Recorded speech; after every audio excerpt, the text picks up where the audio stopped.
Precarious, Rhapsody, Semocapitalism and the Pathologies of the Post-Alpha Generation. Franco, Bifo, Berardi. Introduction. An infinite series of bifurcations, this is how we can tell the story of our life, of our loves, but also the history of revolts, defeats, and restorations of order. At any given moment different paths open up in front of us, and we are continually presented with the alternative of going here or going there. Then we decide, we cut out from a set of infinite possibilities and choose a single path. But do we really choose? Is it really a question of a choice, when we go here rather than there? Is it really a choice, when masses go to shopping centers, when revolutions are transformed into massacres, when nations enter into war? It is not we who decide but the concatenations, machines for the liberation of desires and mechanisms of control over the imaginary. The fundamental bifurcation is always this one, between machines for liberating desire and mechanisms of control over the imaginary. In our time of digital mutation, technical automatisms are taking control of the social psyche. Pathogenic fluxes of dependency enervate the collective imaginary, forcing the desiring body into submission. The more the network of possibilities thickens, thanks to globalization, network technologies, and social and territorial mobility, the more we find ourselves trapped by the automatisms that rule individual choices. Technological, financial, and psychic automatisms transform the multitude into a swarm. It would be possible to recount the history of the 20th century from the point of view of its bifurcations. The bifurcations between utopian imaginings and real dystopia are continually represented in the histories of artistic avant-gardes and revolutionary movements. The destructuring passion of Italian futurism placed itself in the service of publicity, the mechanism of control over the collective imaginary. The creative joyfulness of Russian futurism placed itself in the service of Bolshevik terror. Surrealism fed the engineering of the imagination. Egalitarian revolt transformed itself into state dictatorships. The creative movements furnished semocapitalism with labor power. In the last few years I have sought to reconstruct the labyrinth of utopian bifurcations that followed the creative explosion of 1968, up until the key moment of 1977 when all the utopias of the 20th century were converted into their opposite. Beginning from the reconstruction of this labyrinth, I have attempted to interrogate the present bifurcations, the bifurcations that open up continuously in the proliferation of possibilities. In this book, I have gathered together the traces of this work. They are perhaps still confused, the way traces are. Written in the years that followed the revolt of Seattle, the first act of conscious, mass self-organization of cognitive labor, they cross diverse disciplinary fields, from socio-cultural analysis to psychopathology, to the sociology of communication, to political theory. The first part is dedicated to the year of premonitions, to the 1977 of Italian autonomies and free radios that was also the year of Sid Vicious' No Future, the year of Schleier's homicide and the tragedy of Stamheim. When the future began reconstructs the bifurcations that presented themselves before the movements when, in September of that year, 100,000 people convened in Bologna to interrogate the future without finding any answer. The movements didn't choose but followed the traces that the ideological vision inscribed on their neurons had superimposed over reality: armed violence, heroin, and mass contrition. The second part is dedicated to the social and productive transformation of the last 30 years, from worker revolt against the assembly line, to post-industrial technical restructuring, to the emergence of the cognitariat, the virtual unorganizable class of mental labor. Here, the sage, the merchant and the warrior confront each other on the stage of late 20th century history. Scientific and artistic creativity are captured by the market and by war. This leads to the question of how is it possible to reconstruct autonomy within the conditions of semio-capital. The third part analyzes the formation process of the networked infosphere, the mutation that follows the diffusion of digital media technologies, the construction of systems for the pervasion of the collective mind on the part of the technosphere and the emergence of a mass media competency that led to the formation of a media-active movement. The fourth part revolves around the psychosphere, the sensibility of the first media generations, the video electronic generation, the one that was born after the advent of color TV, those born at the end of the 1970s or in the first years of the 1980s. And above all, it concerns the connective generation, the one which was born in the 1990s that grew up in symbiosis with a network of virtual innervations, imaginary, psychic, and bionic prostheses. The fifth part goes to the heart of the spreading psychopathology of the generations that have learnt more words from a machine than from their mother, as the anthropologist Rose Golden wrote in 1975. The argument concerns the disappearance of the mother and the consequent break between the learning of language and affectivity. The perspective that emerges from these chapters has the character of a catastrophe of modern humanism, but every situation of catastrophe opens onto a bifurcation. It can collapse in an infernal spiral if it remains hostage to the dominant economic dogmas and continues on the road leading to an augmentation of forces in the wrong direction. Or an epistemological rupture can be confirmed, a post-economic paradigm can emerge and an entirely new vision be revealed of relations between human beings. The subject of this rupture can only be cognitive labor. Only the autonomy of mental labor from economic rule can deactivate the suicidal mechanism of war and the obsession with growth that devastates the planet.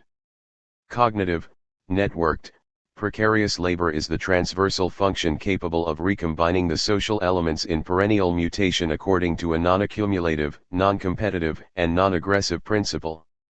But the increasing autonomy of the transversal cognitive function cannot achieve this before the trauma will have produced its effects. And these effects could be irreversible.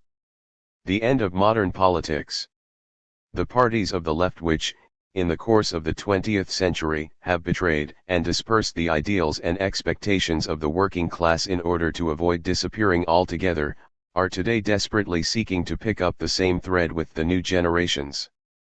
But the heirs of Leninism and social democracy are no longer capable of interpreting the signs that come from the new social reality, and oscillate between a reformist position of subordination to liberal hypercapitalism and a resistant position that reproposes old ideologies in a defensive and residual form. Participation in political life has appeared to progressively diminish. And there does not seem to be any remedy for this disaffection. The populations of Western countries do not renounce the exercise of the electoral right to vote. But voting is an ever-decreasing sign of true political participation, because everyone realizes that rather than being able to decide between real alternatives, they are only able to pick the faces and names of those who will impose pre-packaged and inevitable decisions upon them. Since the time in 1981 when François Mitterrand, 6 months after being elected President of the French Republic, abandoned the socialist program which had been presented to voters, recognizing in an explicit way the impossibility of governing without following the rules imposed by large economic forces, it has been evident that right and left are two words deprived of substantial signification. If political discourse has any sense, it indicates the ability of associated human beings to choose between alternatives. Inasmuch as these alternatives no longer exist because automatisms prevail, at this point politics no longer exists and political participation becomes a ritual without significance in which citizens participate only through conformism. The origin of modern politics lies in the cultural perspective inaugurated by humanism, and by the discovery of the dimension that is free will. In the discourse on human dignity that Pico della Mirandola wrote in the last decade of the 15th century, human potential is not limited by any archetype, norm, or necessity, because the Creator has not determined in any way the route that human power should follow. I have given you, Adam, neither a determined role, nor your own appearance, nor any prerogative of your own, because this role, this appearance, this prerogative is what you will desire precisely, according to your vow and your counsel, achievements, and preserves. The determined nature of the other beings is contained within the norms prescribed by me. You will determine your nature yourself, with no imposed barrier, according to your own will, the power of which will advise you. You are placed in the middle of the world, because from there you can better distinguish all that there is in the world. I have made you neither celestial nor terrestrial, neither mortal nor immortal, because you yourself, as a free and sovereign artisan, will shape and sculpt yourself in the form that you will have pre-selected. You could degenerate into something inferior, as are the brutes. You could regenerate yourself, according to your will, into something superior, as are the divine. In nascent man, the Lord put the seeds of every species and the germs of every life. Pico della Mirandola, Discourse on Human Dignity. The day in which God created man, according to Pico, he had finished with the archetypes at his disposition, and his favorite creature, the last and the most complex, could neither be defined by any archetype nor any essence. God must therefore leave to man the freedom to define himself, to freely establish the limits of his actions and the lines of his destiny. Human becoming was neither delimited nor finalized by divine will, but was consigned to the free will of man. Modernity inaugurates itself under the sign of this awareness: man is a project, not the development and realization of an implicit design in the divine will or in the folds of being. Within this void of being the story of modernity unfolds. Heidegger says, as ek sisting, man sustains de sen in that he takes the clearing of being, into care. But de sen itself occurs essentially as throne. It unfolds essentially in the throe of being as the fateful sending, 1993, 231. In the difference of beings with respect to being, lies the excess and the singularity of being there, de sen, of being in a situation.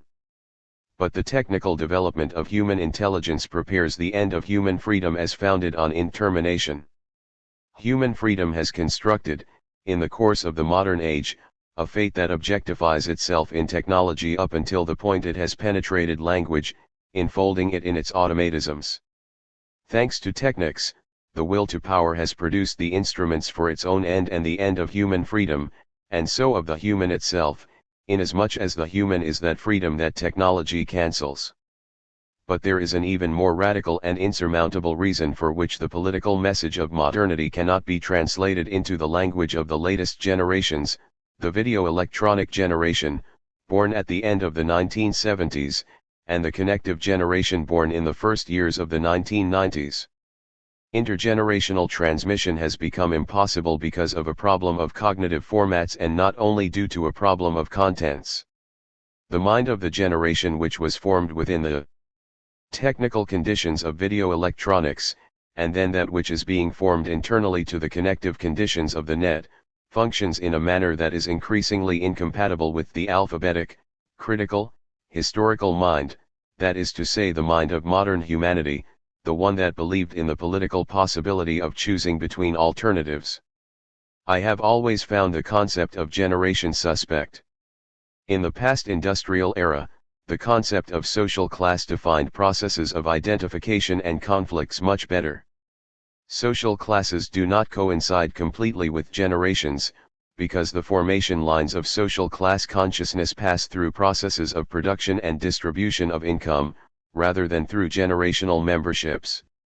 In the industrial era, generational succession had a marginal importance and could neither determine effects of radical differentiation, nor could it influence politically significant forms of consciousness and identification.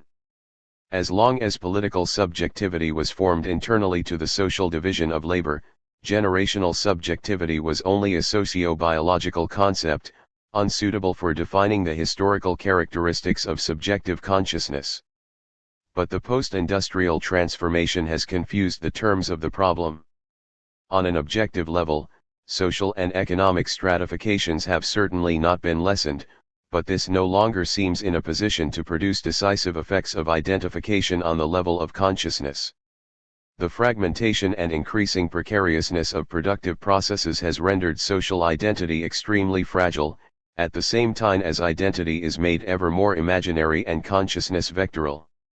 In postmodern processes of identification, what we are is less important than what we could be, and today the formation of subjectivity passes through a differential branding of a generational type, that is much more significant than it was in the past.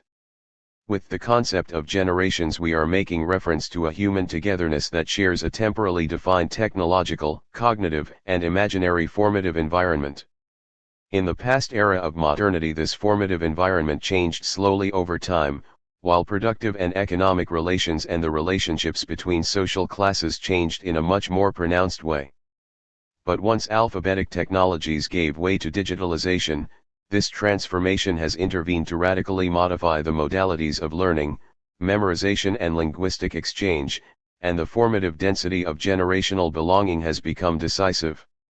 At this point, we no longer identify the concept of generations with simply a biological phenomenon, but rather a technological and cognitive phenomenon, the transsubjective self-constitution of a common horizon of conscious and experiential possibility.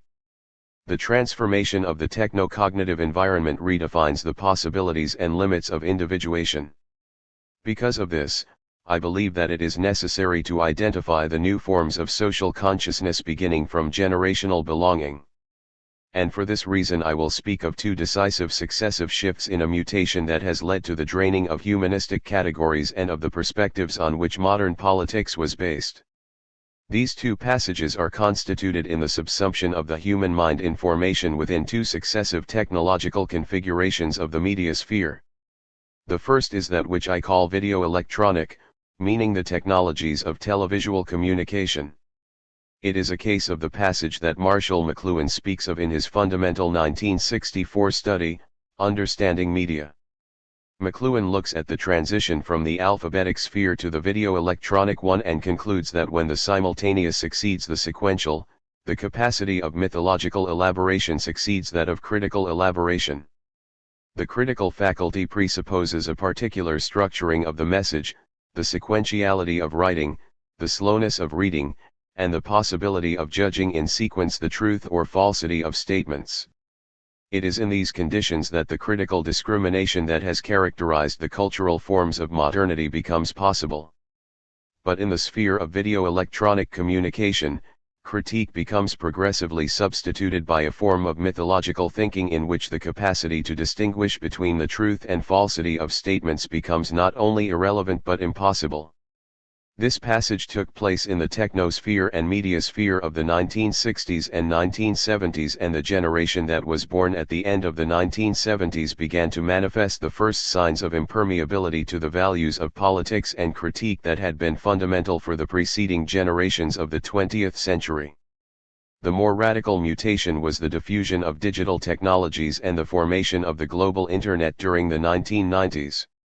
Here, the functional modality of the human mind changes completely, not only because the conditions of communication become infinitely more complex, saturated and accelerated, but rather because the infantile mind begins to form itself in a media environment completely different from that of modern humanity.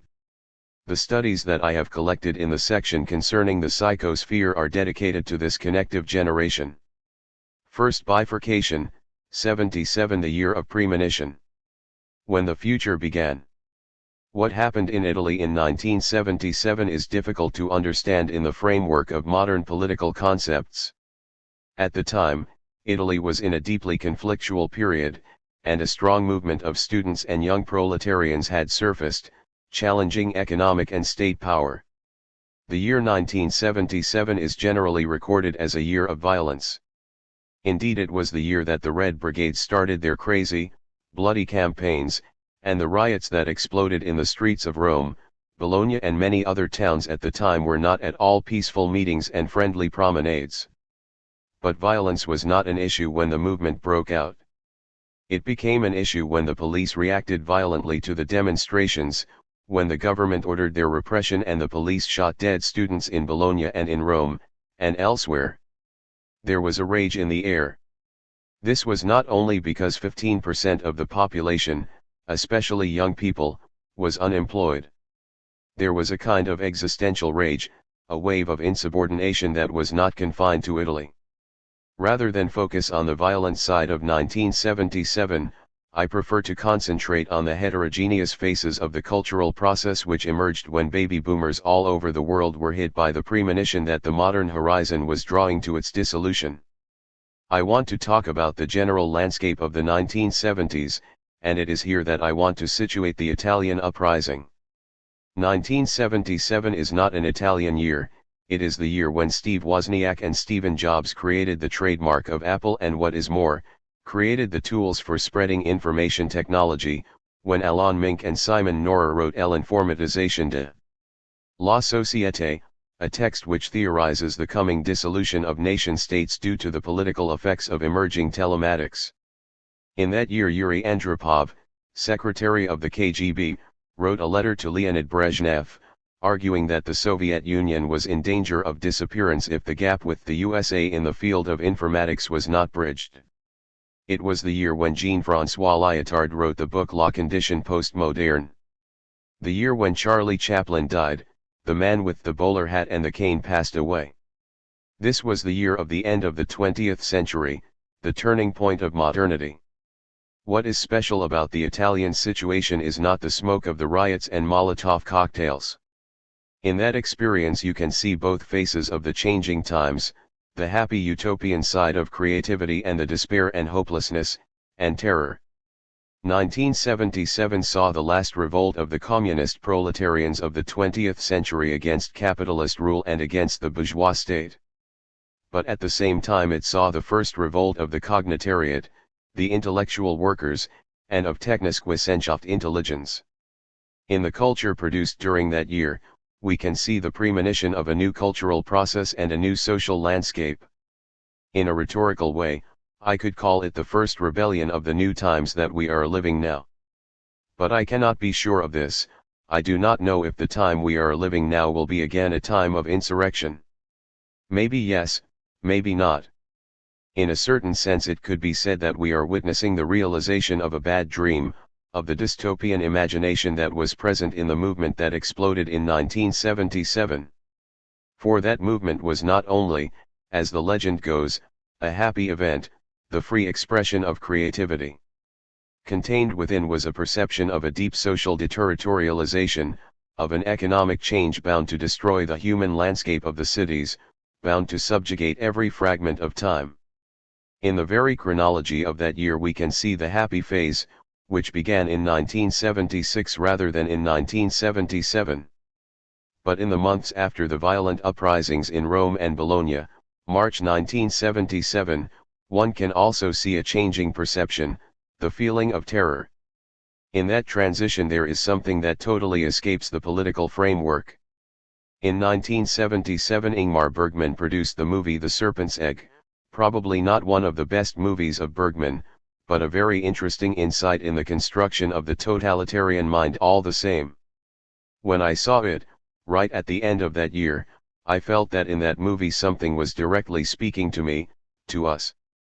The Serpent's Egg is a movie about the incubation of Nazism during the years 1923 to 1933. In those years, the egg of the serpent was slowly opening, and giving birth to the monster. In the time that followed the students' uprising of March 1977 we felt something like this. We detected the smell of a new totalitarianism in the making. During the months of spring 1977, scores of militants and intellectuals were arrested, the radio stations of the movement were closed by force, and the movement launched an international meeting against the repression which took place in Bologna in September. 100,000 people gathered in Bologna, expecting to hear a magic word of liberation, but the magic word was not found. After the September meeting we perceived the defeat of the movement, the spreading of violence, and the growing strength of the Red Brigades who were gaining energy and militants out of the defeat of the movement. In Germany, fall 1977 was a very gloomy month. Hans Martin Schleyer, an important corporate man, was kidnapped and killed by the Rote Armee Fraktion, and some days later, Andreas Bader, Karl-Hans Rasp and Gudrun Insland died in their prison cells in Stammheim, possibly killed by the guards. The impressive movie by Schlundorf, Fassbinder and others, Germany in Autumn, tells of the widespread perception of the coming end of social solidarity.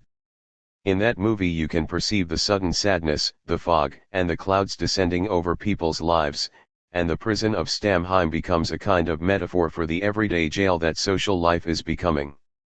Revisiting and reassessing that movement may be interesting if within those times you can find the premonition of what is happening nowadays, the premonition of an anthropological mutation that is unfolding in the new century that we inhabit. Moreover, that movement also created some antidotes to today's problems and some possibilities for looking in another direction. The social conflict and political framework. I am not an historian, so I cannot reconstruct the historical sequence in a precise way, but I will do my best. If one looks at the social situation in Italy in 1975 to 76, there was 15% unemployment, mostly among young people. Since 1969 the factories of the northern cities had been ebullient. In Mirafiori, Alfa Romeo, Petrolchimico, the most important strongholds of the working class. Young militants organized radical autonomous struggles, often criticizing the unionist agenda and the political agenda of the Italian Communist Party, PCI. The occupation of Fiat Marafiani in 1973 was probably the most impressive action against capitalist rule in those years. The majority of the workers in the biggest factory in Italy decided to occupy the place during a long confrontation with the owners. Fiat was the center of economic power, and that struggle became the symbol of resistance of people against capitalist rule. The young people who had been hired in Fiat during the previous years were mostly migrants coming from the south. Fiat hired young men from Calabria, Sicilia, and from Naples. For those young people it was difficult to exchange the sunny coast of southern Italy, the laziness, the sensuousness of life in the Mediterranean villages, with the smoky, foggy, stressful life of the industrial city. The occupation was a success. The union and the managers were forced to negotiate on the occupiers' terms. After the struggle of March 1973, when the autonomous organization of the workers decided on the occupation of the factory, the directors of Fiat blocked the turnover of the labor force. No more hiring. That year, Syria and Egypt attacked Israel on the day of Yom Kippur. The effects of the following war were resented all over the world. Oil prices went crazy. The Western economy was hit terribly, leading to recession and crisis with unemployment rising everywhere. The Italian government declared that a period of austerity was necessary and that people had to make sacrifices for the sake of the economy, salaries must stay down, and workers must work harder. Following this, some people in a demonstration in the streets of Bologna launched the cry: Loro dicono austerity, noi diciamo dissoluzione sfrenatezza festa. They say austerity, we answer, dissolution, license, feast. Un'onda di legrazia si diffonde. A wave of lightness and irresponsibility. We do not want to pay sacrifice to the god economy. We do not believe in the dogma of productivity. We shan't give our life to the gross national product. Seleconomiae maledice crepi. If the economy is sick, may it crack. I happened to be in Turin in 1973. In that year, all over Europe the car manufacturing factories were washed by a wave of social conflicts. In Fiat Torino, Opel of Russelsheim, Volkswagen, and Renault of Billancourt, a massive upheaval of young car-making workers stopped the assembly lines and pushed modern industrial capitalism towards its end. In the Mirafiori factory during the days of the occupation, I saw people disguised as Indiani Metropolitani for the first time, young workers, long-haired with a red scarf around their neck, playing drums in the factory shops. A square filled with thousands of cars prepared for testing, the horns sounding, hundreds of them. Then the crowd of young workers walked out of the factory beating iron drums. This act of refusal of the sadness of the factory is the premise of the explosion of 1977. This new generation of workers did not have so much to do with the old tradition of the labor parties, nor anything to do with the socialist ideology of a state-owned system. A massive refusal of the sadness of work was the leading element behind their protest. Those young workers had much more to do with the hippie movement, much more to do with the history of the avant-garde. Futurism, Surrealism, and Dadaism tried to reinvent the process of political organization. Umberto Eco wrote a paper about this subject, with the title C'è una nuova lingua, l'Italo-Indiano, there is a new language, Italo-Indian, where he emphasized the linguistic dimension of the new revolt. There he says, "The people of the new movement are the children who have read the poems of the futurists, and are using electronic media for the first time. This is creating a sort of mass avant-garde. Thanks to the technology of the mass media, language is becoming the main site of social confrontation. Poetry, the language which creates shared worlds, had entered the sphere of social change. This was the starting point of the creation of semocapitalism, the new regime characterized by the fusion of media and capital. In this sphere, poetry meets advertising and scientific thought meets the enterprise. In the meantime, while Italian society was in the turmoil of conflict and innovation, the political framework was blocked. The Communists and the Christian Democrats, those two churches of sadness, were allied in the common goal of containing and repressing the social movement, which was exploding everywhere. Something should be said about the PCI, which has been known for having a different brand of communism. In the 1960s, the Italian Communist Party was widely credited with having some autonomy from the rule of Moscow. And this was partially true. The party refounded by Palmiro Togliatti in the 1940s was something different to the classical Leninist party as far as the problems of internal organization and political power were concerned. But when it comes to the relationship between society and the state, the PCI has always reacted as a Stalinist party. When it came to social autonomy, Stalinism was the only language they knew. The PCI has been innovative in the domain of political representation, but it has not created a new language in its relationship to society. So when the movement exploded in the factories and in the universities as a radical struggle against work and against the state, the PCI's response was that of a classical Stalinist party, defending the state and endorsing the repression against the movement. The government in those years was the result of an alliance between the PCI and the Christian Democrats. The policy of historical compromise aimed at avoiding a social confrontation. But the effect of this policy was the conformation of parliament against the movement and against every socially conflictive action. Therefore, little political mediation of the social conflict existed, because the absolute majority, almost 100% of parliament, was united against society. This explains the political background of the explosion of 1977. In 1975 this majority passed a law, Legge Reali, named after the deputy who proposed the bill. This law gave the police the right to shoot people who were supposed to pose a threat. The result was the killing of hundreds of young people who were suspected of carrying weapons, although actually they often did not. Here one can see the conditions of the explosion: 15% of unemployment, mostly young people, social conflict spreading everywhere, and a strong government supported by a parliament where the unified political parties passed repressive laws. But I am also interested in explaining the social and cultural background.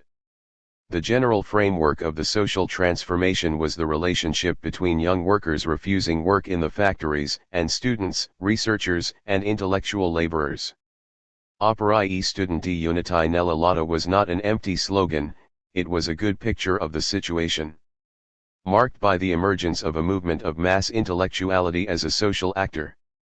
Hans-Jürgen Krahl, one of the leaders of the student movement in Germany, was the author of a text very important to those times, Thesen über Techniswissenschaft Intelligenz.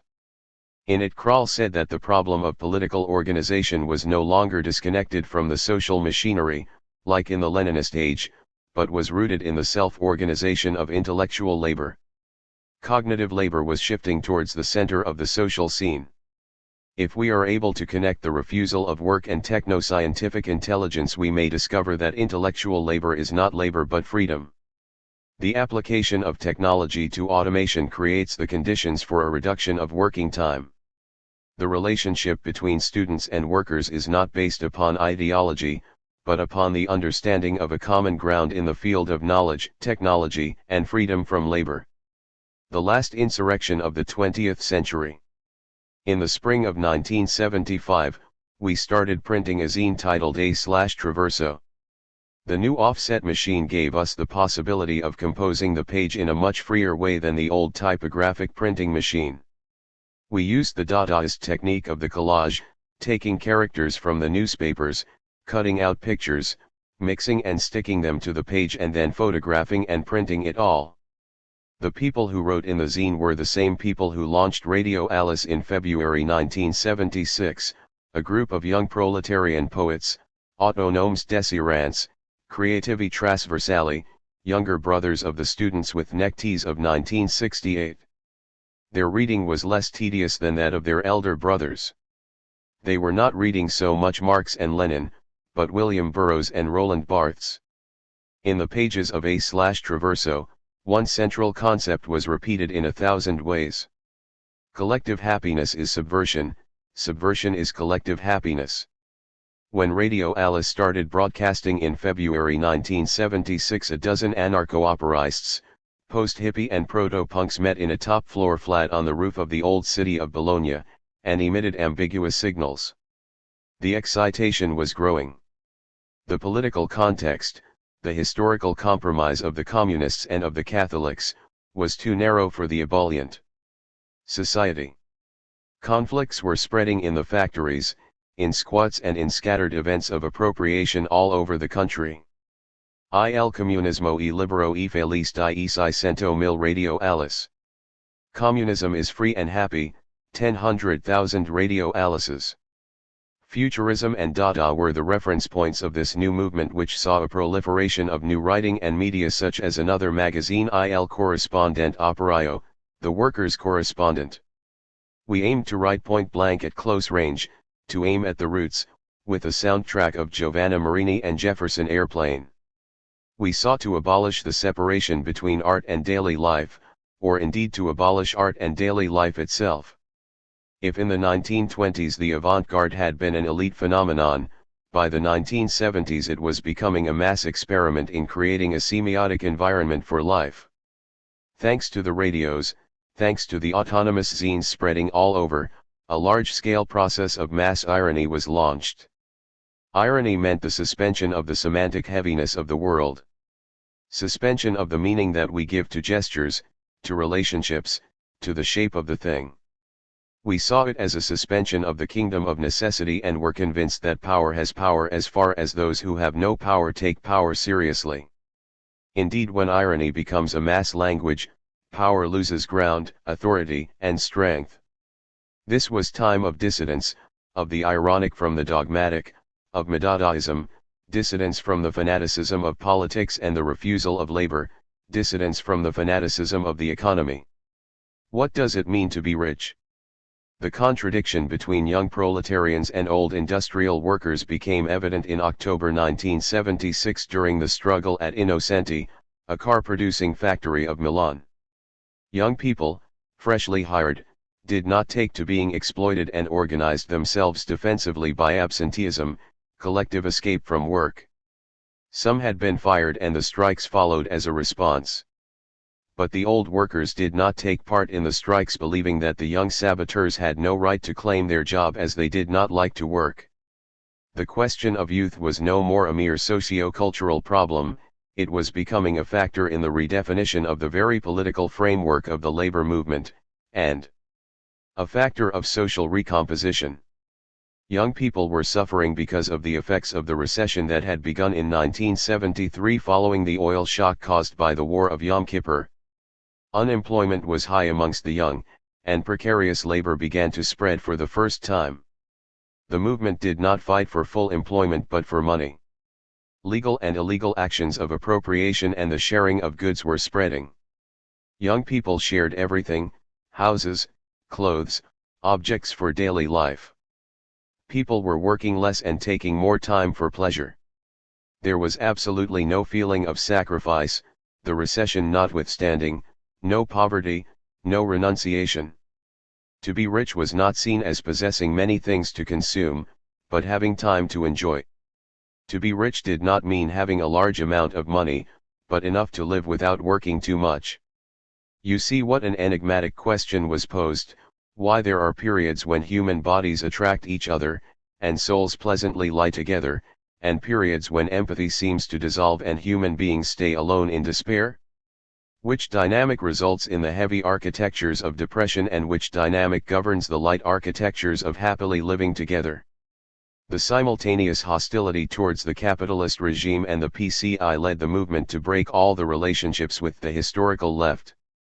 The fight against the PCI reached its climax in February 1977, when the communist leader of the unions, Luciano Lama, was expelled from the University of Rome, where he had gone with many bodyguards in order to parade and propagandize the political agenda of the Stalinist Reformist Party, which was controlling the government together with the Christian Democrats. The agenda of the PCI aimed at pitting the workers who have a regular job against the irregular, unemployed, precarious, underpaid young proletarians. Thousands of students, metropolitan Indians, and young workers gathered in the big square and make an infernal noise all around. The atmosphere became heated, and the boss forced to leave. The movement refused the distinction of regular workers and the unemployed. "We all are precarious," they shouted. 30 years later we know how right they were. The city of Bologna was the symbol of capitalist communist power. In those years Bologna was a very lively city. The university was filled with students coming from the southern regions of the country, and many others coming from abroad. Teachers of great fame and wisdom were teaching in that period. The new department for arts and music had just opened, and it was an attractor for many students who wanted to mix poetry and political action, social engagement, and art. Bologna is also a very conservative city. This is the region where fascism had been launched and created, and after the First World War, the social class that gave birth to fascism, had converted to this special blend of reformist Stalinism that the PCI embodied. Throughout its history Bologna has always been a city split between nomads and sedentary people. The first university of the world, which is said to have been founded here, was created by a crowd of nomads and monks who came from all over Europe in order to listen to savants and poets and doctors. Roaming clerics came from German towns, Arabian deserts, Andalusia, Sicily, and Polish lands. During the modern age Bologna has been able to thrive thanks to a precarious balance of nomad workers and merchants and sedentary farmers and bankers. Nomads are nowadays the students, the searchers, the migrant workers who live in the city for a short or a long period, but never really become insiders. The nomads bring knowledge, money, and energy. The sedentary population hold the power and exploit the nomads. Students pay an incredibly high rent for a bedroom. It's not fair, but it works in general. Sometimes the relationships go bad, and things deteriorate in the city. In spring 1977 in Bologna there was a certain kind of excitation because of all those ideas circulating in the neurosphere. The university was filled with terroni, people originating from the south, Germans, comedians, musicians, and cartoonists like Andrea Pacenza and Filippo Scazzari. Artists were squatting houses in the center of the city, and running creative places such as Radio Alice and Traum Fabric. Some people were reading books like Anti-Oedipus, some were reciting poems by Majakovsky and Artaud, listening to the music of Keith Jarrett and the Ramones, and inhaling dream-inducing substances. The social situation was tight. All over the world the economic recession was raging. Terroni students were living 4 to a room. The PCI was allied with the Christian Democrats, and the political regime in Italy was becoming a conservative bloc, right-wing and left-wing united against the social uprising. The Bolognese Communist Party launched campaigns against the provocateurs, and accused the students of being paid by foreign countries' secret services. Yet in that year that party started to decline in Bologna as in Poland and Czechoslovakia, wherever the Stalinist parties had oppressed people with violence and conformism. From ironic messages to hyperbolic messages. In February to March 1977 a tiny group of semio-saboteurs were able to transform social conflicts into unpredictable events through the disruption of urban daily life and the detournement of media messages. At the end of February A/Traverso launched a new magazine, with a long hyperbolic title, "The Revolution is Just, Possible and Necessary, Look Comrades, the Revolution is Probable." It issued a number of demands such as We want to expropriate all the assets of the Catholic Church, cut the working hours, increase the number of jobs, increase the amount of the salary, transform production and place it under workers' control, liberation of the huge amount of intelligence that is wasted by capitalism. Technology has been used so far as a means of control and exploitation. It wants to be turned into a tool for liberation. Working less is possible thanks to the application of cybernetics and informatics. Zero work for income, automate all production, all power to living labor, all work to dead labor. Writing these high-sounding proclamations, we knew that we were playing with words as if we played with fire. And fire broke out. On March 11 a student was killed by the police in Bologna during a demonstration. The following afternoon, everywhere in the university, meetings of students and workers decided to fight back. Tens of thousands of people flooded the streets of the city, destroying the shop windows of the rich boutiques and of the banks. On March 12 the flood invaded the streets of many cities. While in Bologna the students barricaded the street around the occupied university, in Rome 100,000 people gathered for demonstration and for a fight. And then the powers of repression struck back. Radio Alice was shut by the police in the night of March 12. During the following days the radio was reopened and shut again several times. Those people found in the radio station were arrested and were remanded in jail during the following months. Bookstores were searched. Hundreds of militants were jailed. In July a group of French intellectuals including Guattari, Deleuze, Barthes, Sartre, Solers, Christable launched a manifesto against the repression in Italy. The movement decided to call for an international meeting on the same subject. The repression was becoming the major concern, and this was the beginning of the defeat. The summer issue of A/Traverso carried a title which was perceived as a provocation: "The Revolution is Over. We won." This title was not only a provocation. It was also an assessment of the meaning of autonomous action. The rebellion is not a means towards political power. Revolution is not about the collapse of the state. The best way to define the new rebellion is the Deleuzian concept of line of flight, exodus from the kingdom of exploitation and the creation of a new social sphere, which has nothing to do with power, labor, or the market. Indeed, the following issue of A/Traverso carried the title, "Please do not take power. Don't worry about your future, you don't have one." The French intellectuals' declaration provoked a debate on the question of the intellectuals and their place in modern society. Following the publication of the declaration, we launched a meeting against the repression. And the meeting took place in Bologna in September 1977. 100,000 people gathered there for 3 days to discuss everything: the past and the present of the revolutionary project, repression and desire, armed struggle and nonviolence, and old and new forms of organization. People coming to Bologna were expecting to find there the magic word opening the way to the next phase of the movement. But nobody spoke this magic word, nobody had the solution. The capitalist counterattack was in the making, and the repression was pushing more and more young people in the ranks of the Red Brigades and the other armed organizations. The cultural counter-revolution was being prepared. In the following years it opened the way to the individual repenting, to heroin, to loneliness, and terror. Launching a meeting on the subject of repression was not a good idea. So many people were jailed that we thought it was the main concern. But it wasn't. The main subject ought not to have been repression, but the way of escaping the coming capitalist restoration, the possibility of launching a new idea of autonomy. Focusing on the subject of repression opened the way to the military counterposition, and to the growing violence and despair. But the memory of that year has not been cancelled, because hope in a world where friendship prevails over competition and joy prevails over oppression cannot be cancelled. This is why 1977 will always be around the corner. It's the coming revolution. The nightmare after the end of the dream. In September, Hans Martin Schleyer, a former officer of the SS and an NSDAP member who was then president of the German Employers Association, and thus one of the most powerful industrialists in West Germany, was abducted in a violent kidnapping by militants of the Rote Armee Fraction. A letter then arrived at the federal government demanding the release of 11 detainees, including the leaders of the RAF who were held in the prison of Stammheim.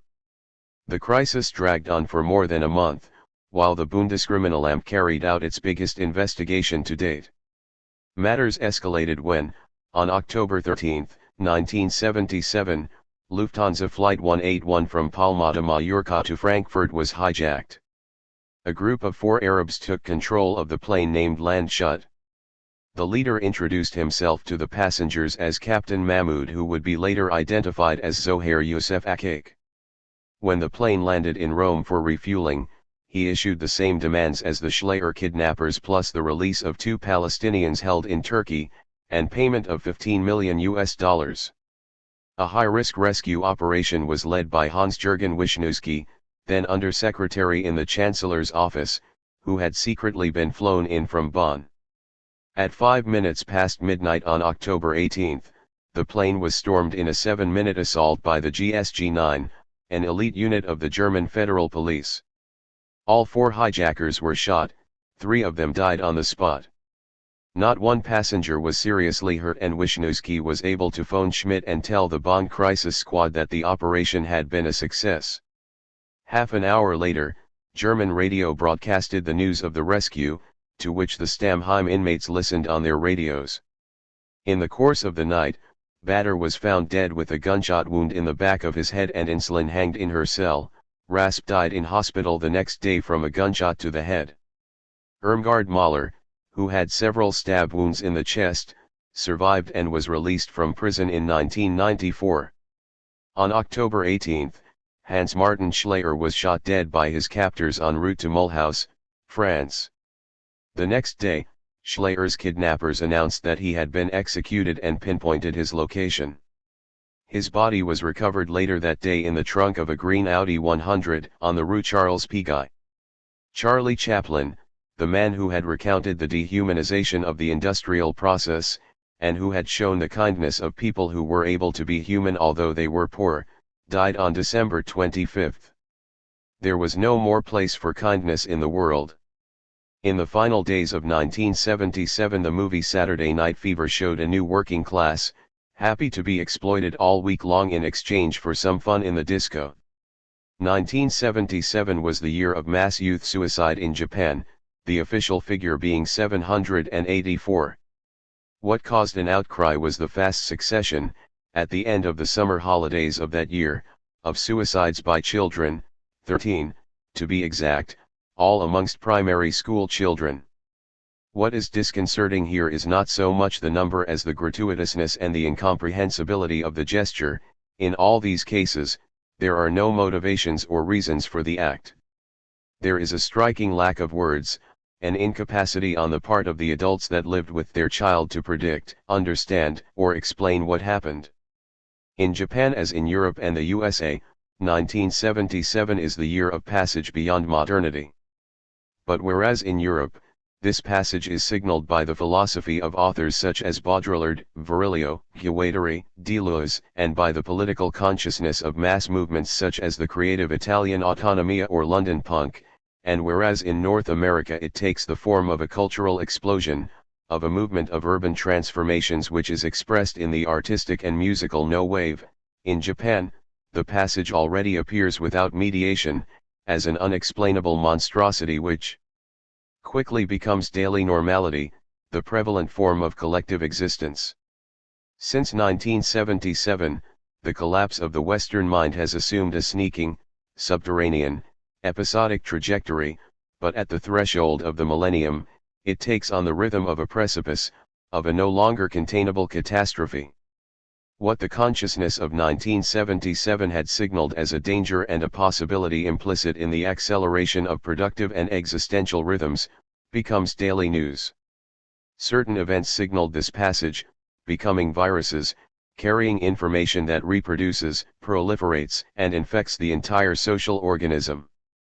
The exceptional event of the Twin Towers crashing in a cloud of dust following the deadly suicide of 19 young Muslims is certainly the most impressive, the image event that spectacularly inaugurates the new times. But the Columbine school massacre, which took place some years before, might have carried a more uncanny message, because it spoke of daily life, of American normality, of the normality of a humanity that has lost all relation with what used to be human and that stumbles along looking for some impossible reassurance in search of a substitute for emotions which it no longer knows. The year of premonition. We can see 1977 as the year of the last movement of proletarians against the capitalist rule, but also as the year of the announcement of the end of the modern age, the sudden consciousness that in the sphere of modernity no more future is given. The culture of that year is not only involves a critique of the capitalist society, but also a critique of modernity. Here also lies the root of the ambiguity of that culture, the double edge of a certain romantic communitarianism which has opened the way to the right-wing reclamation of traditional values. In the culture of that generation of rebels who read Heidegger and Nietzsche, Burroughs and Philip K. Dick, there was a new consciousness that capitalism is organic to the anthropological forms that modernity is made of. The problem of technics is put on the table by the movement of the refusal of work. Technology is not viewed as a mere system of tools, but is perceived as a totalizing dimension, opening infinite possible bifurcations, and simultaneously imposing an inescapable framework of economic constraints. The end of futures that the culture of that year intuited was this closure of the horizon of possibilities. This is why the parable of 1977 is going from utopian rebellion to the clear-eyed despair of impending dystopian developments. The movement of 1977 proclaimed that democracy is dying, and it was accused of being anti-democratic. We were only remarking on a trend, the politics of representation is working falsely. Democracy is becoming more an empty ritual, devoid of the ability to deliver true alternatives and true choices. In the sphere of modernity, politics was decision and choice between alternatives, but since capitalism is able to conjugate the power of economy and the potency of techne, the efficacy of political decision is bound to vanish. Today, 30 years later, the depletion of politics is revealed and evident. The marriage of economy and techne has made democracy a dead word. 1977 was the sudden consciousness that history is becoming a chain of irreversible automatisms. What capitalism has written in the body and in the brain of the human beings has become part of the genetic store. To end precarization. We have no future because our present is too volatile. We have only risk management. The spinning of the given moment's scenarios. William Gibson, Pattern Recognition. In February 2003, the American journalist Bob Herbert published in the New York Times the results of a cognitive survey on a sample of hundreds of unemployed youths in Chicago. None of their interviewees expected to find work the next few years, none of them expected to be able to rebel, or to set off large-scale collective change. The general sense of the interviews was a sentiment of profound impotence. The perception of decline did not seem focused on politics, but on a deeper cause, the scenario of a social and psychical involution that seems to cancel every possibility of building alternatives. The fragmentation of the present time is reversed in the implosion of the future. In The Corrosion of Character, The Personal Consequences of Work in the New Capitalism, 1988, Richard Sennett reacts to this existential condition of precariousness and fragmentation with nostalgia for a past epoch in which life was structured in relatively stable social roles, and time had enough linear consistency to construe paths of identity.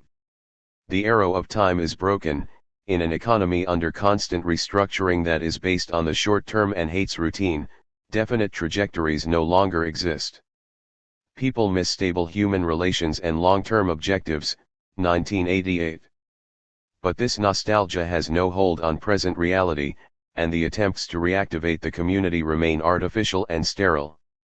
In her essay Precarious, 2005, Angela Metropolis observes that precariousness is a precarious notion. This because it defines its object in an approximate manner, but also because from this notion derive paradoxical, self-contradictory, in other words precarious strategies. If we concentrate our critical attention on the precarious character of job performance, what would our proposed objective be? That of a stable job, guaranteed for life. Naturally no, this would be a cultural regression that would definitely subordinate the role of work. Some started to speak of flexicurity to mean forms of wage independent of job performance. But we are still far from having a strategy of social recomposition for the labor movement to extricate ourselves from unlimited exploitation. We need to resume the thread of analysis of social composition and decomposition if we want to distinguish possible lines of a process of recomposition to come. In the 1970s, the energy crisis, the consequent economic recession and finally the substitution of work with numerical machines resulted in the formation of a large number of people with no guarantees. Since then the question of precariousness has become central to social analysis, but also in the ambitions of the movement. We began by proposing to struggle for forms of guaranteed income uncoupled from work, in order to face the fact that a large part of the young population had no prospect of guaranteed employment. The situation has changed since then, because what seemed a marginal and temporary condition has now become the prevalent form of labor relations. Precariousness is no longer a marginal and provisional characteristic, but it is the general form of the labor relation in a productive, digitalized sphere, reticular and recombinative. The word precariat generally stands for the area of work that is no longer definable by fixed rules relative to the labor relation, to salary, and to the length of the working day. However, if we analyze the past, we see that these rules functioned only for a limited period in the history of relations between labor and capital.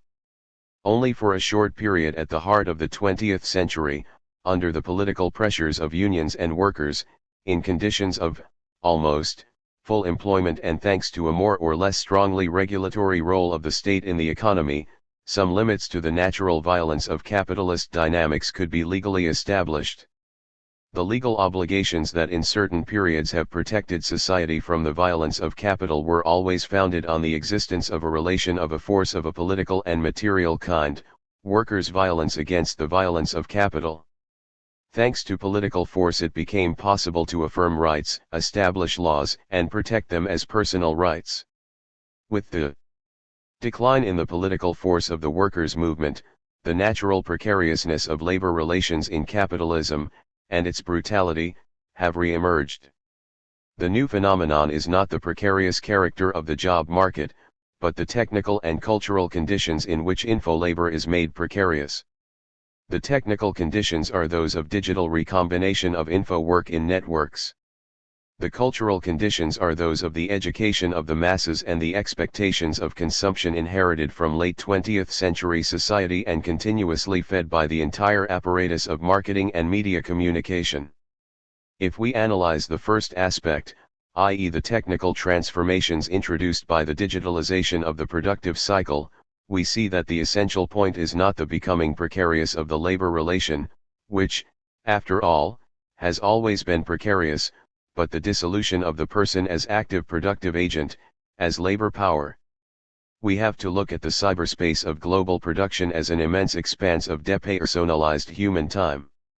The provision of time for the elaboration and the recombination of segments of info commodities, is the extreme point of arrival of the process of the abstraction from concrete activities that Marx analyzed as a tendency inscribed in the capital-labor relation. The process of abstraction of labor has progressively stripped labor time of every concrete and individual particularity. The atom of time of which Marx speaks is the minimal unit of productive labor. But in industrial production, abstract labor time was impersonated by a physical and juridical bearer, embodied in a worker in flesh and bone, with a certified and political identity. Naturally, capital did not purchase a personal disposition, but the time for which the workers were its bearers. But if capital wanted to dispose of the necessary time for its valorization, it was indispensable to hire a human being, to buy all of its time, and therefore needed to face up to the material needs and trade union and political demands of which the human was a bearer. When we move into the sphere of info-labor, there is no longer a need to have bought a person for 8 hours a day indefinitely. Capital no longer recruits people, but buys packets of time, separated from their interchangeable and occasional bearers. Depersonalized time has become the real agent of the process of valorization, and depersonalized time has no rights, nor any demands. It can only be either available or unavailable, but the alternative is purely theoretical because the physical body, despite not being a legally recognized person, still has to buy food and pay rent. The informatic procedures of the recombination of semiotic material have the effect of liquefying the objective time necessary to produce the info commodity. The human machine is there, pulsating and available, like a brain sprawl in waiting. The extension of time is meticulously cellularized. Cells of productive time can be mobilized in punctual, casual, and fragmentary forms. The recombination of these fragments is automatically realized in the network. The mobile phone is the tool that makes possible the connection between the needs of semiocapital and the mobilization of the living labor of cyberspace. The ringtone of the mobile phone calls the workers to reconnect their abstract time to the reticular flux. It's a strange word, that with which we identify the ideology prevalent in the post-human transition to digital slavery, liberalism. Liberty is its foundational myth, but the liberty of whom? The liberty of capital, certainly.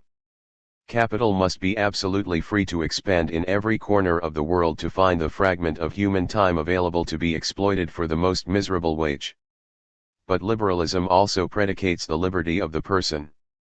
The juridical person is free to express itself, to choose its representatives, to be entrepreneurial at the level of politics and the economy. Very interesting. Only the person has disappeared. What is left is like an inert object, irrelevant and useless. The person is free, sure. But his time is enslaved. His liberty is a juridical fiction to which nothing in concrete daily life corresponds. If we consider the conditions in which the work of the majority of humanity, proletariat, and cognitariat, is actually carried out in our time, if we examine the conditions, the average wage globally, if we consider the current and now largely realized cancellation of previous labor rights, we can say with no rhetorical exaggeration that we live in a regime of slavery.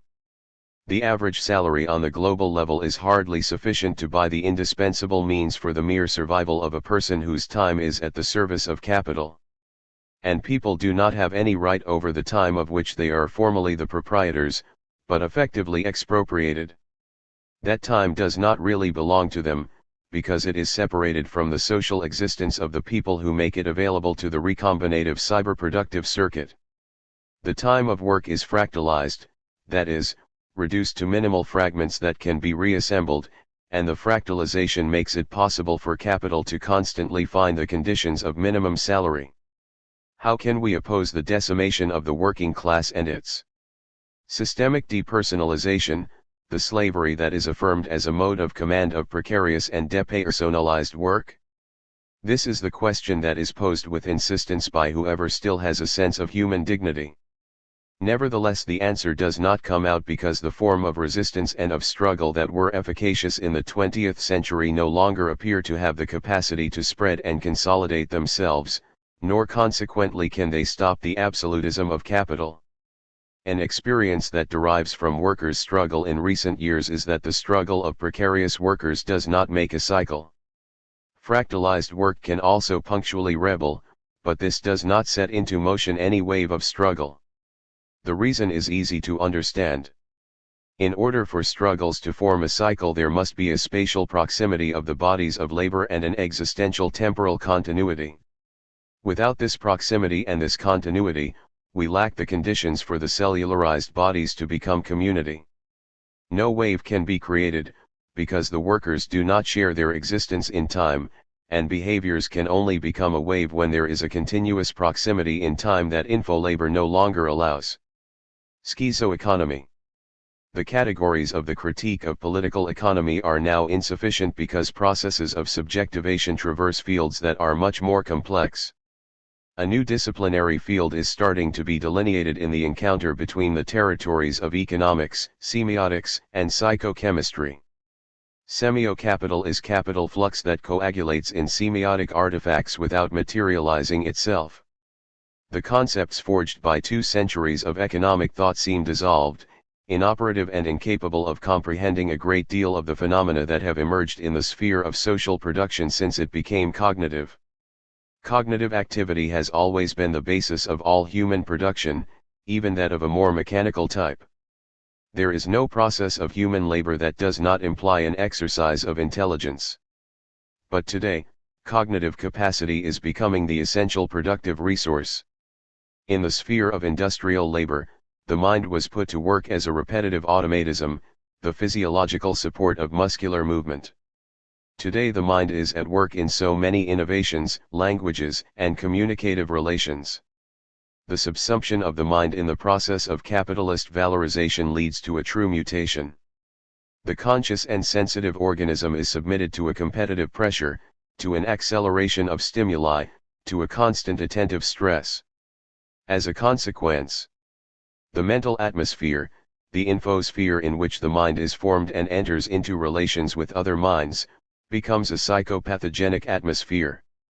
To understand Semiocapital's infinite game of mirrors, we must outline a new disciplinary field, delimited by three aspects: the critique of the political economy of connective intelligence, the semiology of linguistic economic fluxes, the psychochemistry of the infospheric atmosphere that studies the psychopathogenic effects of economic development on the human mind. The process of digital production is taking a biological form which can be likened to an organism. The nervous system of an organization is analogous with the human nervous system. Every industrial enterprise has autonomic systems, operational processes that must function for its survival.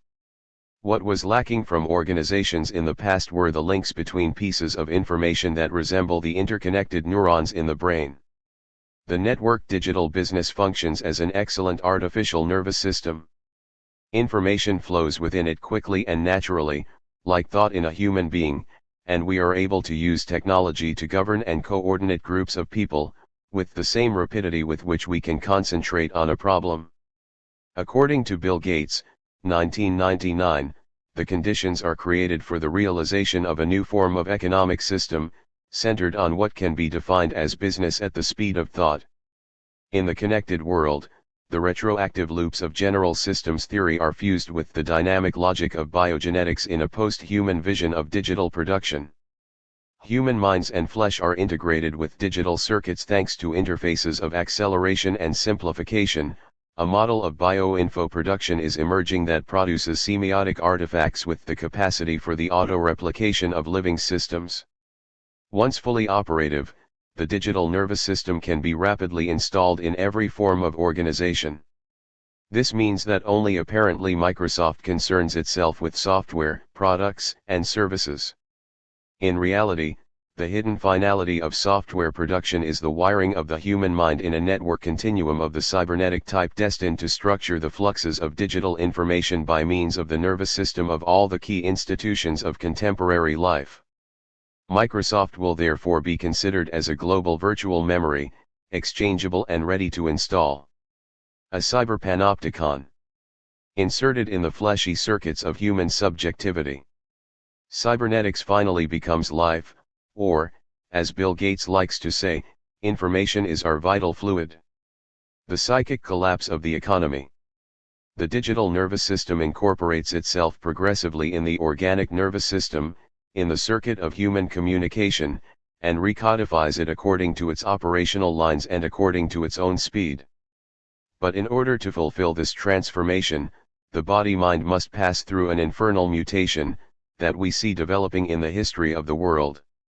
To understand and to analyze this process, neither the conceptual instruments of political economy nor the instruments of technological analysis are sufficient. The process of production becomes semiotic and the formation of the digital nervous system co-involves and enervates the mind, the social psyche, desires and hopes, fears and imaginings. Therefore, if we want to analyze these productive transformations, we must concern ourselves with semiotic production, with linguistic and cognitive mutations. And mutation passes through the range of pathologies. Neoliberal culture has injected into the social brain a constant stimulus towards competition, and the technical system of the digital network has rendered possible an intensification of informatic stimuli, transmitted from the social brain to individual brains. This acceleration of stimuli is a pathogenic factor that has wide-ranging effects in society. Economic competition and digital intensification of informatic stimuli, combined together, induce a state of permanent electrocution that flows into a widespread pathology which manifests itself either in the panic syndrome or in attention disorders. Panic is an ever more widespread syndrome. Until a few years ago, psychiatrists hardly recognized the symptom that belonged rather to the romantic literary imagination, and could approach the feeling of being overwhelmed by the infinite richness of the forms of nature by unlimited cosmic power. Today, instead, panic is ever more frequently denounced as a painful and worrying symptom, the physical sensation of no longer succeeding in governing one's own body, an acceleration of the heart rate, a shortness of breath that can lead to fainting and paralysis. Even if to my knowledge exhaustive research does not exist in this area, the hypothesis can be proposed that the mediatization of communication and the consequent rarefaction of physical contact, can provoke pathologies in the affective and emotional sphere. For the first time in human history, there is a generation that has learned more words and heard more stories from the televisual machine than from its mother. Attention disturbances are more and more widespread. Millions of North American and European children are treated for a disturbance that manifests itself as the incapacity to maintain concentrated attention on an object for more than a few seconds. The constant excitation of the mind on the part of neurostimulant fluxes probably leads to a pathological saturation. If we want to understand the contemporary economy, we must concern ourselves with the psychopathology of relations. And if we want to understand contemporary psychochemistry, we must take into account the fact that the mind is invested by semiotic fluxes that follow an extra-semiotic principle, the principle of economic competition, the principle of maximum development. From the time when capitalism connected to the brain, the latter incorporated a pathological agent, a psychotic mean that will accelerate pulsations even to tremors, even to collapse. In the 1990s, Prozac culture was intermingled with the new economy. Hundreds of thousands of operators, directors, and managers of the Occidental economy took innumerable decisions in a state of chemical euphoria and psychopharmacological lightheadedness. But in the long term the organism collapsed, unable to support indefinitely the chemical euphoria that had sustained competitive enthusiasm and productivist fanaticism. Collective attention was supersaturated, and this was provoking a collapse of a social and economic kind. As happens in a manic depressive organism, as happens with a patient affected by bipolar disorder, after the financial euphoria of the 1990s, there followed a depression. It is therefore a case of clinical depression that strikes motivation, initiative, self-esteem, desire and sex appeal at the roots. To understand the crisis of the new economy, it is necessary to begin from the psychic experience of the virtual class. It is necessary to reflect on the psychic and emotional state of the millions of cognitive workers who animated the scene of business, culture, and the imaginary during the decade of the 1990s. The individual psychic depression of a single cognitive worker is not a consequence of the economic crisis but its cause. It would be simple to consider depression as a consequence of a bad business cycle. After having worked for so many years happily and profitably, the value of shares has plummeted and our brain worker is overcome by an ugly depression. It does not happen in this way. Depression descends on the cognitive worker because his or her own emotional, physical, intellectual system cannot indefinitely support the hyperactivity provoked by the market and by pharmaceuticals. As a consequence, things are set to go badly in the market. What is the market? The market is the place in which signs and nascent meanings, desires, and projections meet. If we want to speak of demand and supply, we must reason in terms of fluxes of desire and semiotic attractors that formerly had appeal and today have lost it. In the net economy, flexibility has evolved into a form of fractalization of work. Fractalization means the modular and recombinant fragmentation of the time of activity. The worker no longer exists as a person. He or she is only an interchangeable producer of microfragments of recombinant semiosis that enter into the continuous flux of the net. Capital no longer pays for the availability of a worker to be exploited for a long period of time. It no longer pays a salary that covers the entire range of economic needs of a person who works. The worker, a machine endowed with a brain that can be used for fragments of time, becomes paid for his or her occasional, temporary services. Work time is fragmented and cellularized. Cells of time are for sale on the net and businesses can buy as much as they want without being obligated in any way in the social protection of the worker. The intense and prolonged investment of mental and libidinal energies in the labor process has created the conditions for a psychic collapse that is transferred into the economic field with the recession and the fall in demand, and into the political field in the form of military aggressivity.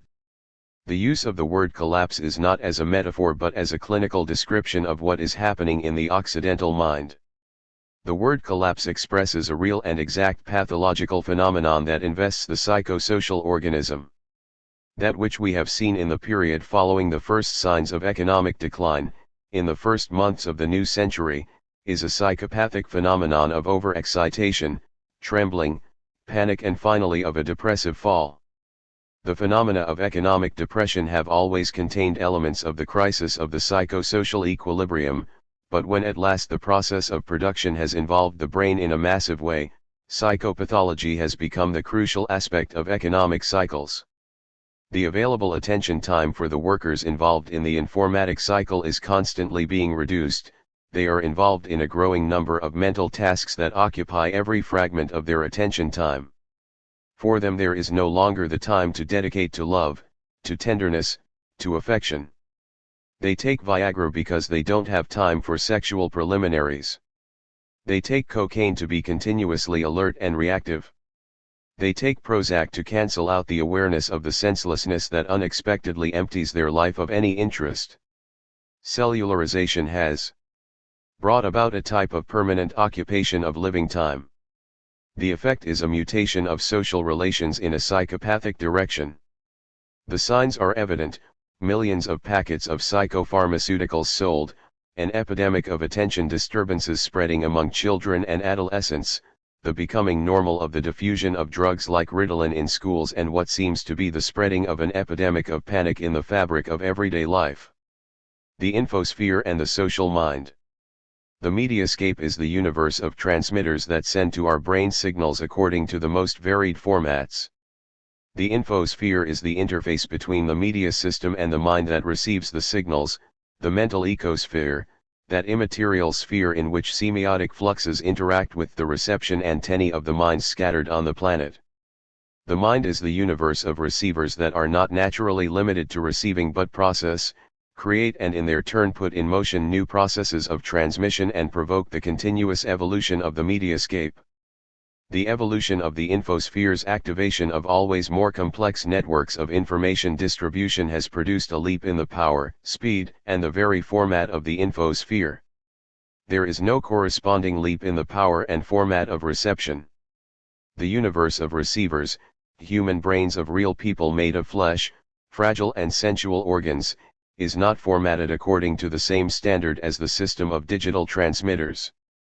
The functional paradigm of the universe of transmitters does not correspond to the functional paradigm of the universe of receivers. This asymmetry is manifested by various pathological effects: permanent electrocution, panic, overexcitation, hypermobility, attention disturbances, dyslexia, information overload, and saturation of reception circuits. At the origin of this saturation, there is a real and proper deformity of formats. The format of the universe of transmitters has evolved, multiplying its powers, while the format of the universe of receivers has not been able to evolve in as rapid a manner, for the simple reason that it is based on an organic support, the human brain body, that has evolutionary times completely different from the evolutionary times of machines. That which is being determined could be defined as a paradigmatic discrepancy, a schism between the paradigm that models the universe of transmitters and the paradigm that models the universe of receivers. In a situation like this, communication becomes an asymmetrical, disturbed process. We could speak in this regard of a discrepancy between cyberspace in unlimited and constant expansion and cybertime. Cyberspace is a network that includes mechanical and organic components whose processing power can be accelerated without limits, while cybertime is an essentially lived reality, linked to an organic support, the human body and brain, whose processing time cannot be accelerated beyond relatively rigid natural limits. Since the time when, in 1977, he wrote the book Speed and Politics, Paul Virilio has maintained that speed is the decisive factor in modern history. It is thanks to speed, Virilio claims, that wars are won, both military and commercial ones. In many of his writings, Virilio shows that the speed of movements, of transportation, of motorization has allowed armies to win wars in the course of the last century. Since then, it has been possible to substitute objects, goods, and people for signs. By virtual, electronically transferable phantasms, the barriers of speed have been broken and the most impressive process of acceleration that human history has ever known has erupted. In a certain sense we can say that space no longer exists, given that information can cross it instantly and events can be transferred in real time from one place to another on the planet, becoming virtually shared events. But what are the consequences of this acceleration on the human mind, on the human body? To understand it we must make reference to the capacity of conscious processing, to the capacity for effective assimilation of signs and events on the part of the conscious and sensitive organism. The acceleration of information exchange has produced and is producing an effect of a pathological type on the individual human mind and even more on the collective mind. Individuals are not in a position to consciously process the immense and always growing mass of information that enters their computers, their cell phones, their television screens, their electronic diaries and their heads. However, it seems indispensable to follow, recognize, evaluate, process all this information if you want to be efficient, competitive, victorious. The practice of multitasking, the opening of a window of hypertextual attention, the passage from one context to another for the complex evaluation of processes, tends to deform the sequential modality of mental processing. According to Christian Marazzi, who has concerned himself in various books with the relations between economics, language, and affectivity, the latest generation of economic operators is affected by a real and proper form of dyslexia, incapable of reading a page from the beginning to the end. According to sequential procedures, incapable of maintaining concentrated attention on the same object for a long time. And dyslexia spreads to cognitive and social behaviors, leading to rendering the pursuit of linear strategies nearly impossible. Some, like Davenport and Beck, speak of an attention economy. But when a cognitive faculty enters into and becomes part of economic discourse, this means that it has become a scarce resource. The necessary time for paying attention to the fluxes of information to which we are exposed and which must be evaluated in order to be able to make decisions is lacking. The consequence is in front of our eyes. Political and economic decisions no longer respond to a long-term strategic rationality and simply follow immediate interests.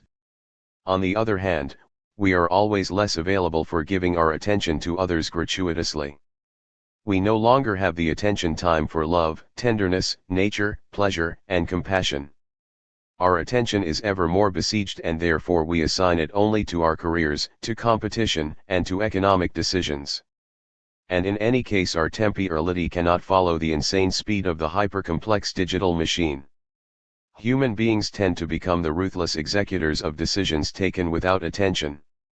The universe of transmitters, or cyberspace, now proceeds at a superhuman velocity and becomes untranslatable for the universe of receivers, or cybertime, that cannot go faster than what is allowed by the physical material from which our brain is made, the slowness of our body, the need for caresses and affection. Thus opens a pathological gap and mental illness spreads as testified by the statistics and above all our everyday experience. And just as pathology spreads, so too do drugs. The flourishing industry of psychopharmaceuticals beats records every year.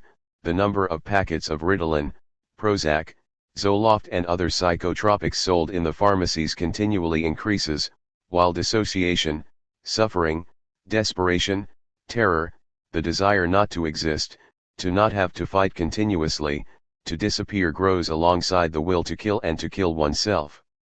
When, towards the end of the 1970s, an acceleration of the productive and communicative rhythms in Occidental metropolitan centers was imposed, a gigantic epidemic of drug addiction made its appearance. The world was leaving its human epoch to enter the era of machinic post-human acceleration. Many sensitive organisms of the human variety began to snort cocaine, a substance that permits the acceleration of the existential rhythm leading to transforming oneself into a machine. Many other sensitive organisms of the humankind injected heroin in their veins, a substance that deactivates the relation with the speed of the surrounding atmosphere. The epidemic of powders during the 1970s and the 1980s produced an existential and cultural devastation with which we still haven't come to terms with. Then illegal drugs were replaced by those legal substances which the pharmaceutical industry in a white coat made available for its victims, and this was the epoch of antidepressants, of euphorics, and of mood regulators. Today psychopathy reveals itself ever more clearly as a social epidemic and, more precisely, a socio-communicational one. If you want to survive, you have to be competitive, and if you want to be competitive, you must be connected, receive, and process continuously an immense and growing mass of data. This provokes a constant attentive stress, a reduction of the time available for effectivity. These two tendencies, inseparably linked, provoke an effect of devastation on the individual psyche: depression, panic, anxiety, the sense of solitude and existential misery. But these individual symptoms cannot be indefinitely isolated, as psychopathology has done up until now and as economic power wishes to do. It is not possible to say, you are exhausted, go and take a vacation at Club Med, take a pill, make a cure, get the hell away from it all, recover in the psychiatric hospital, kill yourself. It is no longer possible, for the simple reason that it is no longer a matter of a small minority of crazies or a marginal amount of depressives. It concerns a growing mass of existential misery that is tending always more to explode in the center of the social system. Besides, it is necessary to consider a decisive fact: at the time when capital needed to suck in physical energy from its exploited and from its slaves, psychopathology could be relatively marginalized. Your psychic suffering didn't matter much to capital when you only had to insert screws and handle a lathe. You could be as sad as a solitary fly in a bottle, but your productivity was hardly affected because your muscles could still function. Today capital needs mental energies, psychic energies. And these are exactly the capacities that are fucking up. It's because of this that psychopathology is exploding in the center of the social scene. The economic crisis depends for the most part on a circulation of sadness, depression, panic, and demotivation. The crisis of the new economy was provoked in a large part by a crisis of motivations, by a fall the artificial euphoria of the 1990s. This has led to effects of disinvestment and in part even to a reduction of consumption. In general, unhappiness functions as a stimulus to consume. Buying is a suspension of anxiety, an antidote to loneliness, but only up to a certain point. Beyond this certain point, suffering becomes a demotivating factor for purchasing. There is therefore an elaboration of conflicting strategies. The masters of the world certainly do not want humanity to be able to be happy, because a happy humanity would not let itself be caught up in productivity, in the discipline over work or in hypermarkets. However, they try out useful techniques to make unhappiness moderate and tolerable, for postponing or preventing a suicidal explosion, for inducing consumption. What strategies will the collective organism follow in order to escape this fabric of unhappiness? Is a strategy of deceleration, of the reduction of complexity possible and able to be hypothesized? I don't believe so. In human society, potentialities cannot be definitively cancelled out, even when they are revealed to be lethal for the individual and probably even for the species. These potentials become regulated and kept under control for as long as possible, but in the end are inevitably used, as happened, and will happen again, with the atomic bomb. A strategy of the upgrading of the human organism is possible, of the mechanical adjustment of the human body and brain to a hyperfast infosphere. This is the strategy that is used to define the post-human. Finally, a strategy of subtraction is possible, of distancing from the vortex, but this is a type of strategy that only small communities can follow, constituting spheres of existential, economic, and informatic autonomy with respect to the economic world. Panic war and semio-capital. Globalization stands reframed in the dark light of the global war. This means we need to reconceptualize the change that is taking place in the social, economic, and anthropological form of globalization. During the past 2 centuries, global control was the general techno-utopia of capitalist society and modern culture. Now, the time of global control is over. We are completely out of this framework today. The new governing framework of capitalism is global panic. If we want to understand what panic means, we have to talk about the attention economy and about digital labor. This is where the source of contemporary panic lies, in the organization of time in the digital sphere, in the relationship between cyberspace and cybertime. What is panic? We are told that psychiatrists have recently discovered and named a new kind of disorder. They call it panic syndrome. It seems that it's something quite recent in the psychological self-perception of human beings. But what does panic mean? Once, panic used to be a nice word, and this is the sense in which the Swiss-American psychoanalyst James Hillman remembers it in his book on Pan. Pan used to be the god of nature, the god of totality. In Greek mythology, Pan was the symbol of the relationship between man and nature. Nature is the overwhelming flow of reality, things, and information that we are surrounded by. Modern culture is based on the idea of human domination, of the domestication of nature. So the original panic feeling, which was something good for the ancient world, is becoming increasingly terrifying and destructive. Today, panic has become a form of psychopathology. We can speak of panic when we see a conscious organism, individual or social, being overwhelmed by the speed of processes she is involved in, and has no time to process the information input. In these cases, the organism, all of a sudden, is no more able to process the sheer amount of information coming into its cognitive field or even that which is being generated by the organism itself. Technological transformations have displaced the focus from the sphere of the production of material goods towards the sphere of semiotic goods, the infosphere. With this, semio-capital becomes the general form of the economy. The accelerated creation of surplus value depends on the acceleration of the infosphere. The digitalization of the infosphere opens the road to this kind of acceleration. Signs are produced and circulated at a growing speed, but the human terminal of the system, the embodied mind, is put under growing pressure, and finally it cracks. I think that the current economic crisis has something to do with this imbalance in the field of semio-production and in the field of semio-demand. This imbalance in the relationship between the supply of semiotic goods and the socially available time of attention is the core of the economic crisis as well as the core of the intellectual and the political crises that we are living through now. We can describe this situation in terms of the relationship between cyberspace and cybertime.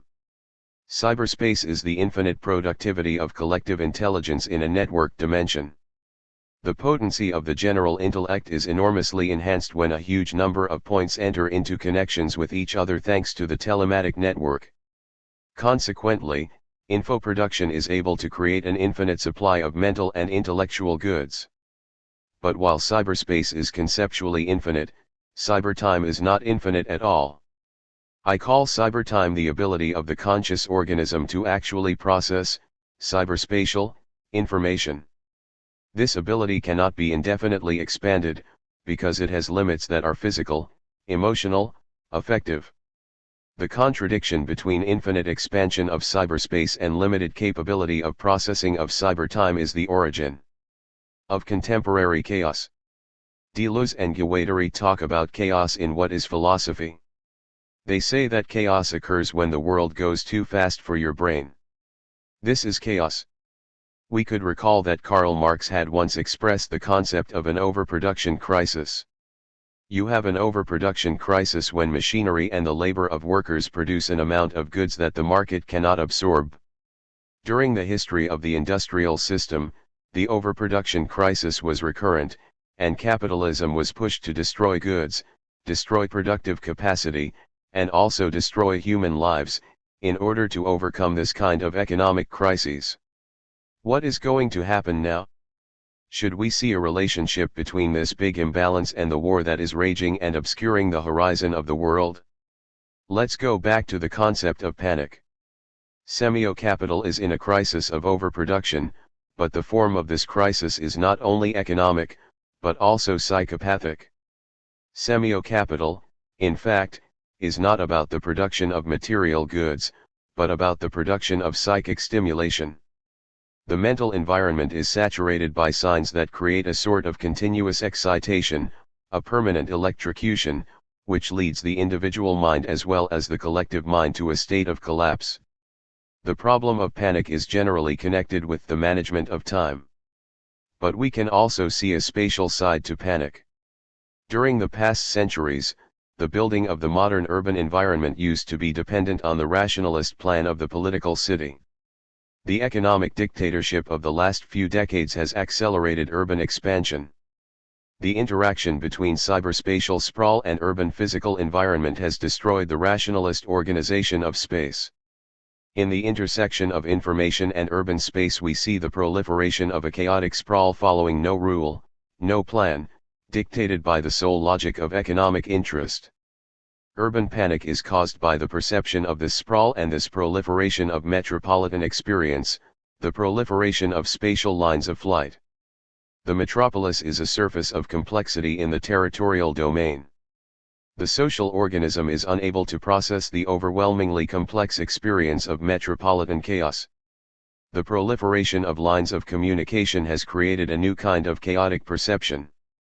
In their book Attention Economy, Davenport and Blick say that the central problem of the cognitive worker, and generally of people who are living in hypersaturated informational environments, is this: we have no more time for attention.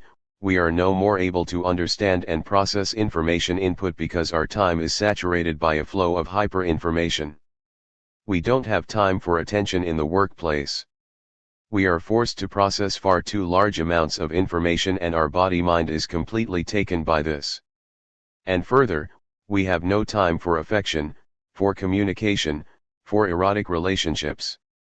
We have no more time for that spatial kind of attention that means attention to the body, to our body, to the body of the other. So, more and more, we feel that we have run out of time, that we must accelerate. And we feel simultaneously that acceleration leads to a loss of life, of pleasure, and of understanding. This collapse in the relationship between cyberspace and cybertime may also be seen as the special feature of the current political situation. The world is rushing into a global war whose reasons are not clear, whose limits are not known. Some are speaking of a long-lasting war, possibly an infinite war. Nonsense. Yes, nonsense. But this nonsensical war is the most alarming symptom of the panic syndrome. Colin Powell, some days after September 11, spoke about the rumors that the intelligence services had received some information about bombings and hijackings of airplanes before September 11. Yes, it's true, he said. Yes, it's true, we have received information about something like this, we have received information about bombings and so on. But we always receive lots of information we are not able to process or even to see. We had too much of it, this is the problem. We have too much information. This is precisely the effect of infosaturation, which is the consequence of the unbounded expansion of cyberspace. On the one hand, war is a way by which capital deals with the economic problems of overproduction, investments in weapons and tools for security, and security. On the other hand, war is made inevitable by the mental confusion of the ruling class. They do not understand what is happening because the reality has become too complex and too aggressive. So they react in a primary way. The world's ruling class is overwhelmed by the very complexity of the world they have built for themselves. Splatter capitalismus. The criminal face of contemporary capitalism. Legend has it that in the early 1960s the young Romano Alqueti wandered on a flamboyant scooter along the roads of Piedmont, crisp air, calm horizon, and snowy mountain, surrounding Iberia and Olivetti. The labor power and class composition of Olivetti in Iberia was written there. In my opinion, this essay had the greatest influence on our understanding of late industrial capitalism and the new working class that was about to subvert the existing order of things, society, politics, and culture.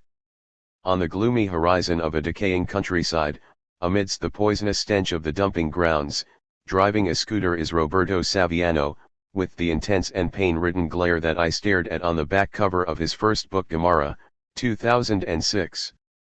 Gamara is the first book that tells, with no reassuring ideological fiction, the social and cultural composition of contemporary global capital.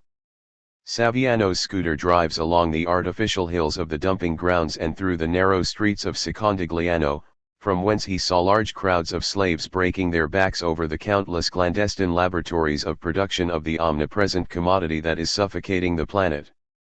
The few people who mention this book either say that it is a novel or reportage.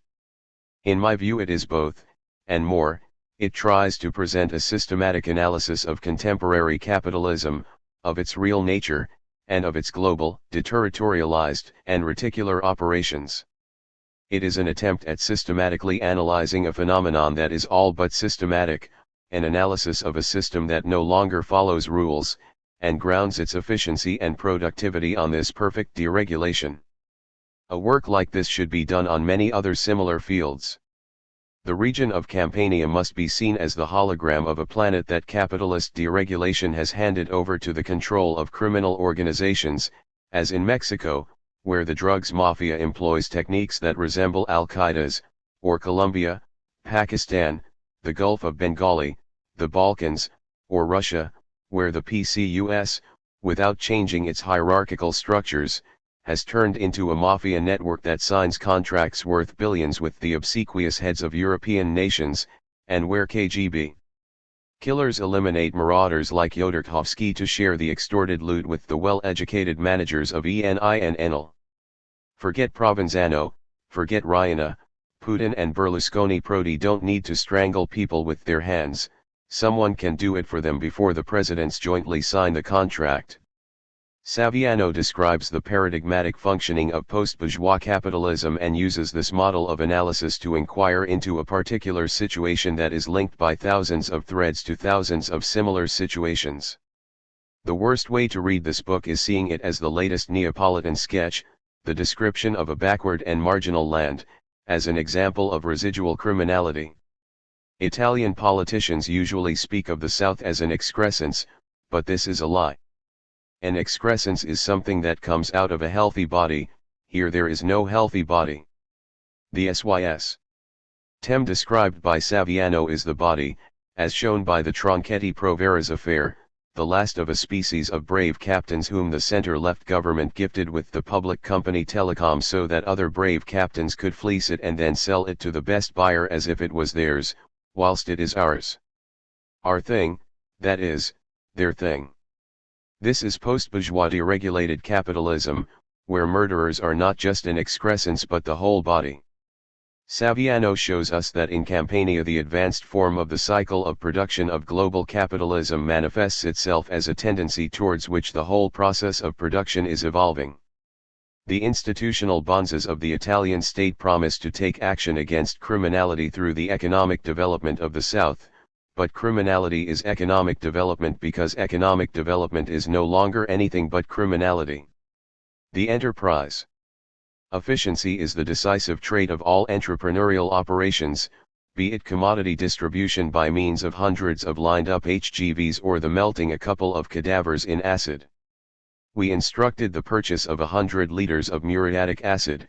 We needed 200 liters metal containers, normally used for keeping petrol and open at the top. In our experience, each container needed to be filled with 50 liters of acid, and as we planned to suppress 2 people, we got 2 barrels ready. 2006, 63. Many questions of efficiency are discussed in this book. Only efficiency decides on the economic success of the enterprise.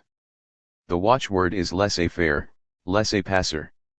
The theory is that the market regulates itself.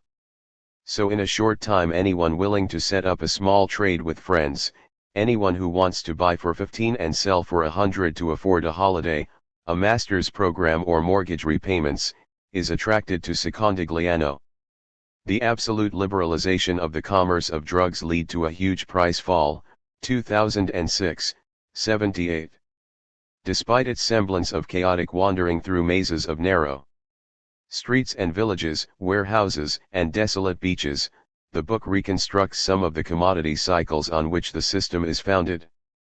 The word Camorra doesn't exist, it's a cop's word, used by magistrates and journalists. It makes the affiliates smile, it's an expert's term, relegated to history. The word in use to describe clan members is system, they belong to the system of Secondigliano.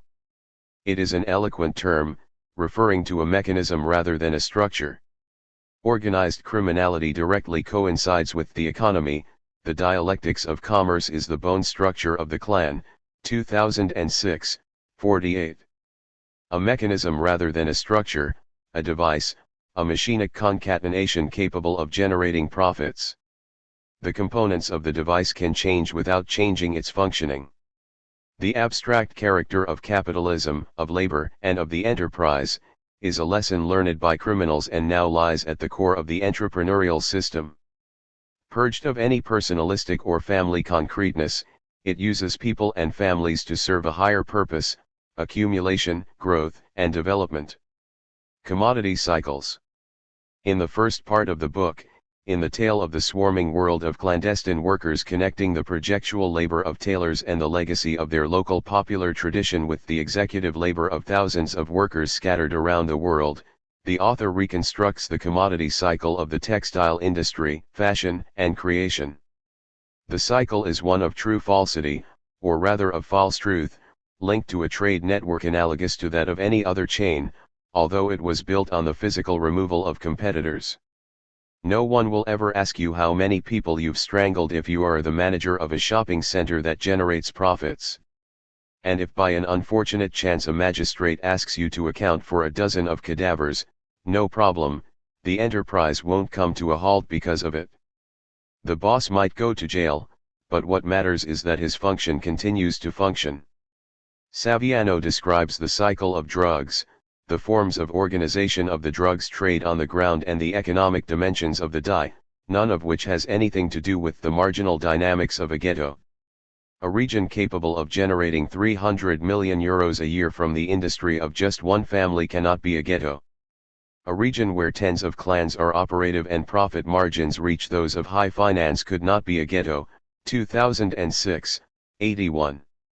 When the ministers of trade and industry talk about the GNP they should tell the truth, as the amount of bloodshed, the death rates, and the poison increase, so does the GNP grows. According to official statistics, 20% of the GNP is based on tax evasion, at least a quarter of the wealth produced and exchanged in Italy is generated under conditions of criminality. Murder, the disposal of dead bodies, blackmail and armed gangs should be classified as decisive factors for the GNP formation. They should be regularly included in bookkeeping, if the current state of affairs is to be recognized, if the families of Camorra and Mafia decided to give up their trades, perhaps as a result of an apparition of Padre Pio, the Italian economy would collapse. Saviano proceeds in his analysis of the commodity cycle with a brief mention of the arms trade. He reports that Italy spends $27 billion a year on weapons, more than Russia and twice as much as Israel. The data was gathered by the International Institute of Stockholm as part of their research on peace.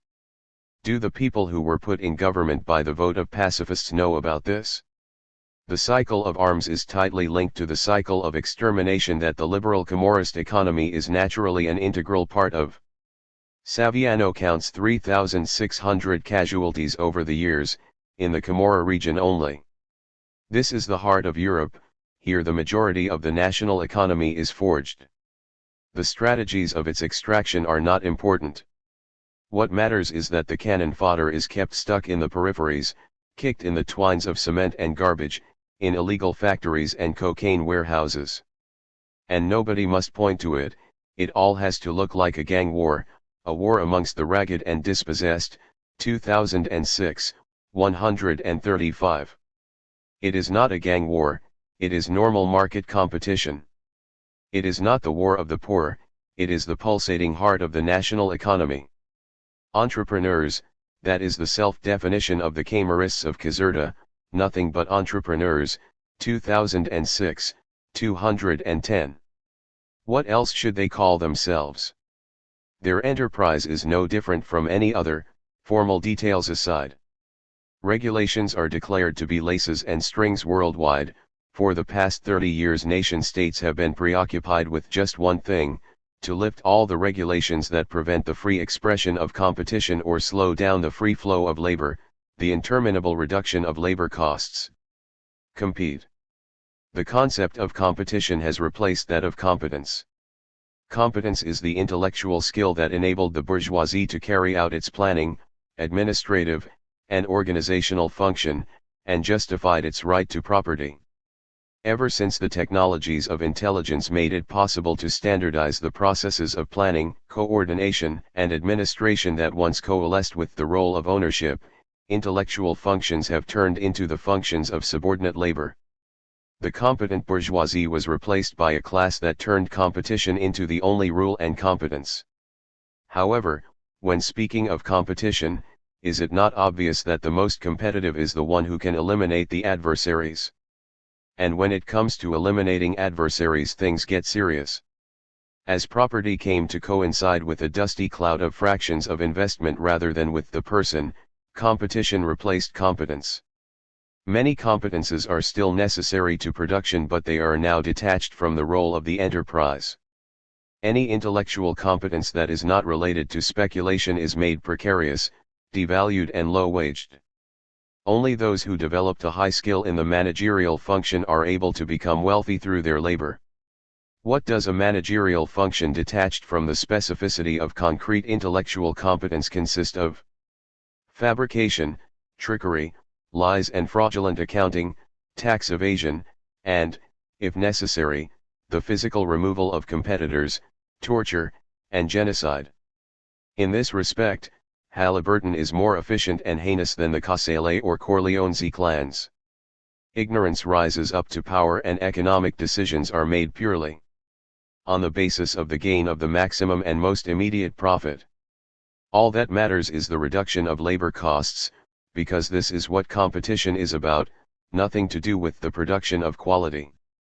As a result, the last word on decisions about production does not come from chemists, urbanists, or doctors, but from people with managerial competence, that is, with the ability to reduce labor costs and accelerate the realization of profit.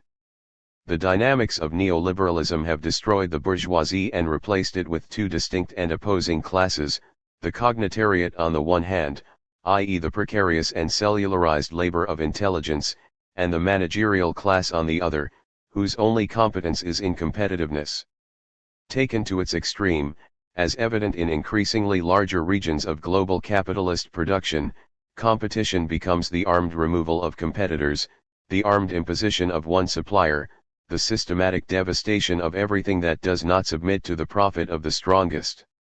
Who does competition better than those who remove their competitors? And what better techniques for this removal are there than walling up of people alive, slaughtering or dissolving them in muriatic acid? Gomorrah is inscribed in the genetic code of neoliberalism. Regulations. The neoliberal phase of capitalism appears to be an interminable and uninterrupted process of deregulation, but in fact it is the exact opposite. As all rules of coexistence are abolished, the rules of violence are imposed.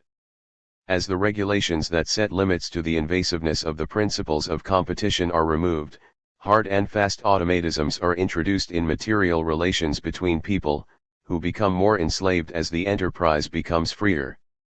The process of deregulation unremittingly removes the rules that bridle the mobility of productivity and hinder the expansive power of capital. Forms of social civilization and human rights established throughout modernity are rules that deregulation is set to eliminate. The advance of capitalist deregulation eradicates the cultural and juridical conventions of modernity and bourgeois law one by one.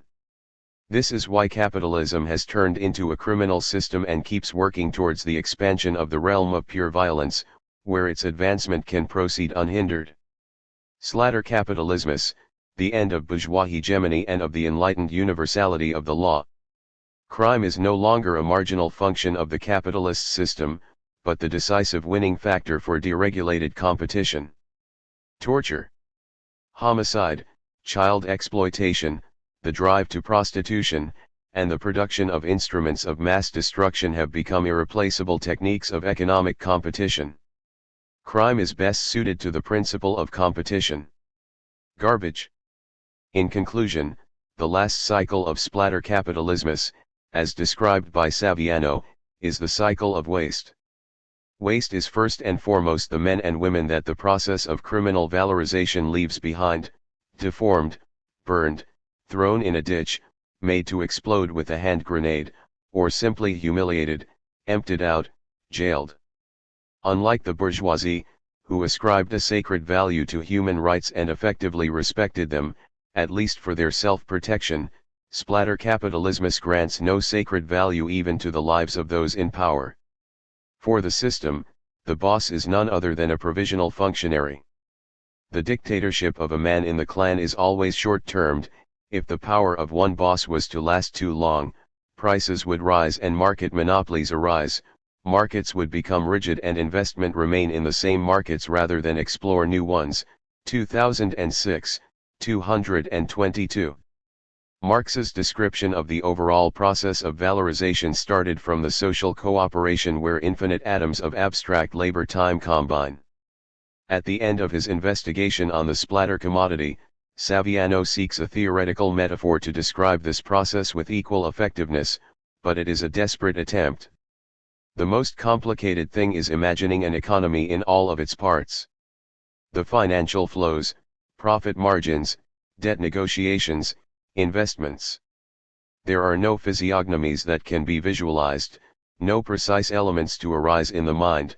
2006, 310.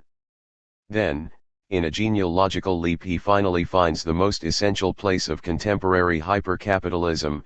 Waste grounds are the most concrete emblems of every economic cycle. 2006:310. Hypercapitalism continuously increases its productive capacity because it founds its power on it, not because there is any need for increasing production.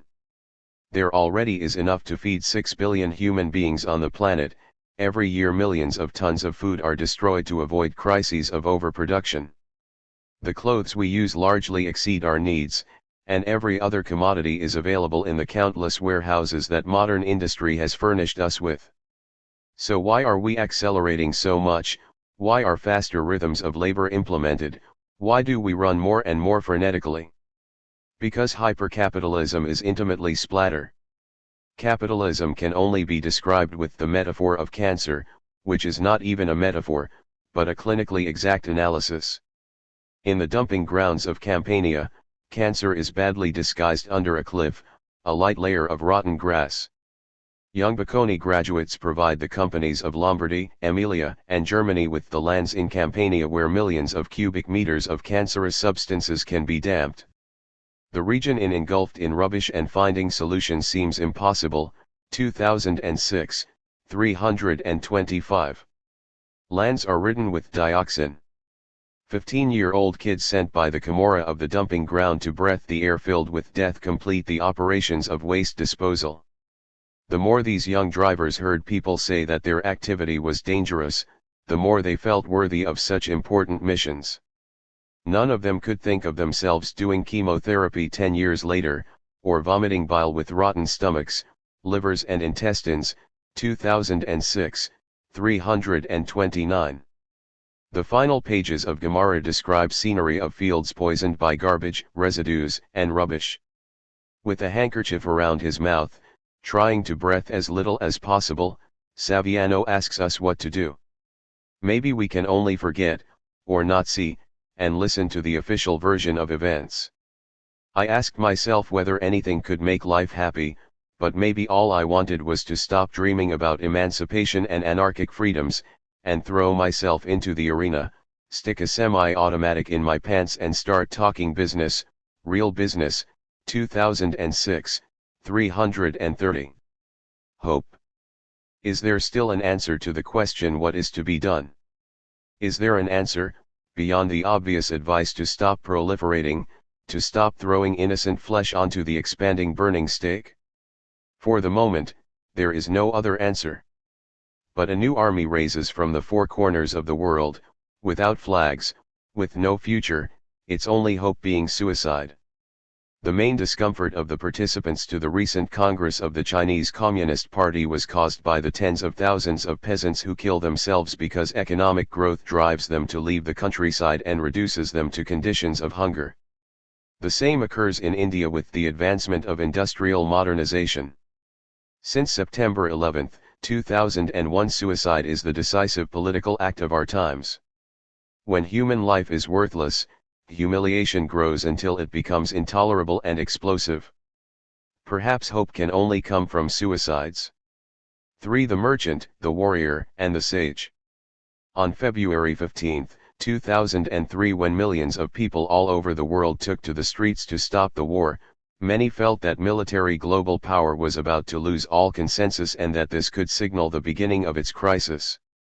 But power is no longer grounded on consensus, but terror, ignorance, and techno-economic, financial and psychic automatisms that politics is no longer able to control and that mass action is no longer able to modify or stop. In the following days we learned that a peace movement of gigantic proportions is not sufficient to stop war, and that democracy does not possess instruments capable of defusing military automatisms that terrorism and security paranoia have set in motion. Even if the majority of public opinion opposes war, the dynamic that leads to war is not stopped. Terror is the political investment on which the Bush administration placed all of its bets.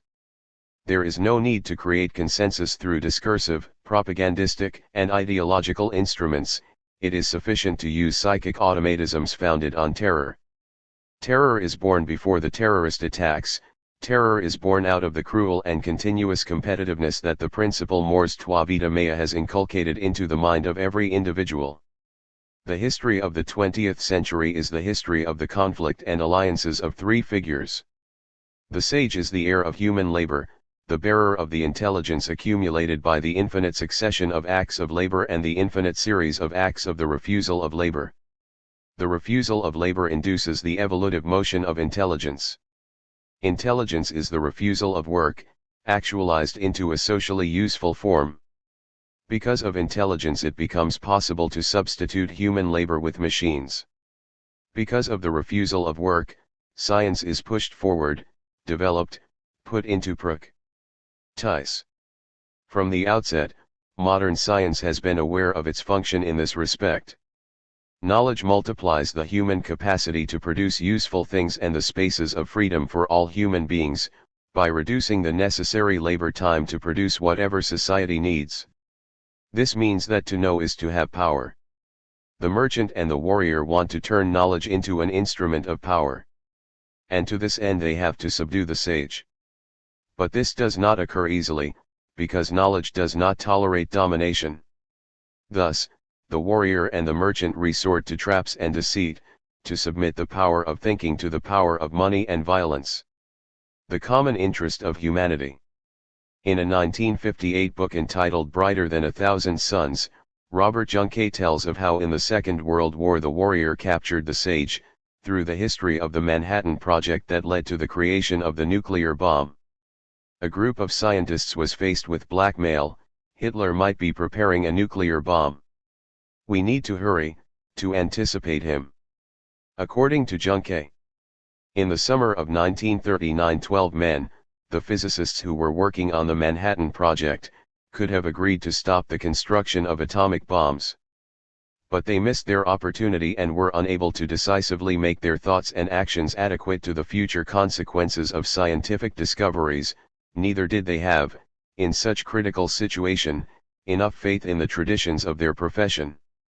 At the end of the war, von Weizsäcker commented, "The fact that we were a family was not sufficient, maybe we should have been an international body with disciplinary powers over its members." But is such thing possible in modern science? 1958. In Weizsäcker's words, we find the problem that we encountered again in its full expression half a century later: which organizational form and what rules can those who produce knowledge give themselves, if we want to stop political, economic, and military power from using knowledge for purposes that are extraneous to knowledge itself, and above all, contrary to the common interest of humanity? On that occasion, the U.S. government managed to convince a group of scientists to surrender to its blackmail. The effect of the sage's surrender to the warrior was Hiroshima. At that moment the struggle for the liberation of the sage from the warrior began, and it culminated in 1968. 1968 represented first of all the sage's refusal to lend her knowledge to the warrior and the decision to place the sage at the service of society. Then the merchant came along to seduce the sage and subdue her knowledge to the domination of techno-economic automatisms. The evaluation of the truth of knowledge is submitted to the criteria of competitiveness, economic efficiency, and the pursuit of maximum profit. In the 2 decades inaugurated by Thatcher and Reagan, knowledge has been put to work in conditions of absolute dependence on capital. Science has been incorporated into the automatisms of technology, deprived of the possibility of changing the finalities that guide its functional operation. The intensive application of knowledge to production is concretized in the creation of the digital technosphere, which emanates effects of extraordinary power. But this power is submitted to the technical automatisms where power is articulated. Constrained within the categories of the profit economy, technology increases the productivity of labor while simultaneously multiplying misery, the subordination of human beings to wage labor, solitude, unhappiness, and psychopathology. I remember when I was a child in the 1950s, like everyone else I was fascinated by the idea that we would have lived the year 2000. Newspapers used to write that in the year 2000 all the problems of humanity would have been solved because technology would have assured peace, freedom, and abundance. Now that the year 2000 has come, however, instead of peace, war hangs over the world as never before, atomic bombs proliferate in the hands of fanatics of all religions. Instead of freedom there is the unquestionable domination of economic priorities, instead of abundance there is slavery, misery, and hunger in 2/3 of the world. The fanatic application of market rules has produced this folly and we are racing towards catastrophe. The movement of researchers. Any project of reform or change makes no sense unless we are prepared to radically redefine the direction of this race, and neither the warrior nor the merchant can decide the direction of the race. Only the sage can establish it. Only human knowledge, following its own rules, its priorities, and lines of possibility has the right to redefine the rules of production and exchange. Only women and men as subjects of knowledge can decide in which direction the world is to move. This is the great novelty affirmed in Seattle: the merchants have no right to decide on the lives of millions of people on the basis of their own economic profit. Only a movement of researchers, a high-tech labor movement of the cognitariat that is autonomously organized, can stop the dictatorship of financial corporations. The global movement that exploded in Seattle in 1999 pointed towards a new direction. Globalization must be guided by ethically motivated knowledge and become a power in the hands of all women and men, not the power of a minority. From Seattle onwards a movement emerged that aims at the social, epistemic, and technological recomposition of cognitive labor. This requires that scientific research is autonomous from the merchant's interests. This awareness has grown ever since. Millions of people in the world have started to reclaim the autonomy of their brain from profit. In information technology we have witnessed the diffusion of open source practices. In biotechnological and pharmacological sectors there has been a struggle to claim free access to the products of intellectual innovation. In the cycle of information media activism has spread. The privatization of knowledge. Capital reacted, following the dictates of liberalist ideology, with the coercive privatization of the products of collective knowledge and the submission of experimentation to economic competition. The privatization of collective knowledge has encountered resistance and opposition everywhere, and cognitive laborers have started to realize that their potential is superior to the power of the merchant. Since intellectual labor is at the center of the productive scene, the merchant no longer possesses the juridical or material instruments to impose the principle of private property. Given that the most precious goods in social production have an immaterial and reproducible character, we have discovered that the private appropriation of goods makes no sense, while the reasons sustaining the privatization of material goods in industrial society have weakened. In the sphere of semiotic capital and cognitive labor, when a product is consumed, instead of disappearing it remains available, while its value increases the more its use is shared.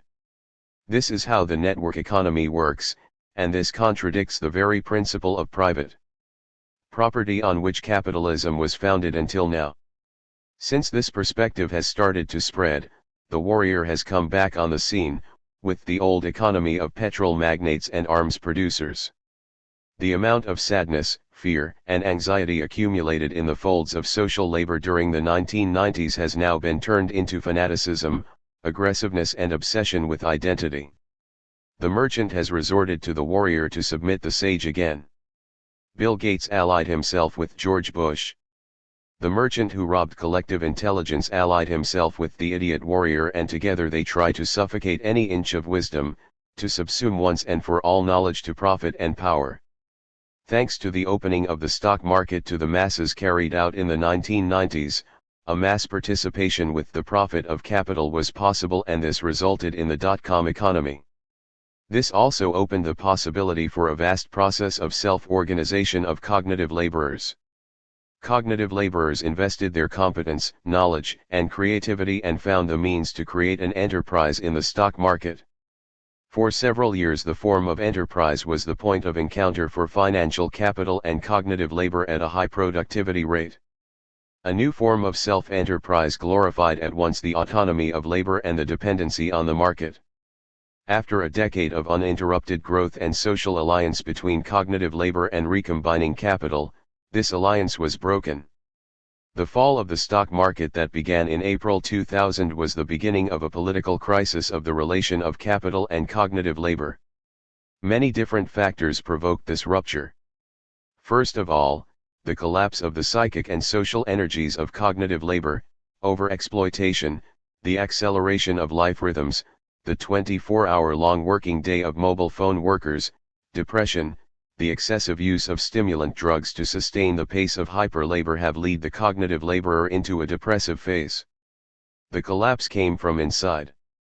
At the same time, the monopolistic attack against the army of .com, the front of cognitive laborers and the free market occurred. The imposition of limits on experimentation, the imposition of monopolistic standards, the alliance between monopolies and political power, took the breath away from the diffuse economy. Then the monopolistic counter-revolution began, and the conditions for a shift from the network economy to the war economy were created. The new economy had witnessed the flourishing of a process of self-organization of cognitive labor in the form of the enterprise, but in the same years a predatory lumpen bourgeoisie emerged to take advantage of the crisis of traditional capitalist rule in order to appropriate for itself enormous shares of social capital, as all the post-Enron collapse cases demonstrated. Neoliberalism in the long run has not favored the free market but monopoly. At this stage, almost miraculously, while the crisis precipitated and was taking away all credibility and power of the groups linked to the Bush administration, those airplanes fell from the sky and gave birth to an era of unlimited violence, an era when power, having lost all legitimacy, legitimates itself through war. But in war, perspectives are redefined. Nazi liberal aggressive capitalism evoked the specter of the war to defend its vacillating power, but in the course of this war, which is unacceptable for the conscience and lifestyle of the great majority of the Western population, anything could happen. The problem Weizsäcker talks about is urgent today. Is it possible to have a self-organization of scientists that is founded on the autonomy of science from power? This is no longer a concern for a small group of nuclear physicists, but for millions and millions of workers in science and technology, in administration, in education, and therapy. The Pacific Army of the Cognitariat holds the key to a deconstruction of the chain of automatisms through which capitalism fortifies itself. From intellectuals to cognitarians. The Enlightenment intellectual is defined not by his social condition, but by a universal system of values. The role that the Enlightenment attributes to the intellectual is that of founding and guaranteeing, through the exercise of rationality, the realization of universal principles such as respect for the rights of man, equality before the law, and the universality of law itself. This modern figure of the intellectual, one that incarnates an ideology, finds its philosophical legitimation in Kantian thought. In the context of Kantian thought, the intellectual emerges as a transcendent figure whose activity is independent of social experience, or in any case not socially determined in its cognitive or ethical decisions. The intellectual appears in the Enlightenment era as the bearer of a universal rationality, abstractly human, and in this sense one can consider him as the subjective determination of the Kantian I think. The role of the intellectual is closely tied to the elaboration of that system of values constituting modern universalism. The intellectual is the guarantor of a thought free from any belonging, an expression of a universally human rationality. In this sense, the intellectual is the guarantor of democracy. Such a democracy cannot descend from social origins, from a belonging, but only from the desert, from the unlimited horizon of choice and of possibilities, from the possibility of access and of citizenship for every person as semiotic agent, a subject that exchanges signs in order to access universal rationality. This detached, universal intellectual is established in opposition to the romantic figure of the people, or rather withdraws itself from it.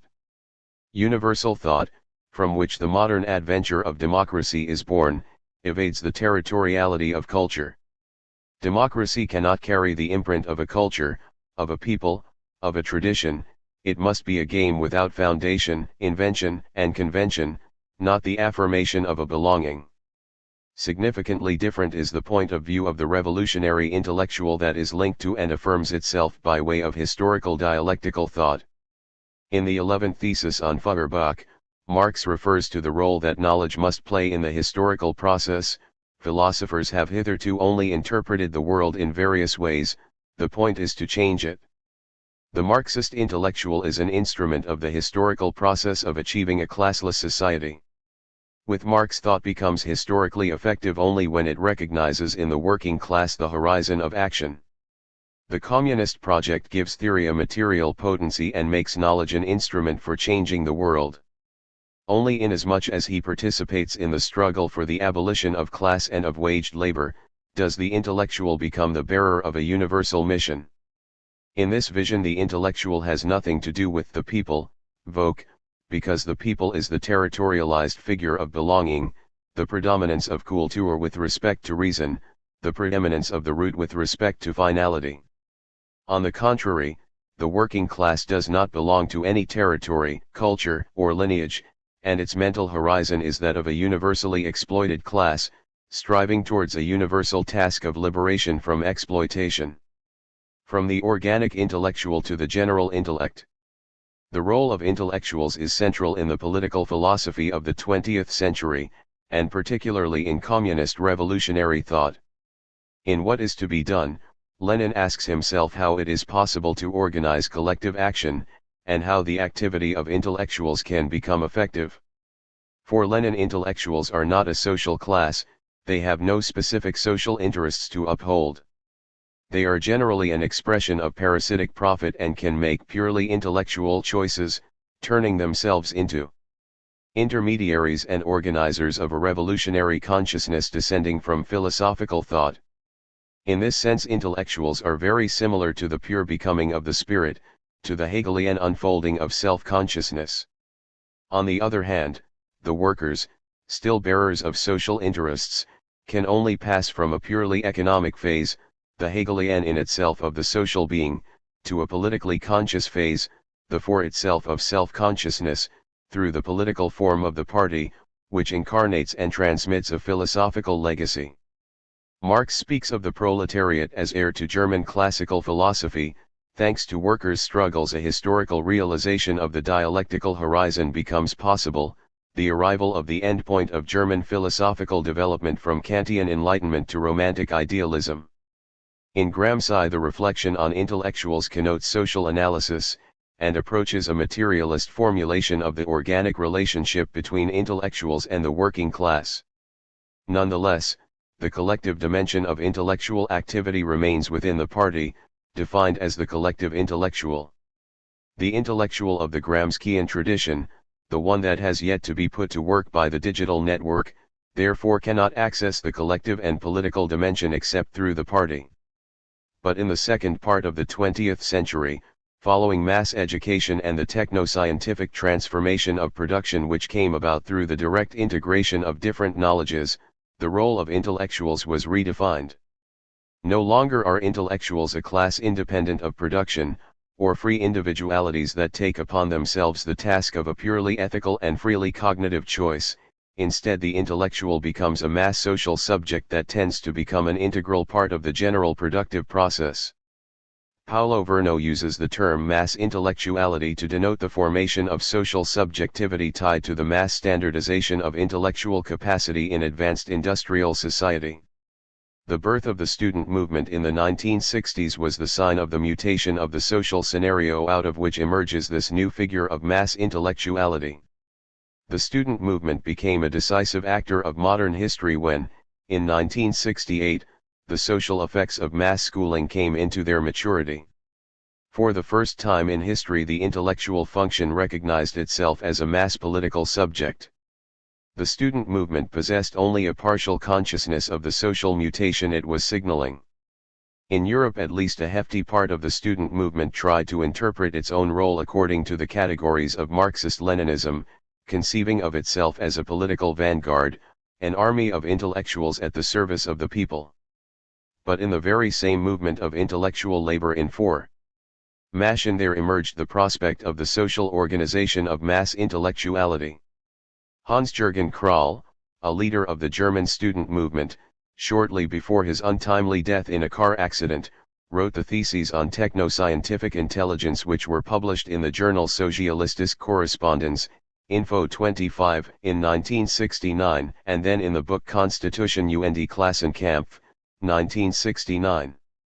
Krahl states for the first time that the new social composition of intellectualized labor cannot be organized according to the political and organizational categories of the traditional workers' movement. Preceding and in parallel with the movements of 1968, Italian operaismo brought to light, in an original manner through its analytic approach, this necessary inversion of perspective at the end of the 1960s. Mario Tronti, Raniero Panzieri, Toni Negri, Romano Alquati. I prefer to speak of this stream of thought as compositionism, due to the fact that its essential theoretical contribution consists in the reformulation of the problem of political organization in terms of social composition. Compositionism abandons the Leninist notion of the party as collective intellectual and leaves open the notion of the intellectual itself, by proposing a re-examination of the Marxian concept of general intellect. Marx spoke of the general intellect in a section of the Grundrisse known as the Fragment on Machines. But to the degree that large industry develops, the creation of real wealth comes to depend less on labor time and on the amount of labor employed than on the power of the agencies set in motion during labor time, whose powerful effectiveness is itself in turn out of all proportion to the direct labor time spent on their production, but depends rather on the general state of science and on the progress of technology, or the application of science to production.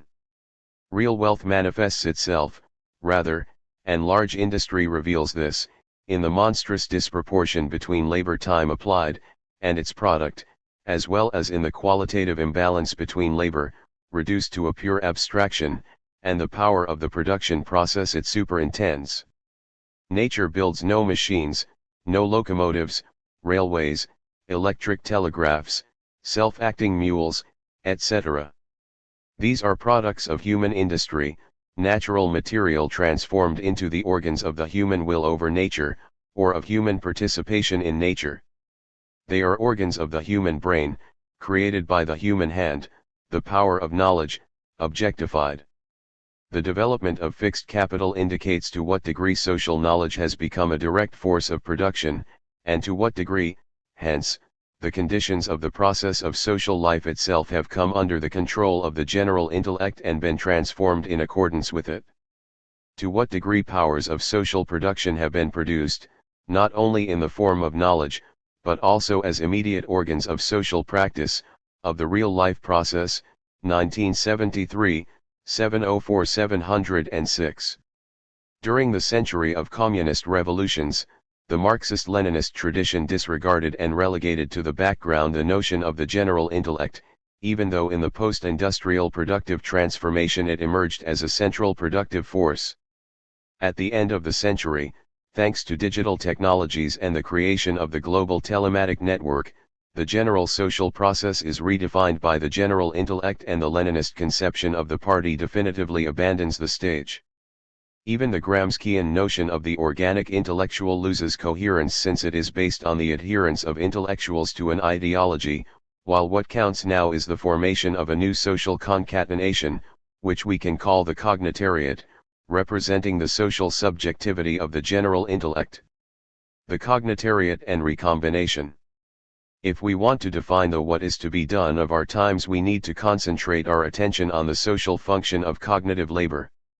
It is no longer a case of constructing a vanguard subjectivity, the organic intellectual, to organize the collective intellectual in the party.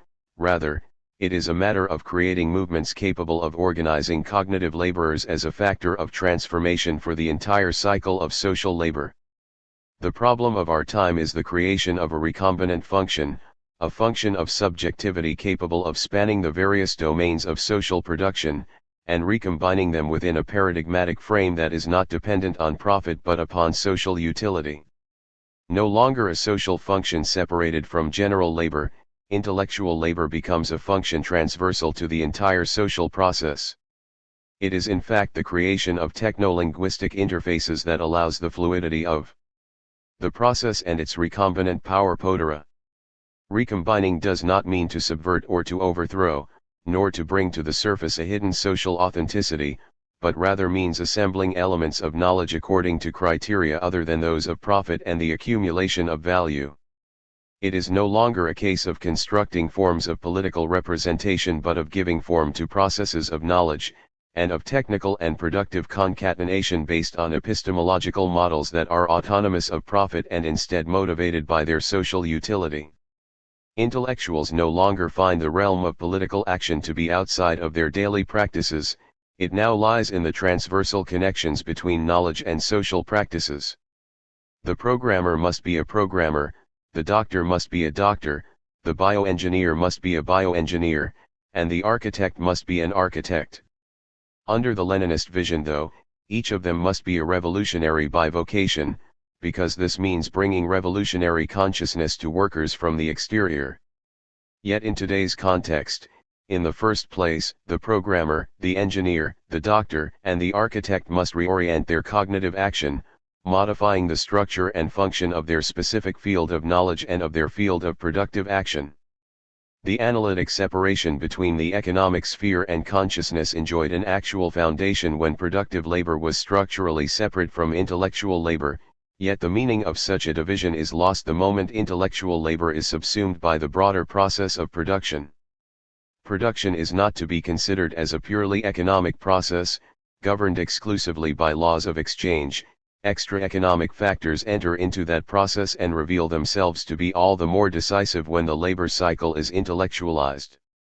Social culture, contrasting imaginations, expectations, and disappointments, loathing and solitude enter to modify the rhythm and fluidity of the productive process. Social productivity is conditioned by the emotional, ideological, and linguistic spheres. And this becomes all the more clear as emotional, linguistic, and planning spheres become involved to a greater degree in the process of the production of value. Social combination gives production an ever greater scientific character, and, in this way, forms it into a totality, a general laborer, but at the same time it reduces the single capacity for labor to a simple moment of production. The application of science and technique to the productive process has reached such a level of development that it threatens to unravel the system. It therefore has induced a new quality of the socialization of productive labor which no longer tolerates the form of objectification imposed on labor by capital, Krall 1969, 365. On the basis of these premises, Krall critiques the political planning of the 20th century labor movement.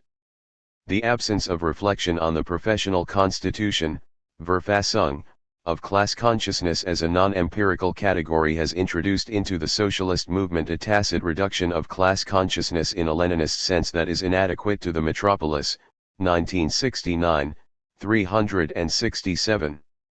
Leninism, then, is inadequate both as an organizational model and as a conception of the relationship between social consciousness and the broader labor process, with respect to the metropolitan condition.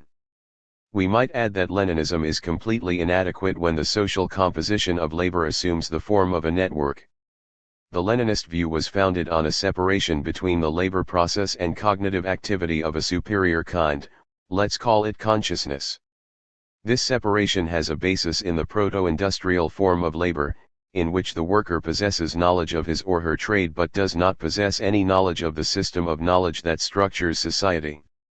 But the basis of that separation becomes increasingly fragile at the moment in which the mass worker, forced into an ever more fragmented and repetitive labor activity, develops his sociality in a dimension that is immediately subversive and anti-capitalist.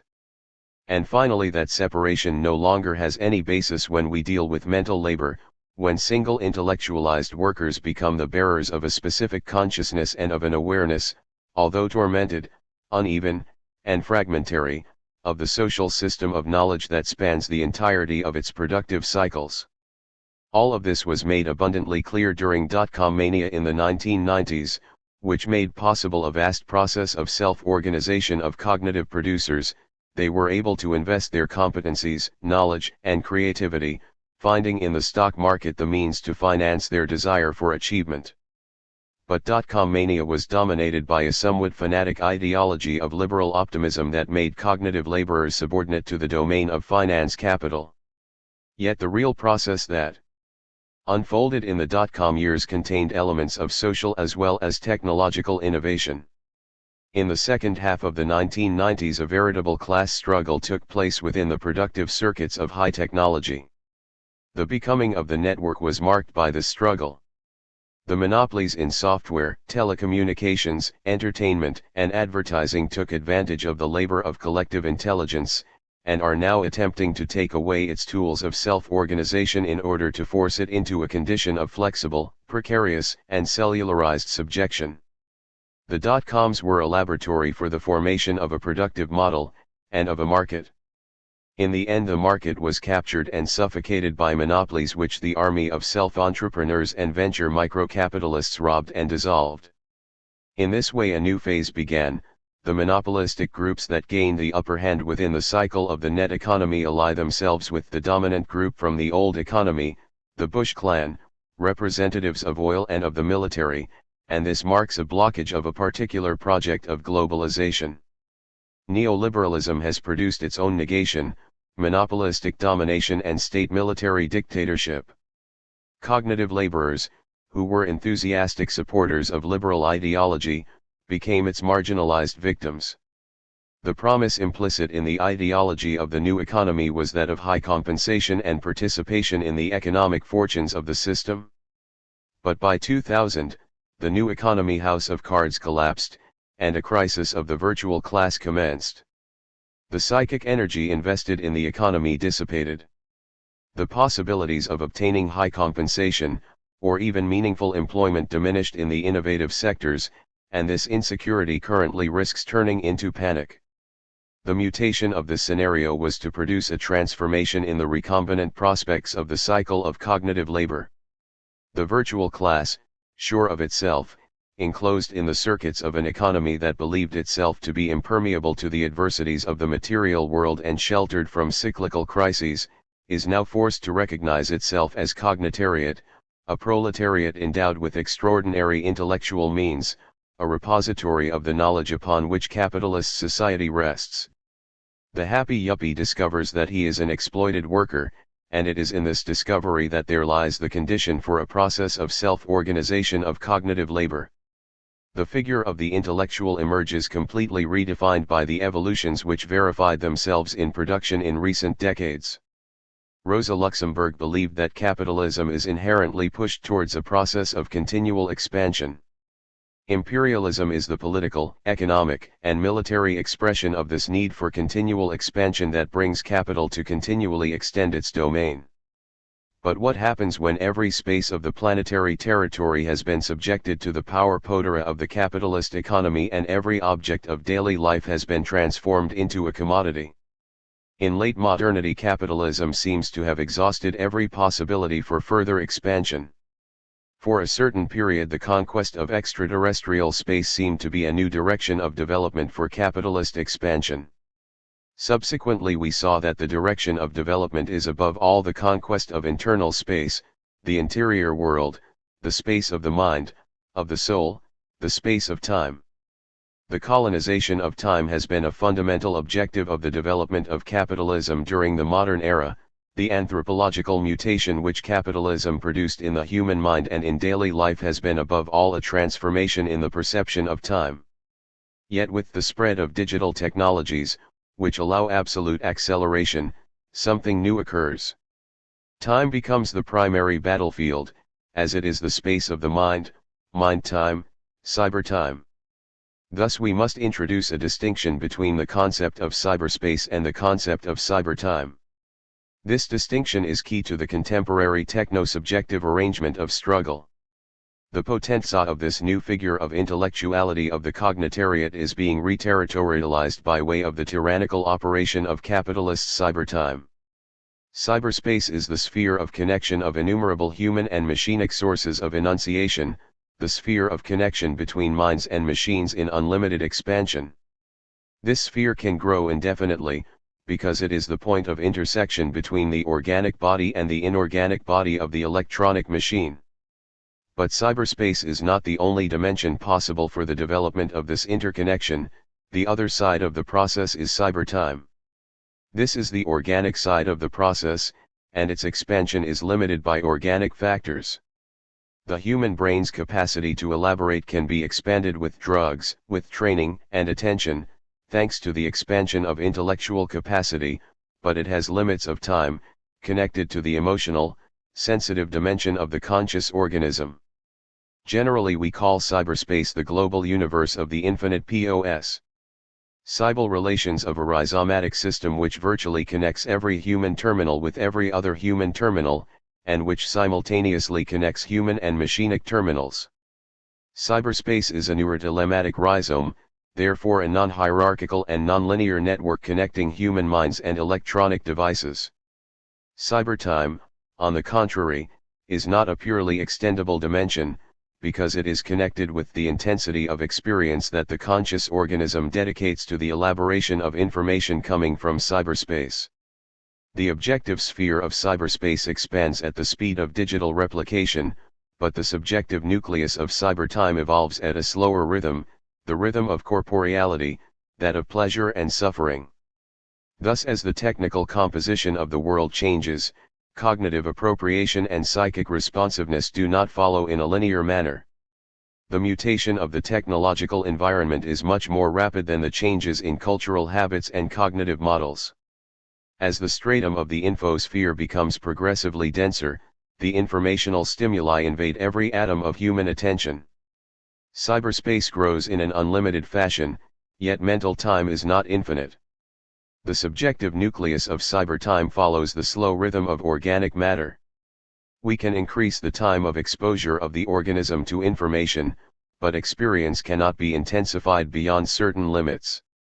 Beyond these limits, the acceleration of experience provokes a reduced consciousness of stimulus, a loss of intensity which concerns the aesthetic sphere, that of sensibility, and importantly also the sphere of ethics. The experience of the other is rendered banal, the other becomes part of an uninterrupted and frenetic stimulus, and loses its singularity and intensity, it loses its beauty.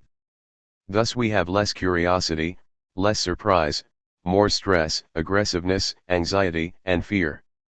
The acceleration produces an impoverishment of experience, because we are exposed to a growing mass of stimuli that we cannot elaborate upon, according to the intensive modalities of pleasure and knowledge.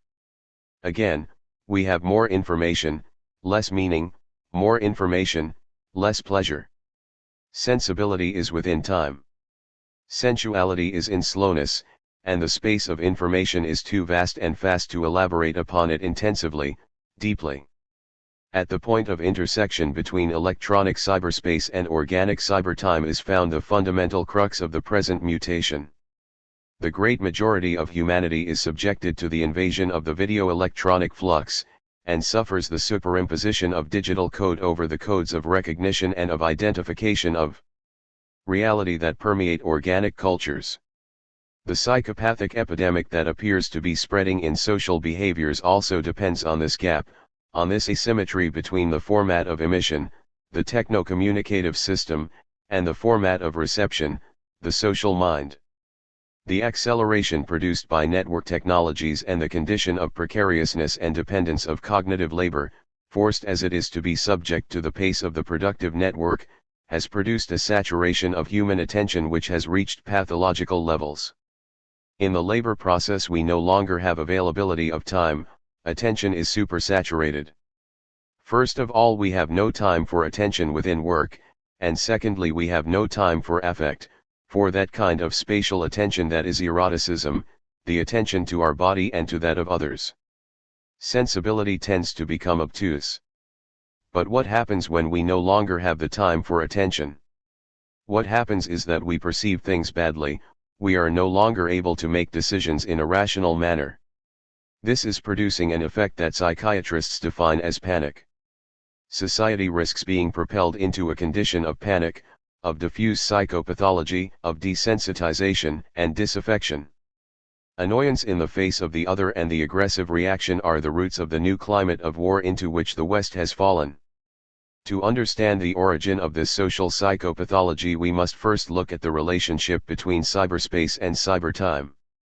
Cyberspace is the infinite productivity of the general intelligence, of the general intellect, of the net. When an immense number of points enter into a non-centric and non-hierarchical connection we have the infinite production of signs, i.e. intellectual commodities. Yet cybertime is by no means infinite.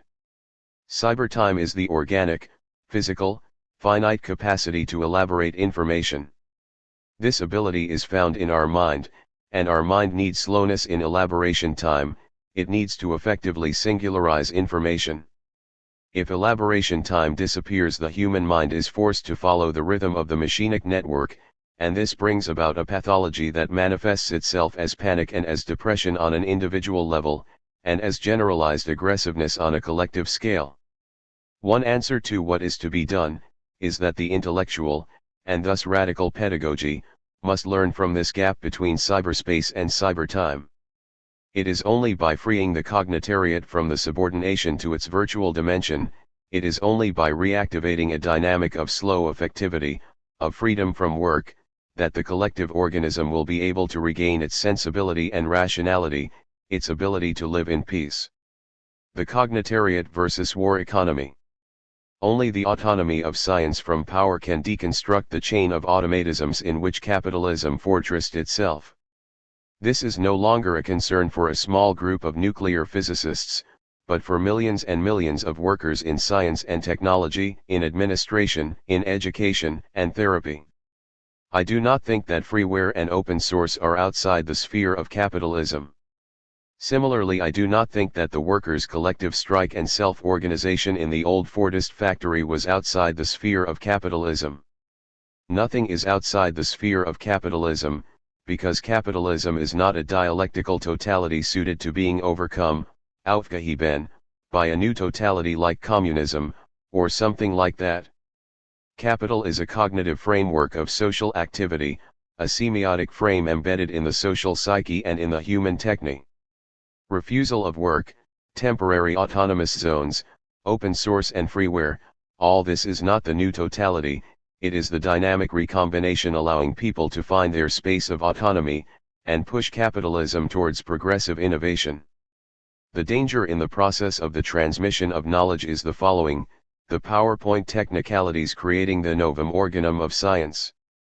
Knowledge reduced to a functional system of frequently asked questions, the digital formalization of didactics, of the method and of the contents of knowledge. You will remember that Karl Marx wrote somewhere that the proletariat is the heir of classical German philosophy. It was just a metaphor.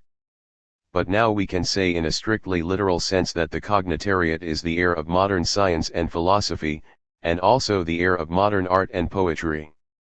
The social liberation of the cognitariat is also their appropriation of the techno-social effects of knowledge. Intellectuals, cognitarians and social composition. Following the Leninist tradition, the party used to be the professional organization of intellectuals who chose to serve the proletarian cause.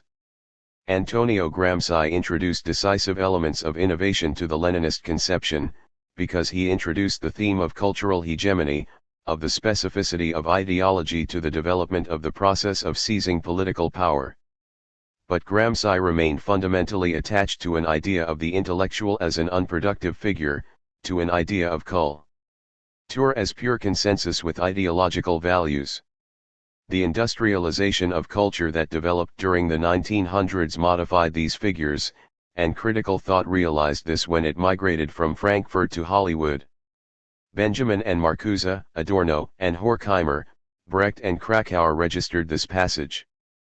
But when the digital web fragmented and recombined the global labor process, then intellectual labor assumed the configuration that Marx had, in the Grundrisse, defined with the expression of general intellect.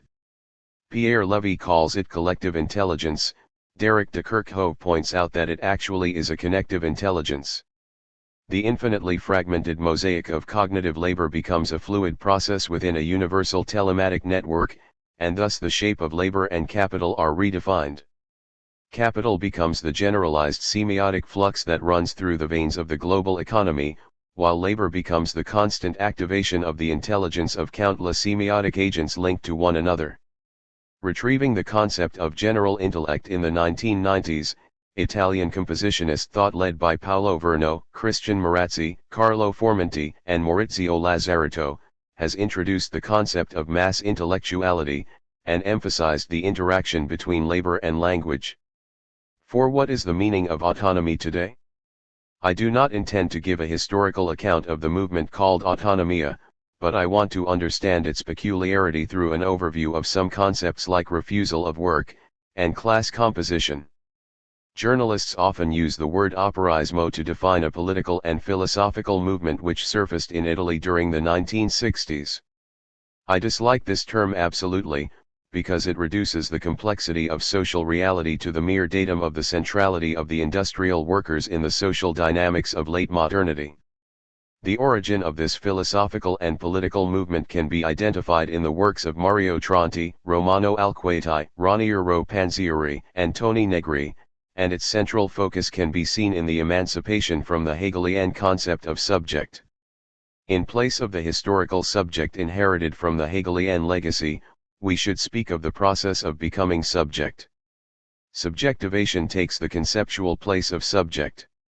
This conceptual move is very close to the contemporary modification of the philosophical landscape that was promoted by French post-structuralism. Subjectivation in the place of subject.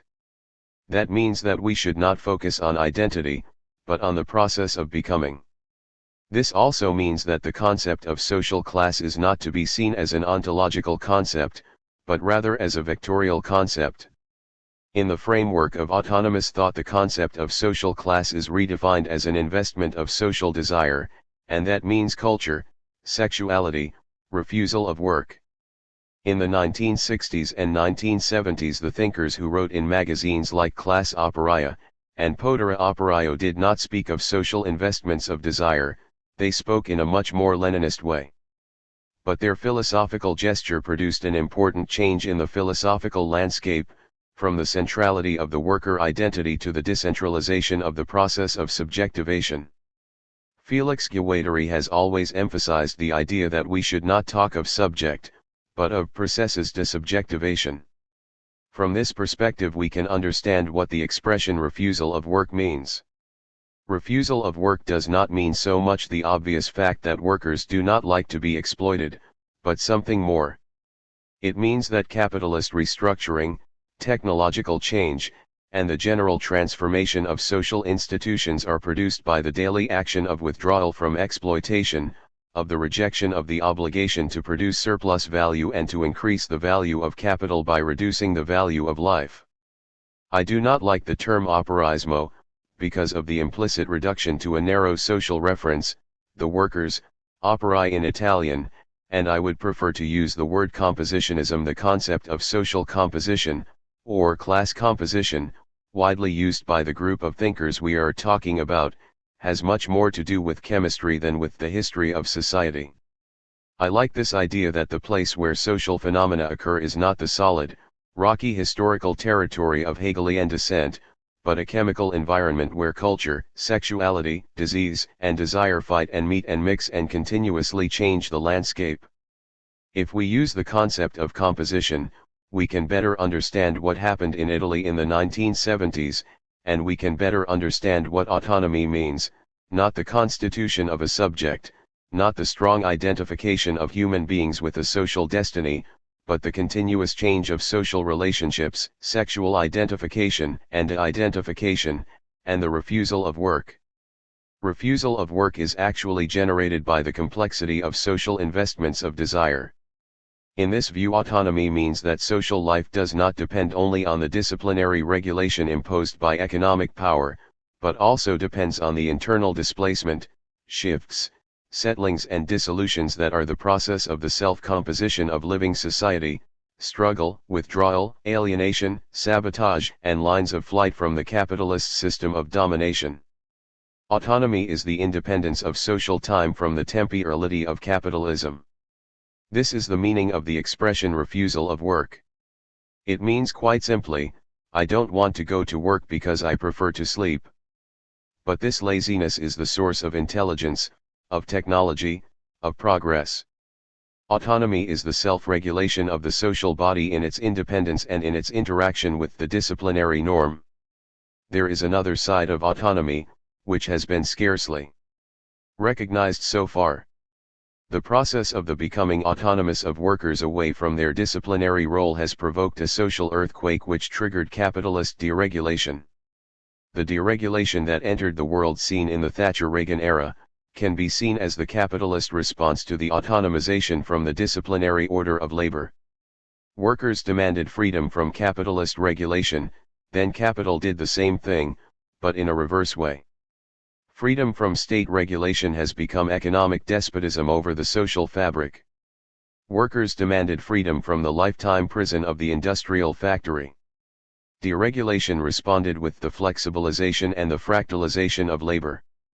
The autonomy movement of the 1970s triggered a dangerous process, a process which evolved from the social refusal of capitalist disciplinary rule to capitalist revenge, which took the form of deregulation, freedom of the enterprise from the state, destruction of social protections, downsizing and externalization of production, cutback of social spending, detaxation, and finally flexibilization.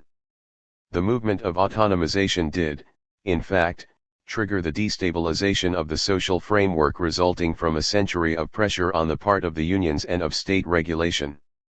Was it a terrible mistake that we made? Should we repent the actions of sabotage and dissent, of autonomy, of refusal of work which seem to have provoked capitalist deregulation? Absolutely not.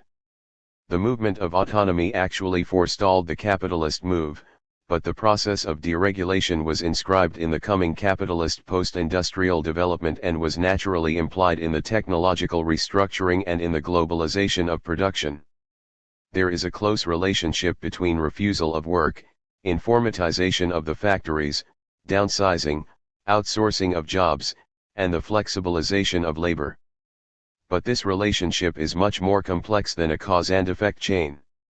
The process of deregulation was inscribed in the development of new technologies allowing capitalist corporations to unleash a process of globalization. A similar process happened in the media field, during the same period. Think about the free radio stations in the 1970s.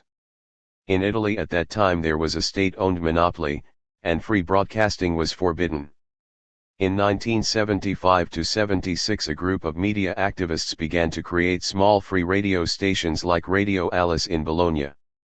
The traditional left, the PCI and so on, denounced those media activists, warning about the danger of weakening the public media system, and opening the door to privately owned media. Should we think today that those people of the traditional statist left were right? I don't think so. I think they were wrong at that time, because the end of the state-owned monopoly was inevitable, and freedom of expression is better than centralized media. The traditional statist left was a conservative force, doomed to defeat as they desperately tried to preserve an old framework which could no longer last in the new technological and cultural situation of the post-industrial transition. We could say much the same about the end of the Soviet Empire and of so-called real socialism. Everybody knows that Russian people were probably living better 20 years ago than today, and the ostensible democratization of Russian society has so far mostly been the destruction of social protections, and the unleashing of a social nightmare of aggressive competition, violence, and economic corruption. But the dissolution of the socialist regime was inevitable, because that order was blocking the dynamic of the social investment of desire, and because the totalitarian regime was obstructing cultural innovation. The dissolution of the communist regimes was inscribed in the social composition of collective intelligence, in the imagination created by the new global media, and in the collective investment of desire. This is why the democratic intelligentsia and dissident cultural forces took part in the struggle against the socialist regime, although they knew that capitalism was not paradise. Now deregulation is savaging the former Soviet society, and people are experiencing exploitation and misery and humiliation at a point never reached before, but this transition was inevitable and in a sense it has to be seen as a progressive change. Deregulation does not mean only the emancipation of private enterprise from state regulation and a reduction of public spending and social protection. It also means an increasing flexibility of labor.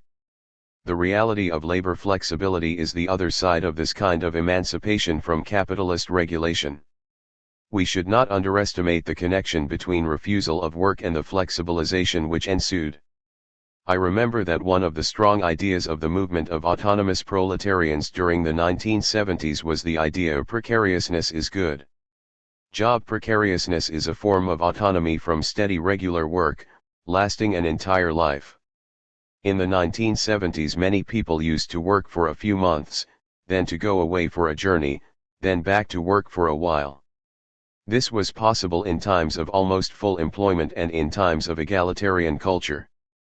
This situation allowed people to work in their own interest and not in the interest of capitalists, but quite obviously this could not last forever, and the neoliberal offensive of the 1980s was aimed to reverse this balance of forces. Deregulation and the flexibilization of labor have been the effect and the reversal of the workers' autonomy, and it is not only for historical reasons that we should try to grasp this.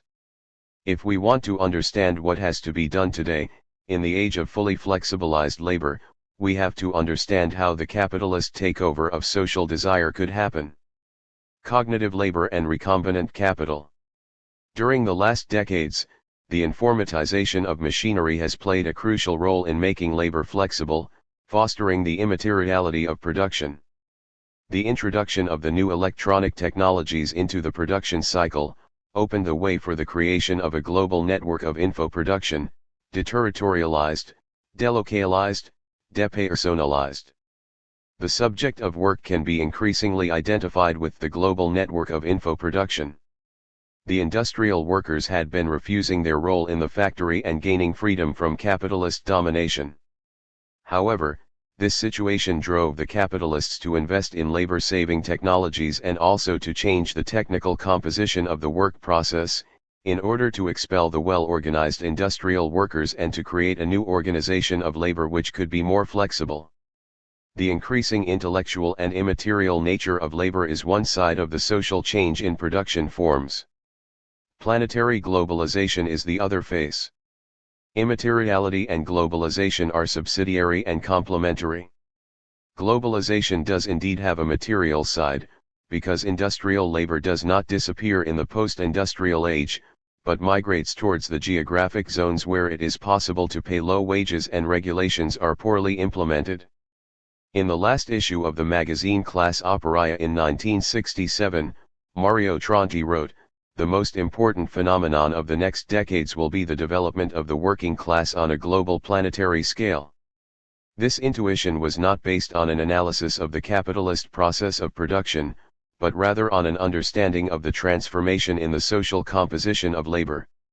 Globalization and informatization could be foretold as an effect of the refusal of work in the Western capitalist countries.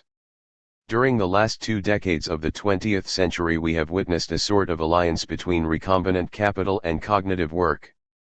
What I call recombinant are those sections of capitalism which are not closely connected to a particular industrial application, but can be easily transferred from one place to another, from one industrial application to another, from one sector of economic activity to another, and so on. The financial capital that takes the central role in politics and in the culture of the 1990s may be called recombinant. The alliance of cognitive labor and financial capital has produced important cultural effects, namely the ideological identification of labor and enterprise. The workers have been induced to see themselves as self-entrepreneurs, and this was not completely false in the dot-com period, when the cognitive worker could create his own enterprise, just investing his intellectual force, an idea, a project, a formula, as an asset. This was the period that Geert Lovink has defined as dotcomania in his remarkable book Dark Fiber, 2003. What was dotcomania? Due to mass participation in the cycle of financial investment in the 1990s, a vast process of self-organization of cognitive producers got underway. Cognitive workers invested their expertise, their knowledge, and their creativity, and found in the stock market the means to create enterprises. For several years, the entrepreneurial form became the point where financial capital and highly productive cognitive labor met. The libertarian and liberal ideology that dominated the American cyberculture of the 1990s idealized the market by presenting it as a pure environment. In this environment, as natural as the struggle for the survival of the fittest that makes evolution possible, labor would find the necessary means to valorize itself and become enterprise. Once left to its own dynamic, the reticular economic system was destined to optimize economic gains for everyone, owners and workers, also because the distinction between owners and workers would become increasingly imperceptible when one enters the virtual productive cycle. This model, theorized by authors such as Kevin Kelly and transformed by Wired magazine into a sort of digital liberal, scornful, and triumphalist Weltanschauung, went bankrupt in the first couple of years of the new millennium, together with the new economy and a large part of the army of self-employed cognitive entrepreneurs who had inhabited the dot-com world. It went bankrupt because the model of a perfectly free market is a practical and theoretical lie. What neoliberalism supported in the long run was not the free market, but monopoly. While the market was idealized as a free space where knowledges, expertise, and creativity meet, reality showed that the big groups of command operate in a way that is far from being libertarian, but instead introduces technological automatisms, imposing itself with the power of the media or money, and finally shamelessly robbing the mass of shareholders and cognitive labor. In the second half of the 1990s a real class struggle occurred within the productive circuit of high technologies. The becoming of the web has been characterized by this struggle. The outcome of the struggle, at present, is unclear. Surely the ideology of a free and natural market turned out to be a blunder. The idea that the market works as a pure environment of equal confrontation for ideas, projects, the productive quality and the utility of services has been wiped out by the sour truth of a war that monopolies have waged against the multitude of self-employed cognitive workers and against the slightly pathetic mass of micro-traders.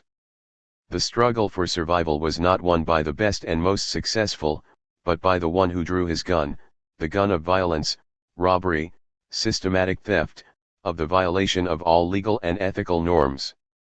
The Bush-Gates alliance sanctioned the liquidation of the market, and at that point the phase of the internal struggle of the virtual class ended. One part of the virtual class entered the techno-military complex, another part, the large majority, was expelled from the enterprise and pushed to the margins of explicit proletarianization. On the cultural plane, the conditions for the formation of a social consciousness of the cognitariat are emerging, and this could be the most important phenomenon of the years to come, the only key to offer solutions to the disaster. Dot-coms were the training laboratory for a productive model and for a market. In the end, the market was conquered and suffocated by the corporations, and the army of self-employed entrepreneurs and venture microcapitalists was robbed and dissolved. Thus a new phase began.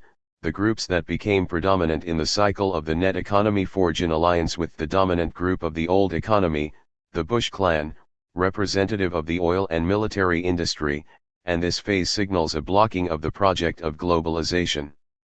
Neoliberalism produced its own negation, and those who were its most enthusiastic supporters become its marginalized victims.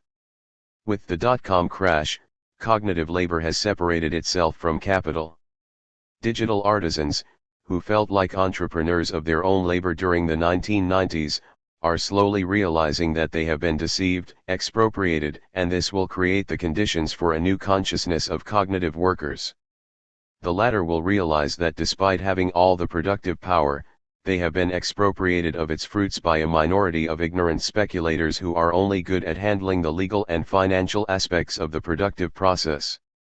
The unproductive section of the virtual class, the lawyers and the accountants, appropriate the cognitive surplus value of physicists and engineers, of chemists, writers, and media operators.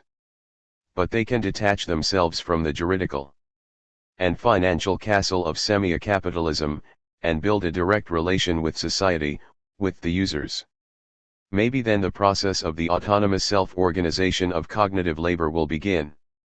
This process is already underway, as the experiences of media activism and the creation of networks of solidarity from migrant labor show. We needed to go through the dot-com purgatory, through the illusion of a fusion between labor and capitalist enterprise, and then through the hell of recession and endless war, in order to see the problem emerge in clear terms. On the one hand lies the useless and obsessive system of financial accumulation and privatization of public knowledge, the heritage of the old industrial economy. On the other hand, productive labor is being increasingly inscribed in the cognitive functions of society. Cognitive labor is starting to see itself as a cognitariat, building institutions of knowledge, of creation, of care, of invention, and of education that are autonomous from capital. Fractal time and social pathology. In the net economy, flexibility has evolved into a form of the fractalization of labor. Fractalization means the fragmentation of time activity. The worker does not exist anymore as a person. He is just the interchangeable producer of microfragments of recombinant semiosis which enters into the continuous flux of the network.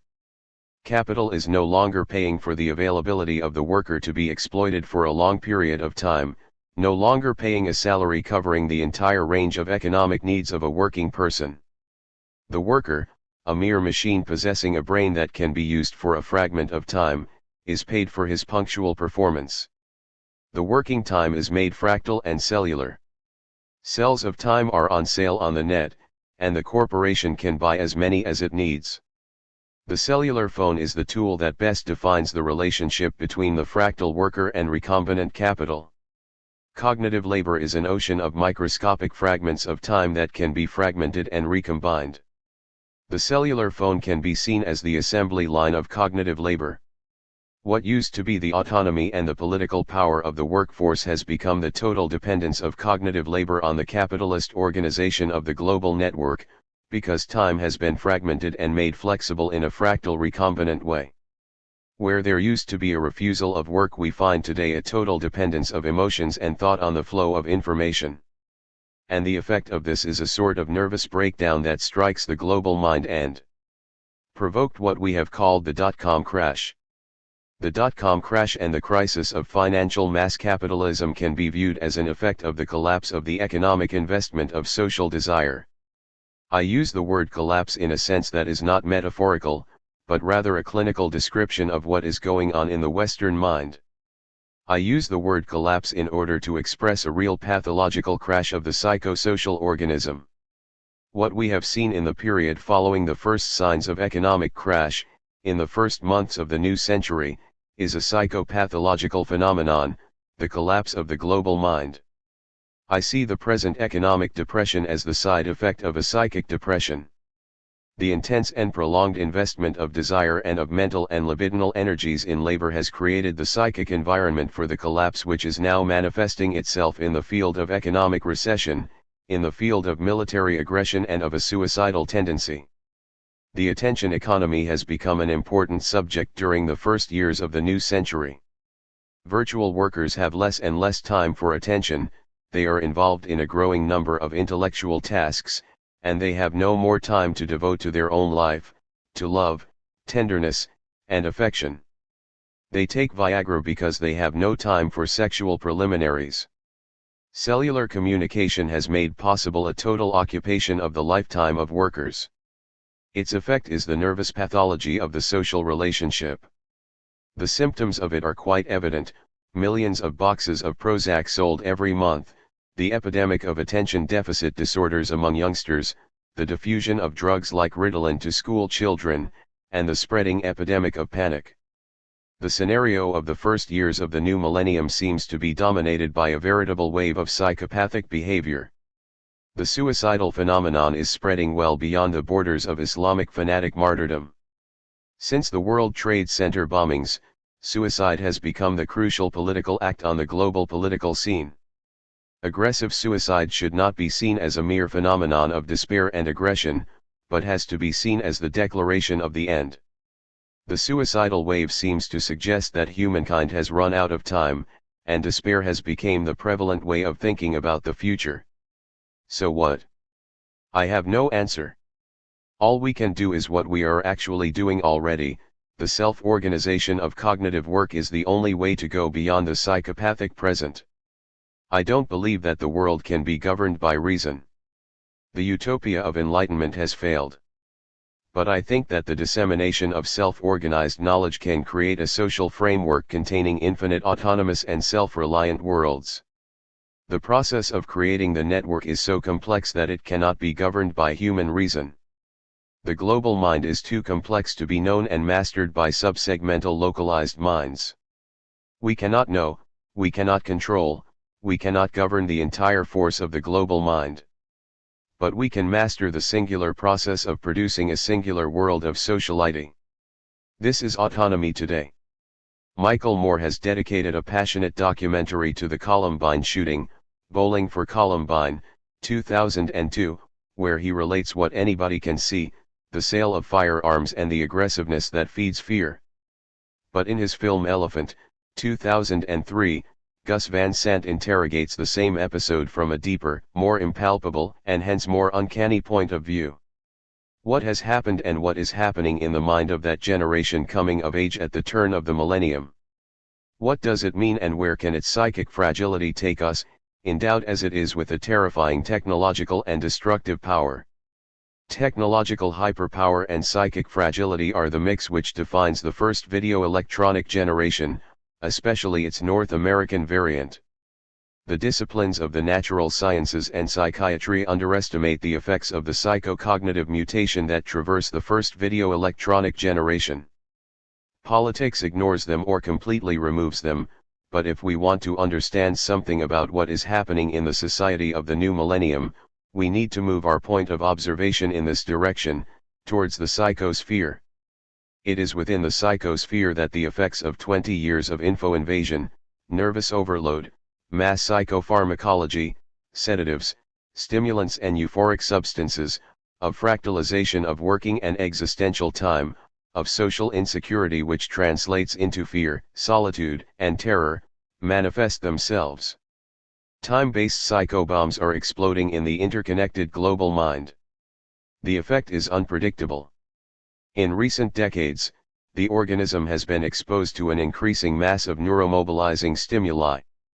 The acceleration and intensification of nervous stimulants on the conscious organism seems to have thinned the cognitive film that we might call sensibility.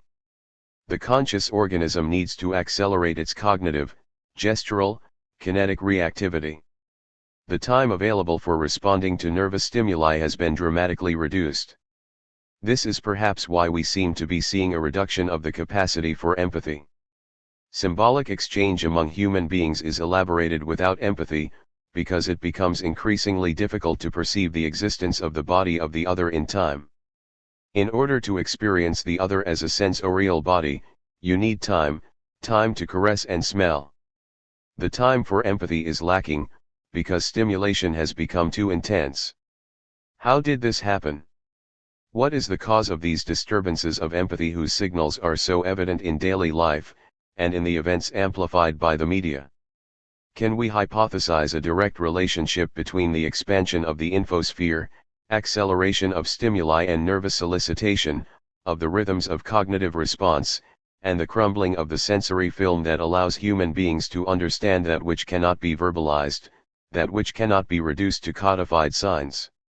Reducers of complexity such as money, information, stereotypes or digital network interfaces have simplified the relationship with the other, but when the other appears in flesh and blood, we cannot tolerate its presence, because it hurts our sensibility. The video electronic generation does not tolerate armpit or pubic hair. One needs perfect compatibility in order to interface corporeal surfaces in connection. Smooth generation. Conjunction finds its ways through hairs and the imperfections of exchange. It is capable of analogical reading, and heterogeneous bodies can understand each other even if they do not have an interfacing language. The destruction of the interhuman sensory film has something to do with the techno-informational universe, but also with the capitalistic disciplining of corporeality. In the final phase of capitalist modernization, the emancipation of woman and her insertion into production has provoked an effect of rarefaction in the corporeal and intellectual contact with the child. The mother has disappeared or has reduced her presence in the experiential sphere of the first video electronic generation.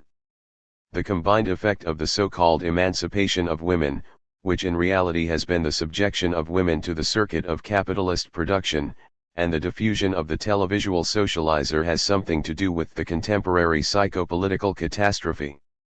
Another upheaval is being prepared in the next generation. In many places, a process is taking place that could have significant consequences in the future. Millions of women in poor countries are forced to abandon their children in order to move to the West to look after the children of other mothers who cannot look after them because they are too busy with work. What phantasms of frustration and violence will grow in the minds of abandoned children? A people of hyper-armed children has invaded the world scene. It is doomed to get badly hurt, as in Vietnam. But unfortunately it hurts us too. We saw this in the pictures snapped at Abu Ghraib and other prisons of American infamy. It is with glacial tenderness that Gus Van Sant shows us the neurotic mumbling, the anorexic hysterias and the relational incompetence of the Columbine generation. I am thinking about the splendidly bestial dialogue between the three girls in the canteen, when they decide to go shopping after having horrifically discussed friendship and its duties and the percentage of time that one should set aside for the dearest friends, in a minute quantification of effectivity. He shows us shining waiting rooms, luminous corridors traversed by psychos. Bodies that have lost contact with their soul and hence no longer know anything about their corporeality. Then everything happens while the sky rapidly moves by, as always in Gus Van Sant's films. In the suspended light of an ordinary day come the suicidal homicides. Everything happens within a few dilated minutes, recorded by closed-circuit TV cameras. Teenagers hide under tables, trying to avoid the bullets. There is no tragedy, no outcry, the ambulances are not yet there. The huge sky changes color. Dry, sparse shots. Not the terrifying crowds that we saw around Wall Street while the towers crashed.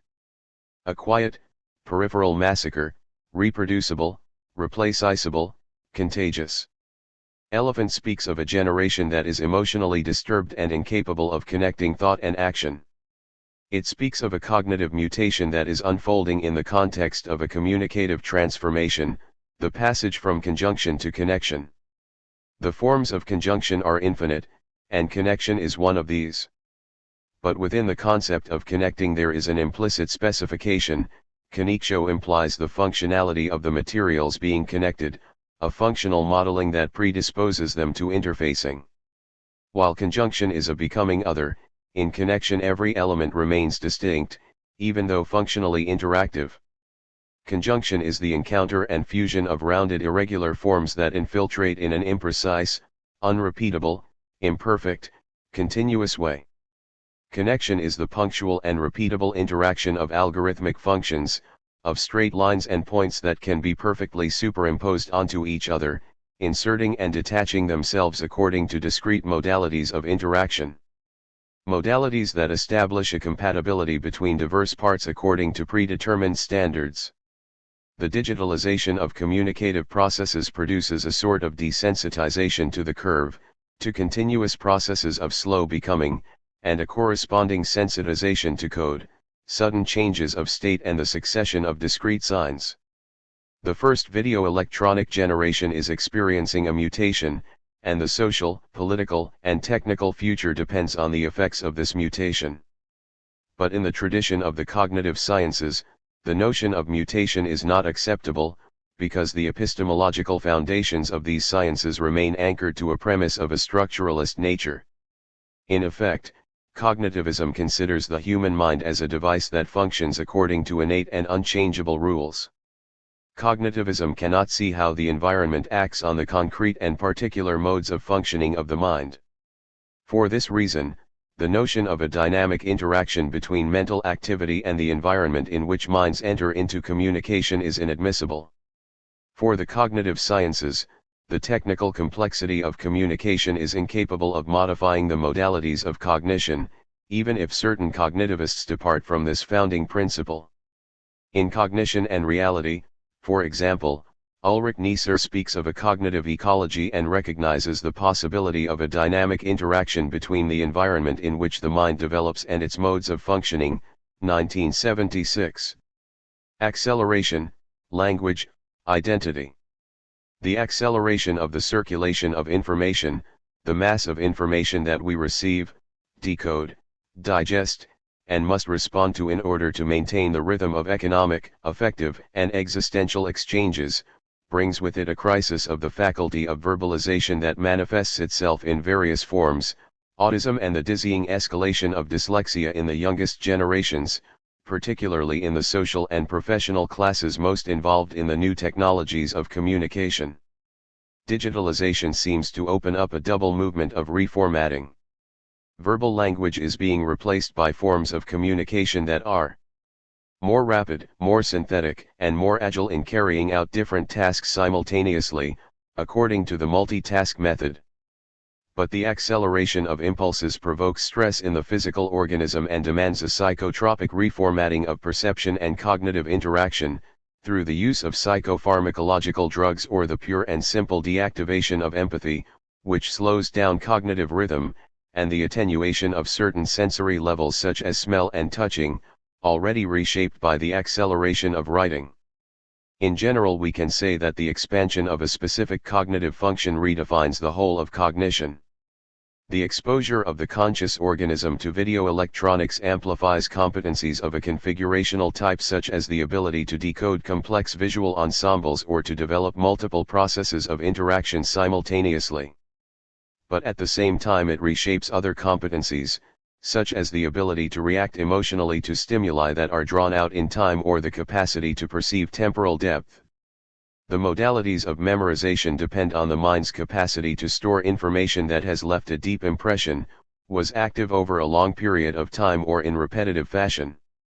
Memorization modifies the conscious organism and shapes its identity, given that identity can be defined as a dynamic accumulation of the memory of places and relations forming the continuity of an experience. But what happens to memory when the flow of information explodes, expands enormously, besieges perception, occupies the whole of available mental time, accelerates and reduces the mind's time of exposure to the single informational impression? What happens here is that the memory of the past thins out and the mass of present information tends to occupy the whole space of attention. The greater the density of the infosphere, the scarcer is the time available for memorization. The briefer the mind's lapse of exposure to a single piece of information, the more tenuous will be the trace left by this information. In this way, mental activity tends to be compressed into the present, the depth of memory is reduced and thus the perception of the historical past and even of existential diachrony tends to disappear. And if it's true that identity is in large part connected to what has dynamically settled in personal memory, places, faces, expectations, illusions, it is possible to hypothesize that we are moving towards a progressive disidentification, where organisms are increasingly recording a flow that unfolds in the present and leaves no deep imprint because of the rapidity with which it appears to the eye and settles in memory. The thickening of the infospheric crust and the increase in quantity and intensity of the incoming informational material thus produces the effect of a reduction of the sphere of singular memory. The things that an individual remembers, images, etc., work towards the construction of an impersonal memory, homogenized, uniformly assimilated and thinly elaborated because the time of exposure is so fast it doesn't allow for a deep personalization. It seems to me that the fundamental question of the current mutation, the mutation that flows through individual organisms, populations, and the entire planet, can be found at the intersection of electronic and organic cyberspace. Young people are naturally the most exposed to the effects of this mutation, because the invasive power of cyberspace has impacted on them to the full, and as a consequence their potential to adapt cybertemporally, that is the potential of their cognitive, psychic, and psychophysical apparatus, is subject to an extreme solicitation. The essential problem is that the rhythms of the technological mutation are a lot faster than those of the mental mutation. Hence the expansion of cyberspace is incommensurably faster than the human brain's capacity to expand and adapt. Cybertime.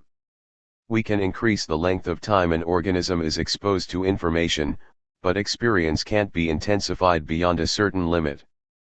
Acceleration provokes an impoverishment of experience, given that we are exposed to a growing mass of stimuli that we can't digest in the intensive modes of enjoyment and knowledge.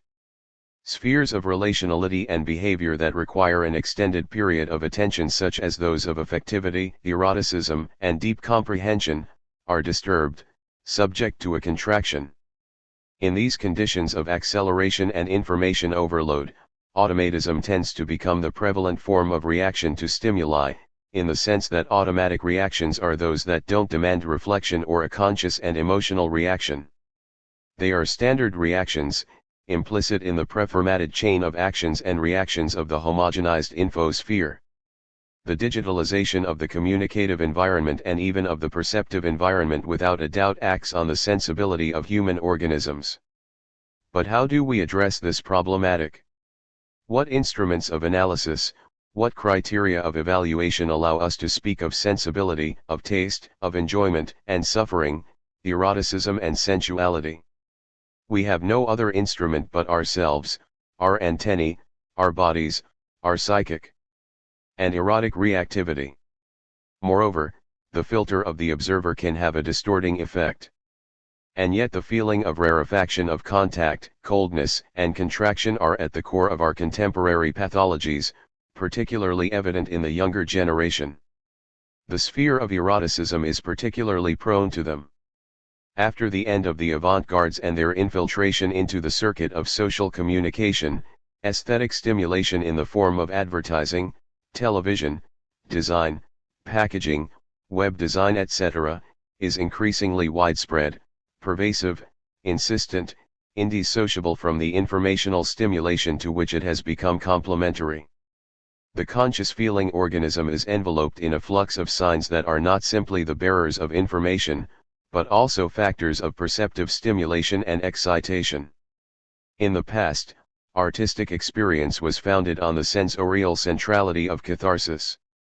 The work of art created a wave of involvement and excitement that rushed forward towards a climax, a cathartic state of agitation comparable to orgasmic release. In its classical, as well as romantic and modern conceptions, beauty was identifiable with the moment of completion, an overcoming of the tension implicit in the relationship between the feeling organism and the world, catharsis, harmony, sublime detachment.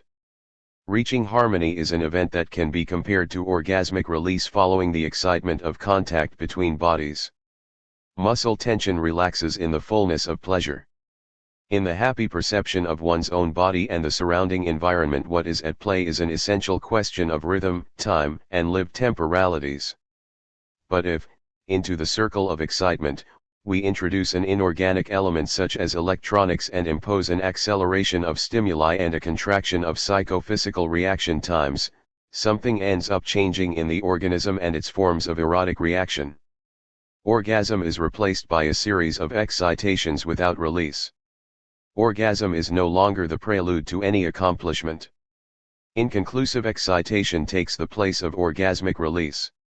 This is something like the feeling that is conveyed to us by digital art, the coldness of video art, the inconclusive cyclical nature of the work of Ting Ely or the music of Philip Glass. Not only aesthetics but also eroticism seems to be implicated in this inorganic acceleration of the relationship between bodies. The video installation, The Wind, 2002, by Ajalisa Adela, consisting of 3 screens on which scenes of destruction, attempts at contact with the body of the other and devastating crises of solitude unfold, is the most direct inquiry I know of into a form of psychopathology that, at the beginning of the new millennium, is tending to become epidemic. Traveling the circuits of social communication, the erotic object is multiplied to the point of becoming omnipresent. But excitation is no longer the prelude to any conclusion and multiplies desire to the point of shattering it. The unlimited nature of cyberspace endows experience with a kind of inconclusiveness. Aggressiveness and exhaustion follow from this unlimited opening of the circuits of excitation. Isn't this perhaps an explanation of the erotic anxiety that leads to de-eroticization and that mix of hypersexuality and asexuality that characterizes post-urban life? The city was the place where the human body encountered the human body, the site of the gaze, contact, slow emotion, and pleasure. In the post-urban dimension of the cyberspatial sprawl, contact seems to become impossible, replaced by precipitous forms of experience that overlap with commercialization and violence. Slow emotion is rare and improbable. And the very slowness of emotion is transformed little by little into a commodity, an artificial condition that can be exchanged for money. Time is scarce, time can be exchanged for money.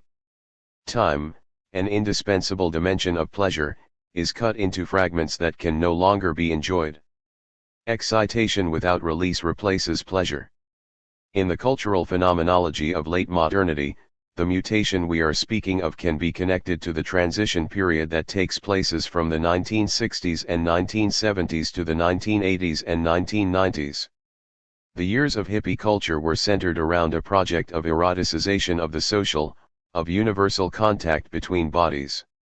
In the transition period that coincides with the introduction of electronic communications technologies into the social circuit, the punk phenomenon explodes.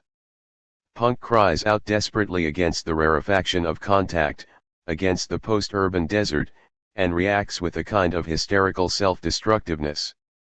The transition towards the postmodern and hyper-technological dimension was registered by the new wave of the early 1980s, which in its most extreme form defined itself as no wave.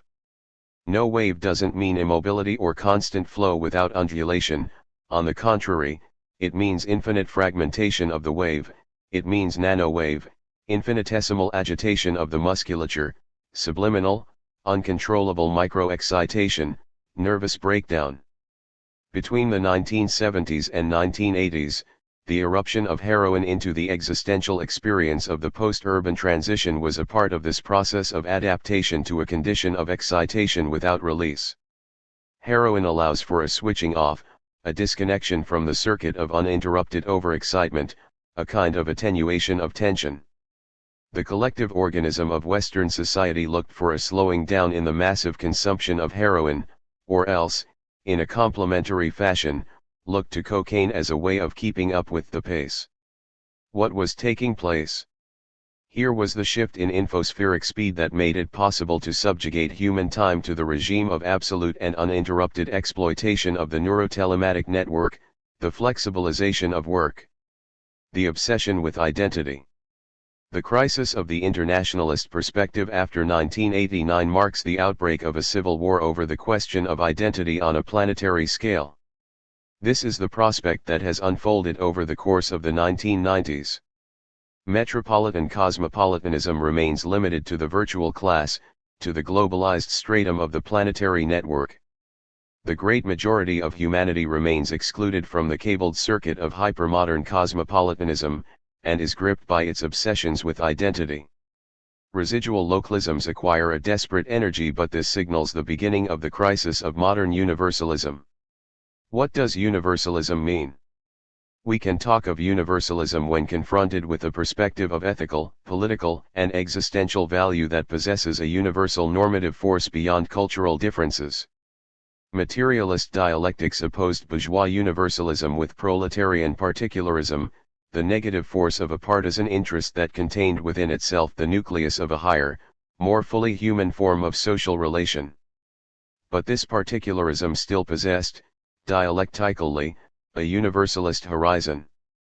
Affirming sectarian working class particularity meant, in the dialectical vision, posing the conditions for a higher universality. This ideological schema is clearly of Hegelian, historicist derivation. But this does not take away the fact that internationalism was something more concrete than a moral proposition. Internationalism was not an abstract value to pursue, but a fact of collective experience that lived in the struggle of workers against capitalism, and in the unity of proletarian interests that knew no borders. Workers have the same interests in every place across the globe, to appropriate growing quotients of the wealth that they themselves have produced, and to reduce the time of their dependence upon wage labor. The stronger workers are in one point of the cycle, the stronger workers are in all other points of the cycle. This elementary truth did not allow us to foresee the profound cultural change which followed the capitalist attack of the 1980s. The re-emergence on the world scene of peoples is the sign of working class defeat. Peoples are the particularity that cannot be rendered dialectical, the particularity without a universal project, the idiot particularity. In the years when the movements were at their height, fascism, in all its forms, appeared to us as an epoch that was dead and gone forever, or, at most, it appeared as a brutal instrument of repression. We thought a new type of totalitarianism was possible, but under the banners of social democracy, of a concentrated and technological hyperdevelopment. Only social democracy, it seemed to us, was capable of dividing the movement of workers and subordinating it to reformism and statism. The scenario since 1990s has been completely different. It is no longer true that the decisive forces are capital and the working class. As in a game of mirrors, the context has been fragmented, multiplied, overturned. Capital and working class continue to confront each other, but in a manner that overturns the relation they had in the 1960s. The initiative, which then belonged to the workers, has today decisively shifted to international finance capital. At the same time, two other figures have appeared, the virtual class, that is the cycle of globalized mental labor, and the residual class, the shapeless mass of populations excluded from, or who were never part of, the production cycle, who aggressively press to conquer a space of survival and recognition in the planetary spectacle. The word revolution no longer means anything within this new configuration, but then neither does the phrase political democracy. A political level common to the figures of globalized fragmentary labor no longer exists, because they lack a shared social foundation. While capital courses through them all, because it continues to be the agent of a generalized codification, the figures of mental labor are simultaneously fragmentary in their innermost constitution, and global in their extrinsic relation, mediated by technology. Fascism and identification. Fascism is a shapeless word. For a long time I strove to find a concept able to define the different, and contradictory, forms of authoritarianism, of nationalistic or ethnic aggression and so on, but without success. In his article Il Fascismo Eterno, Umberto Eco recognizes that the characteristics cannot be marshaled into a system, many are mutually contradictory and are typical of other forms of despotism and fanaticism. But it is sufficient for one to be present for a fascist nebula to coagulate. There follows a list of fascism's characteristics: the cult of tradition, the refusal of modernism, action for action's sake, the fear of difference, and so on. But, as interesting and pertinent as these characteristics are, Eco himself recognizes that the effort of definition seems ultimately to end in frustration because its object continues to escape. For example, after having said that fascism is contrary to modernism, it must be recognized that historic fascism played a role in the modernization of society in both Italy and Germany. In the absence, then, of a satisfactory and comprehensive definition, we run the risk of defining fascism as everything that disgusts us, and of identifying fascism, simply, as the party of imbecility and violence, as the party of evil. And this, naturally, doesn't work, it doesn't define anything. The problem is that to which we are referring by using this word fascism, which is imprecise and historically far too dated, is an extremely vast field of forms of life, behaviors, ideologies, and prejudices that have, in the last analysis, a single element in common, the obsession with definition. The obsession to define is, in the last analysis, the characteristic common to the field of phenomena that we define as fascism. This is why this object is so difficult to define. Fascism, in its maximum conceptual extension, encompassing nationalism and religious fundamentalism, political authoritarianism, sexual aggression, and so on, can be brought back to a fundamental obsession, the obsession with identity, the obsession with belonging, with origin, with recognizability. This obsession has grown, extended itself, exploded over the course of our century, precisely because our century is a century of deterritorialization, of cultural contamination and identification.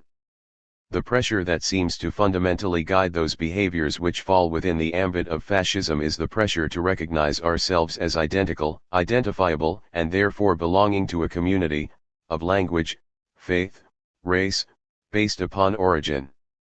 Only origin bears witness to belonging, and as we know, origin is an illusion, a legend, an attribute that is more or less shared, but unfounded.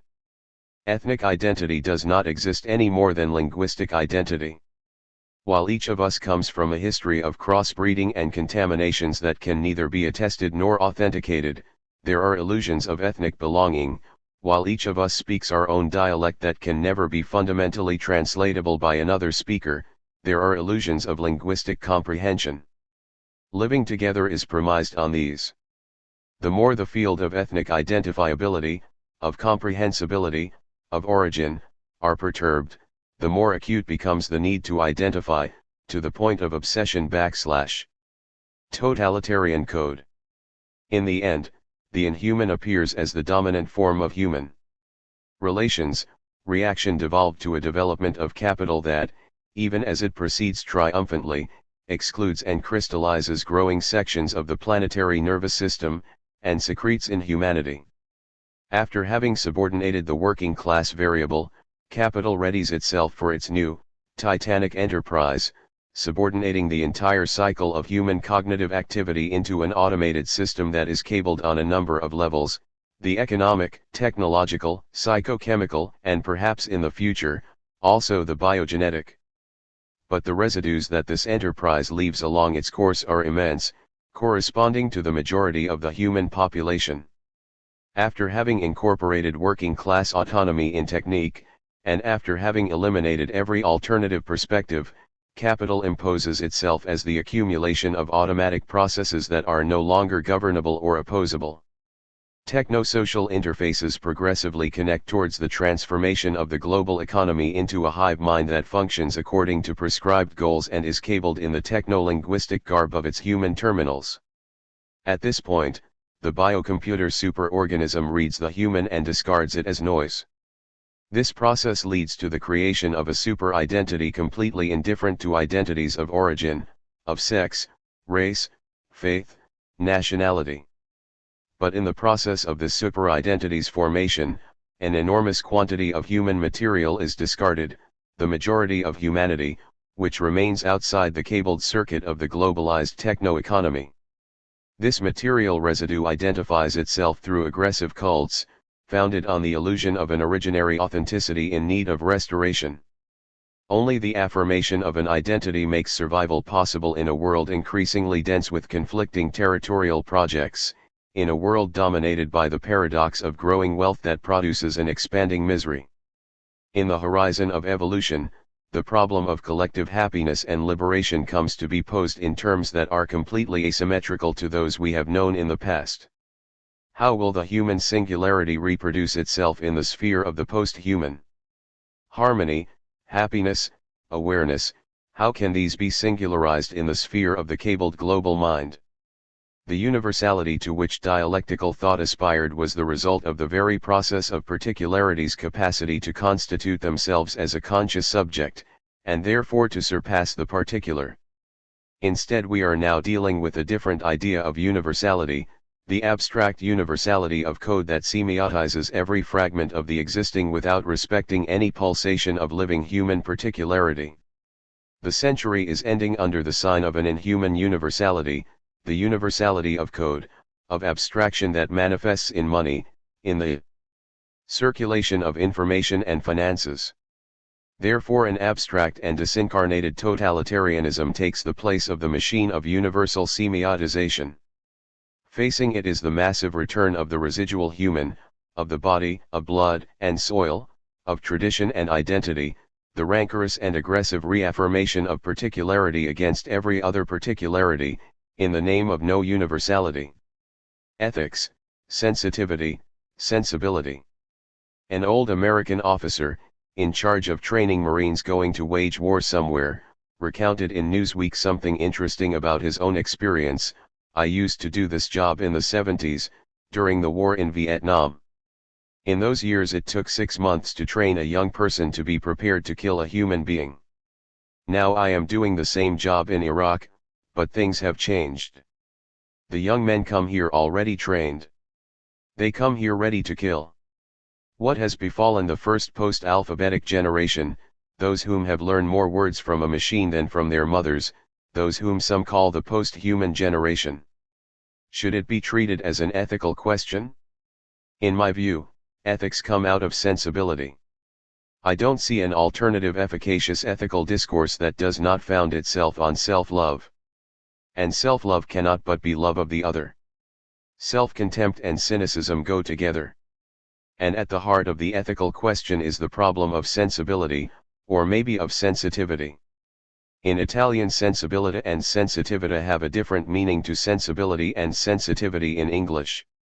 Sensibility is the capacity to grasp the meaning of that which cannot be expressed in words. Sensitivity is the capacity to feel the skin of the other as pleasure.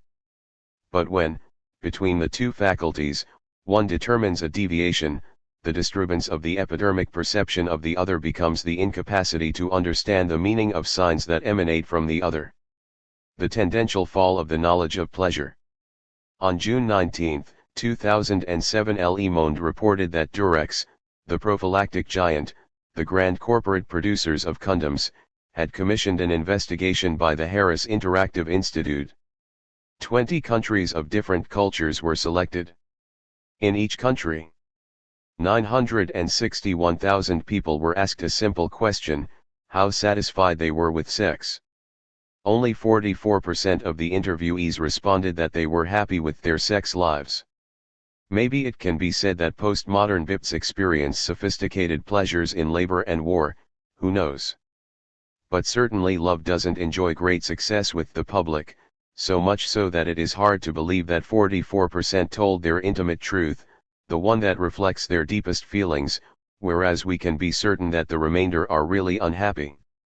The explanations that sexologists, psychologists, and sociologists offer on these matters are in general of little interest: the liberation of sexual customs, the crisis of desire, the commodification of the human body, the becoming banal of sex through media. These are explanations that offer little. Lucy Vincent, a neurobiologist interviewed in June 2007 in Le Parisien, offered an intelligent, if slightly forced, interpretation. It is not accorded much attention. We are no longer capable of according attention to ourselves and those that live around us. Drawn into the spiral of competition, we are no longer capable of understanding anything about the other. Attention, the cognitive faculty that makes possible the full perception of a mental object, our own body, for example, or the body of a person that we caress, is available in limited quantities, so much so that in recent years some economists, the real gravediggers of the human soul, have begun to speak of the attention economy, and when a resource becomes the object of necrophiliac science, it is to say that it has become a scarce resource. Attention is a scarce resource, so it is understandable that there are techniques to optimize it. The obsession with the vanishing body. The precarious generation grew up when the internet was becoming a prosthesis of social language. They have been exposed to a continuous flow of electronic stimuli, altering the modes of linguistic learning, the rhythms of attention and memory and imagination. McLuhan wrote that during the passage from the alphabetic to the electronic sphere, mythological thought tends to take the place of the logical critical thought. But what about the affective and psychic sphere of the video-electronic generation? We know that in the Western world millions of children are every day taking Ritalin in order to treat the symptoms of the so-called attention deficit disorders. Focusing on an object for a certain deal of time is becoming an impossible task for a large number of kids. Attention tends to change immediately its focus, looking for a new object. There is a direct relationship between the exposure time of the mind to the video-electronic stimulus and the growing volatility of attention. Never in the history of humankind has the mind of a child been exposed to such a fast and invading bombardment of info impulses. It is obvious that this acceleration is producing unpredictable effects on the cognitive domain. Language learning has much to do with the bodily relationship. Language and socialization have always been mediated by affectivity, by the reassuring and pleasant contact with the mother's body. During the last decades the body of the mother has been separated from the child's body. In neoliberal society women are forced to work away from home, and so they are distanced from their babies, in conditions of psychophysical stress, anxiety, and affective impoverishment. Info machines have taken the place of the mother, changing the process of language learning. Certainly the first video-electronic generation did enjoy the mother's bodily presence much less than in the past times. The bodily and affective contact was a factor of singularization of language, and it is lost. Emotion and word tend to divert in these conditions. Desire becomes a dimension which is more and more separated from verbalization, from conscious processing of information. Emotions without words tend to feed psychopathology and violence. Acting without verbal communication is closed to aggression. Words without emotion feed a sociality which is poorer and poorer, reduced to the logic of giving and receiving. The verbal processing of information and of emotion that is connected to information is compressed in ever-accelerated times, and is giving way to a disturbance of emotionality and verbalization. Aphasia can be interpreted as a consequence of the growing distance between infostimulation and the time needed for the elaboration of infostimuli. We may see an effect of this acceleration also in the phenomenon of dyslexia. That is especially affecting cognitive workers, those who are exposed to the rhythm of electronic communication. To read a text from the beginning to the end seems to be an impossible task for managers. Desire dwells in conjunction, and is killed by connection. Connection means a relationship between formatted segments, making desingularized bodies compatible. Conjunction means singular, unrepeatable communication between round bodies. Connection means integration of smooth bodies in a space which is no space and in a time which is no time. The process of change underway in our time is centered on the shift from conjunction to connection as the paradigm of exchange between conscious organisms. The leading factor of this change is the insertion of the electronic in the organic, the proliferation of artificial devices in the organic universe, the body, communication, and society. But the effect of this change is a transformation of the relationship between consciousness and sensibility, and increasing desensitization in the exchange of signs. Conjunction is the meeting and fusion of round and irregular shapes that are continuously weaseling their way about with no precision, repetition, or perfection. Connection is the punctual and repeatable interaction of algorithmic functions, straight lines, and points that overlap perfectly, and plug in or out according to discrete modes of interaction that render the different parts compatible to a pre-established standard. The shift from conjunction to connection as the predominant mode of interaction of conscious organisms is a consequence of the gradual digitalization of signs and the increasing mediatization of relations. The digitalization of communicative processes induces a sort of desensitization to the curve, the continuous process of slow becoming, and a sort of sensitization to the code, sudden changes of state and series of discrete signs. Conjunction entails a semantic criterion of interpretation. When the other enters in conjunction with you, he is sending signs that you must interpret the meaning of, by tracing if necessary the intention, the context, the shade, the unsaid. On the contrary, connection requires a criterion of interpretation that is purely syntactic. The interpreter must recognize a sequence and be able to carry out the operation foreseen by the general syntax, or operating system. There can be no margins for ambiguity in the exchange of messages, nor can the intention be manifest through nuances. The gradual translation of semantic differences into syntactic differences is the process that led from modern scientific rationalism to cybernetics and eventually made the creation of a digital web possible. Conjunction is a process of becoming other. In contrast, in connection, each element remains distinct and interacts only functionally. Singularities change when they conjoin, they become something other than what they were before their conjunction. The combination of signifying signs gives rise to the emergence of meaning which previously did not exist. Rather than a fusion of segments, connection entails a simple effect of machine functionality. The functionality of the connecting materials is implicit in the connection as a functional modeling that prepares them for interfacing and interoperability. In order for connection to be possible, segments must be linguistically compatible. Connection requires a prior process whereby the elements that need to connect are made compatible. Indeed, the digital web extends through the progressive reduction of an increasing number of elements to a format, a standard, and a code that makes compatible different elements. Connected bodies are subjected to a kind of progressive inability to feel pleasure, and forced to choose the way of simulating pleasure, the shift from touch to vision, from hairy bodies to smooth connectable bodies. The control on the body does not come from outside. The control is built inside, in the very relationship between self-perception and identity. When the infosphere becomes hyperspeedy, hyperthick, and the impulses are proliferating beyond any limit, we become less and less able to elaborate in a conscious way on the emotional impulses reaching our skin, our sensitivity, our brain. Consciousness is detached from sensitivity, and subjugated by the connective machine. Autistic behavior can be described as the effect of the inability to feel the other's emotionality, and to project in the other's body pleasure and pain that we feel in our body. Lack of empathy seems to be an endemic effect of the growing time of the exposure of the mind to the accelerated virtual infosphere. The acceleration and intensification of nervous stimulants on the conscious organism seem to have thinned the cognitive film that we might call sensibility. Pornography grabs the attention quickly. You don't need to work for it, you don't need to feel empathy, you just watch. Almost like an autistic state of mind.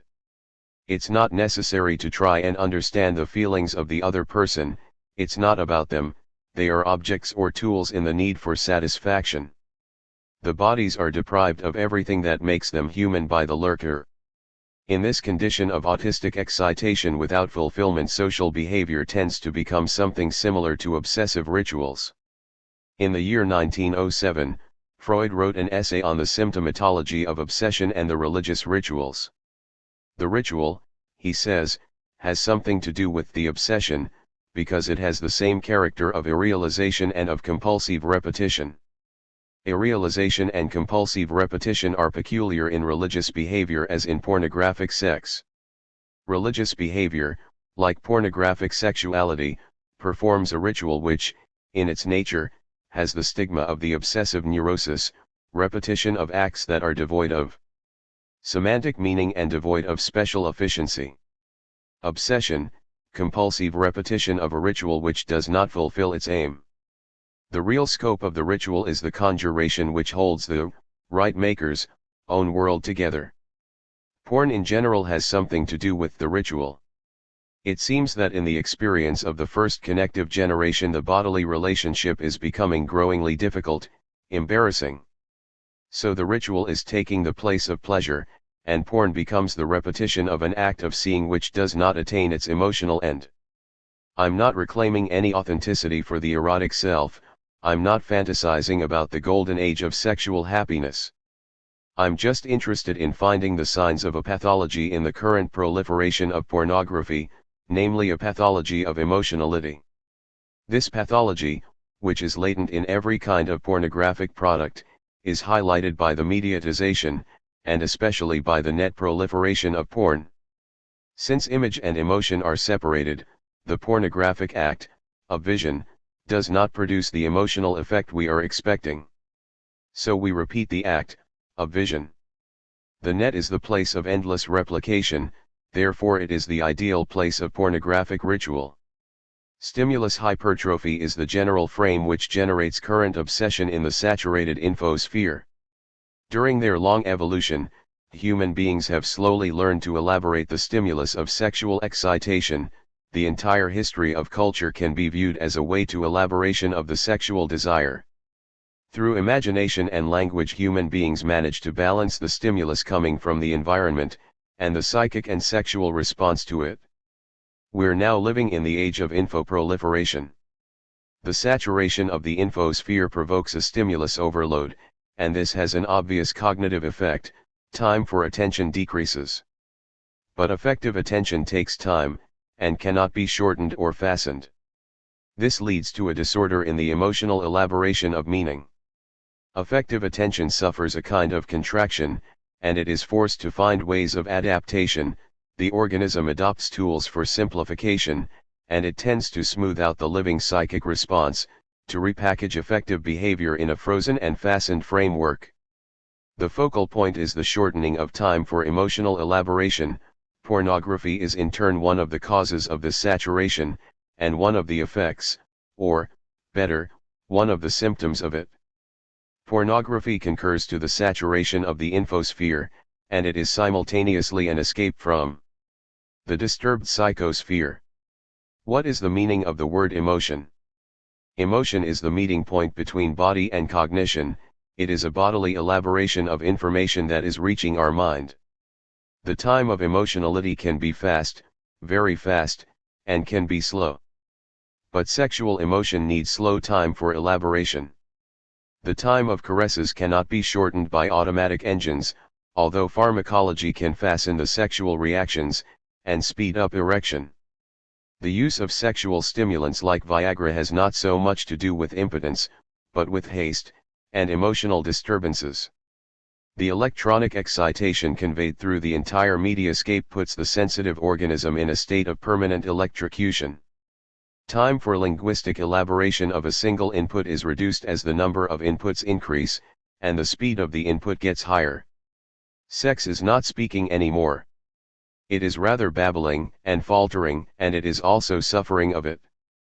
Too few words, too little time to talk. Too little time to feel.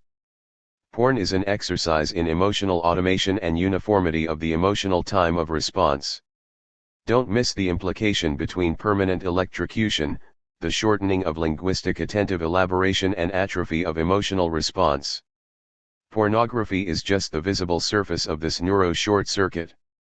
The connective generation is showing signs of an epidemic of emotional atrophy. The disconnection between language and sexuality is striking. Pornography is the ultimate form of this disconnection. When a group of very young men in a northern Italian place murdered a young girl after harassing her, the investigators who studied the case were stunned by the inability of the youngsters to verbalize their act, their feeling, and their motivation. Syntactic elaboration reduced to zero. Monosyllables. Onomatopoeic sounds. Sensitivity is invested in this turn, and it enters a process of reformatting. The new format is the smooth, the connectable. Sexual imagination is overwhelmed by the hairless smoothness of the digital image. The perception of the real body of the other in daily life is becoming obnoxious, hard to touch, hard to feel, hard to enjoy. This pathological turn of the psychosphere seems to me the main feature of the current anthropological mutation, which encompasses social change and politics and the global tragedy of terror that is devastating the perception of the bodies that are surrounding and touching our own. The obsessive repetition of a gesture that is no longer able to fulfill its aim, the hopeless effort to grasp a pleasure that we have no time to nurture, all this has very much to do with the coming back of violence, of war and of torture into the world scene. Both in the Western and in the Islamic world, we are undergoing a daily instigation to fear, to aggression, to hate. The bodily imagination is disturbed by the growing all-pervading ecology of fear. Although never erased from the hidden reality of history, for a long time torture has been rejected by the consciousness and excluded from the field of social visibility. After the defeat of Nazism, torture has been considered the ultimate mark of inhumanity. But during the last few years, just in the dawn of the new century, torture has resurfaced, abruptly becoming a normal tool of political action. Torturers and their accomplices are officially sitting in power in the US, in Russia and in many other places. Torturers are showing their deeds to their friends by the means of videophonic display and the internet. Beheading is proudly shown as a demonstration of bravery and religious faith. How could it happen? Why has social sensitivity turned to barbarism and inhumanity? We have to understand what is happening in the deepness of bodily perception, if we want to understand what is happening on the surface of terrorist and military action. Pornography and torture have little in common, if anything. But their media diffusion takes place in the same vacuum generated by the atrophy of emotionality. The inability to feel pleasure has its counterpart in the inability to perceive horror as horror. Discomfort and repression. Whether directly or indirectly, Sigmund Freud's notion of repression greatly influenced the anti-authoritarian thought of the 20th century. He best explains it in Civilization and Its Discontents 1. We cannot fail to be struck by the similarity between the process of civilization and the libidinal development of the individual. Other instincts are induced to displace the conditions for their satisfaction, to lead them into other paths. In most cases this process coincides with that of the sublimation, of instinctual aims. It is impossible to overlook the extent to which civilization is built up upon a renunciation of instinct, how much it presupposes precisely the non-satisfaction, by suppression, repression, or some other means, of powerful instincts. This cultural frustration dominates the large field of social relationships between human beings.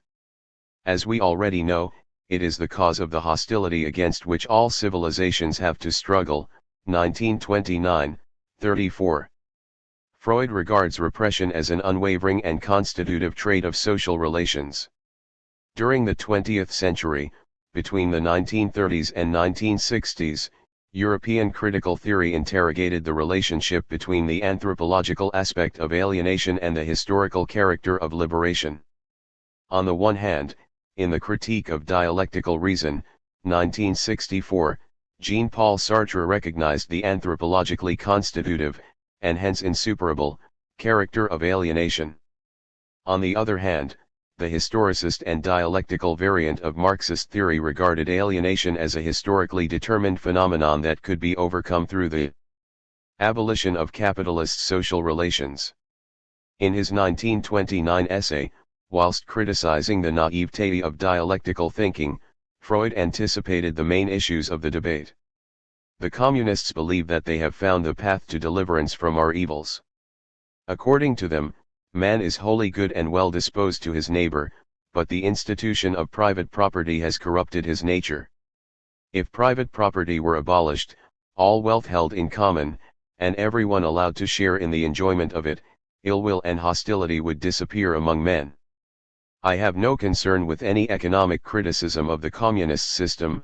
I cannot inquire into whether the abolition of private property is expedient or advantageous.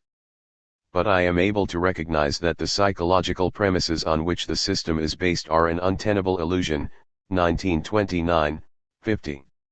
I am not interested in reopening the debates between either historicism and existentialism or Marxism and psychoanalysis. These ought to be consigned to the historians of the philosophy of the 20th century, What I want to point out is their shared philosophical framework and common analytical premise, reliant on the identification of modern civilization with a system based on repression.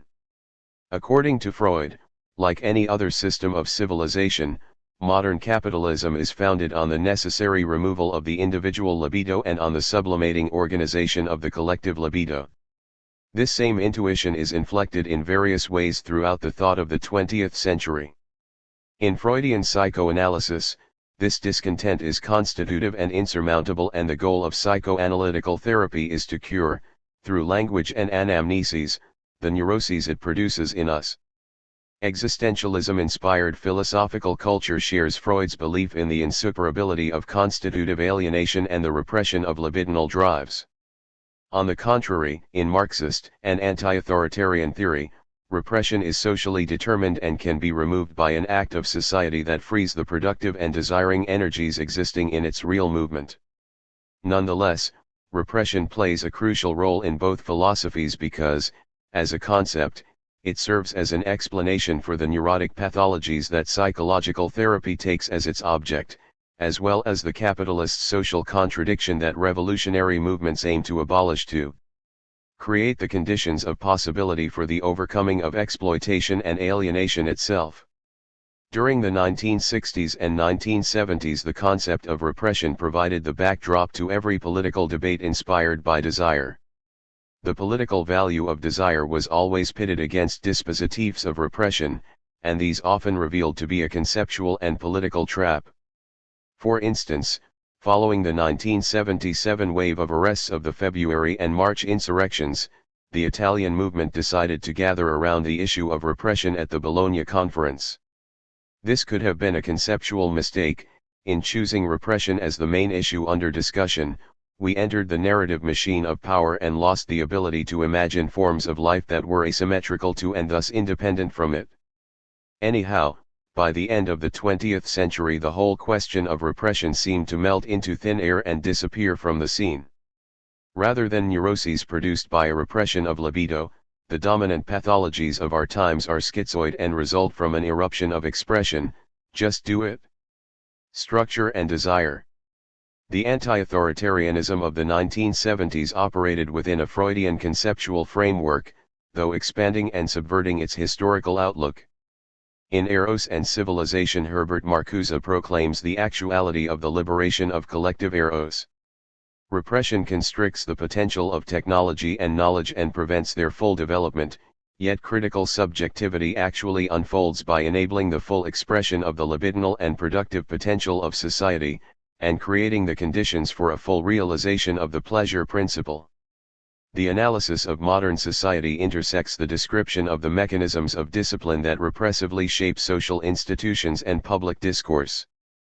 The recent publication of Michel Foucault's 1979 lectures, 2008, compels us to shift the very center of Foucault's thought away from repressive discipline and towards the creation of dispositives of biopolitical control. However, Foucault still operates in his own way within the repressive paradigm throughout his work on the genealogy of modernity, in particular, in History of Madness, The Birth of the Clinic, and Discipline and Punish. Even Gilles Deleuze and Félix Guattari, despite the openly declared abandonment of the Freudian framework in Anti-Oedipus, operate within the field of problematization outlined by Freud in 1929. Desire is the motor of the movement that traverses both society and the path of singularity, whilst desiring creativity has to constantly come to terms with the repressive war machines wedged by capitalism into every fold of existence and imagination.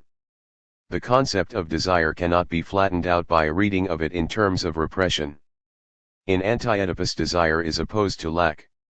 The philosophy of dialectics flourished and the politics of the 20th century built its misfortunes on the notion of lack, a notion of dependency rather than autonomy.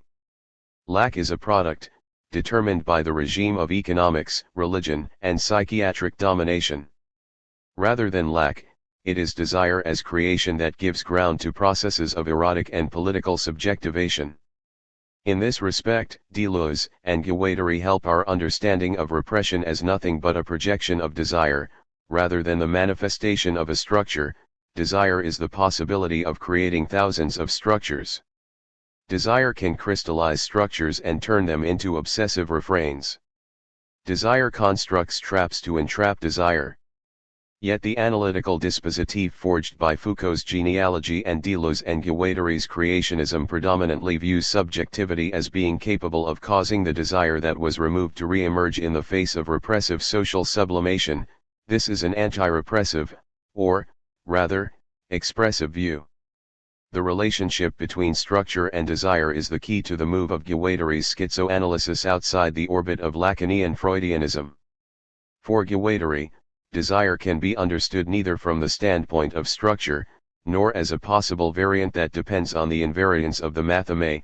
Creative desire produces infinite structures, amongst which are also those functioning as dispositifs of repression. The domain of semiocapital. If we want to leave the Freudian framework behind, we have to approach the position of Jean Baudrillard, whose contribution initially looked like a form of dissuasive thinking. Baudrillard draws a different scenario. In the early 1970s, in the system of objects, the consumer society, and forget Foucault, he claims that the motor of capitalist development is desire, and the ideology of liberation corresponds to the full domination of the commodity, rather than repression. Simulation and the proliferation of simulacra and seduction are the new framework of the imaginary. Baudrillard sees an excess of expressivity as the essential core of this overdose of reality. The real grows like a desert. Illusions, dreams, passions, madness, drugs, but also the artifice and the simulacrum, all used to be natural predators of reality. But they've all lost their energy, as if hit by an incurable and insidious disease. 2006, 21. Baudrillard foresaw a tendency that would become predominant in the following decades. His analysis shows how simulation transforms the subject-object relation, forcing the subject into the subaltern position of someone who succumbs to seduction. Rather than the subject, the object is the agent, and the whole question of alienation, repression, and the uneasiness they produce thus fades away. In the much-cited postscript on control societies, which he wrote during the last years of his life, Deleuze appears to put under question the architecture deriving from Foucault's notion of discipline and to move in the direction of the Baudrillard of the early 1970s. Here, I am not interested in a comparison between a theory of simulacra and a theory of desire, which sooner or later deserves to be carried out, but in the scenario of psychopathologies that emerges as industrial society nears its end, giving way to semocapitalism, namely, a capitalism founded on immaterial labor and the explosion of the infosphere. Overproduction is an inherent feature of capitalism because, rather than to the logic of the concrete needs of human beings, commodity production responds to the abstract logic of value production. However, the kind of overproduction manifest in semocapitalism is specifically semiotic. An infinite excess of signs circulates in the infosphere and saturates individual and collective attention. Baudrillard's intuition proved to be crucial in the long run. The prevailing pathology of times to come is a product of the generalized compulsion to expression, rather than repression. The first video electronic generation shows signs of the effects of pathologies of hyperexpression, not of repression. When dealing with the suffering of our times and the discomfort of the first connective generation, we are no longer in the conceptual framework of Freud's civilization and its discontents. In Freudianism, at the basis of pathology lies concealment. Something is hidden from us, removed, and then disappears. We are prevented from something. Evidently, the basis of pathology today is no longer concealment but hypervision, an excess of visibility, the explosion of the infosphere and an overload of infoneural stimuli. Not repression, but hyperexpressivity is the technological and anthropological domain of our understanding of the genesis of contemporary psychopathologies such as ADHD, dyslexia, and panic. These indicate a different way of processing informational input, whilst manifesting themselves as suffering, uneasiness, and marginalization. Though it might not be necessary, it is worth pointing out that my approach has nothing to do with reactionary and bigot preaching on the evils caused by so-called permissiveness or how good the repression of yesteryear was for our minds and customs. Pathologies of Expressivity. In their introduction to a book on contemporary forms of psychopathology, the editors of Civilta e Disagio Civilization and Discomfort state: our purpose in this book is to rethink the binomial relationship between civilization and discomfort in the light of the deep social transformations our lives have undergone. One of the most significant of these is a change of sign in the imperative of the social superego of our times. Whilst the Freudian imperative required a renunciation of instincts, the new social imperative thrusts us towards enjoyment. In fact, the symptoms of discomfort of contemporary civilization are closely related to enjoyment. They are either real practices of it, drug-related perversions, bulimia, obesity, and alcoholism, or manifestations of a narcissistic closure that produces stagnations of enjoyment in the body, anorexia, depression, and panic. Cosenza, Recalcati, Villa, 2006. Freud identified the dominant social psychopathology with neurosis, which he believed to be the effect of a process of removal. Today this is psychosis, which is increasingly associated with the domain of excesses of energy and information, rather than with removal. In his schizoanalytical works, Guattari concentrated on the possibility of reworking the whole field of psychoanalysis, starting from a redefinition of the relationship between neurosis and psychosis, and from the central methodological and cognitive role of schizophrenia. The political effects of his redefinition were very powerful and coincided with the explosion of the neurotic limits imposed on expression by capitalism through the restriction of agency to the repressive boundaries of labor, and the subjection of desire to a disciplinary removal. But the very schizomorphous pressure of movements and the eruption of expression in the social lead to a metamorphosis, or a schizometamorphosis, of languages, forms of production and, lastly, capitalist exploitation. The psychopathologies spreading to the everyday lives of the first generations of the age of connection cannot be comprehended within the repressive and disciplinary framework. Rather than pathologies of removal, they are pathologies of the just do it. Hence, the centrality of psychosis. Unlike clinical neurosis, which is symbolic because operative within the linguistic and rhetorical domain of removal and the normative foundations of Oedipus, psychosis is always a clinic of the real, not governed by symbolic castration, and thus closer to the truth of structure. It is structurally impossible to symbolize the real of enjoyment as a whole. Cosenza, Recalcati, Villa, 2006, 4. The dispersal of identity points to the absence of a center for the identification that occurs in neurosis, which would enable the subject to structure a strong ego within certain boundaries and become integrated in primary relations with objects and their identification. Cosenza, Recalcati, Villa, 2006, 22. From the standpoint of semiopathology, schizophrenia could be seen as an excess of semiotic flows with respect to the power of interpretation. As the universe starts moving too fast and too many signs are calling for our interpretation, the mind is no longer able to distinguish the lines and points that shape things. So we try to grasp meaning through a process of over-inclusion and an extension of the boundaries of signification.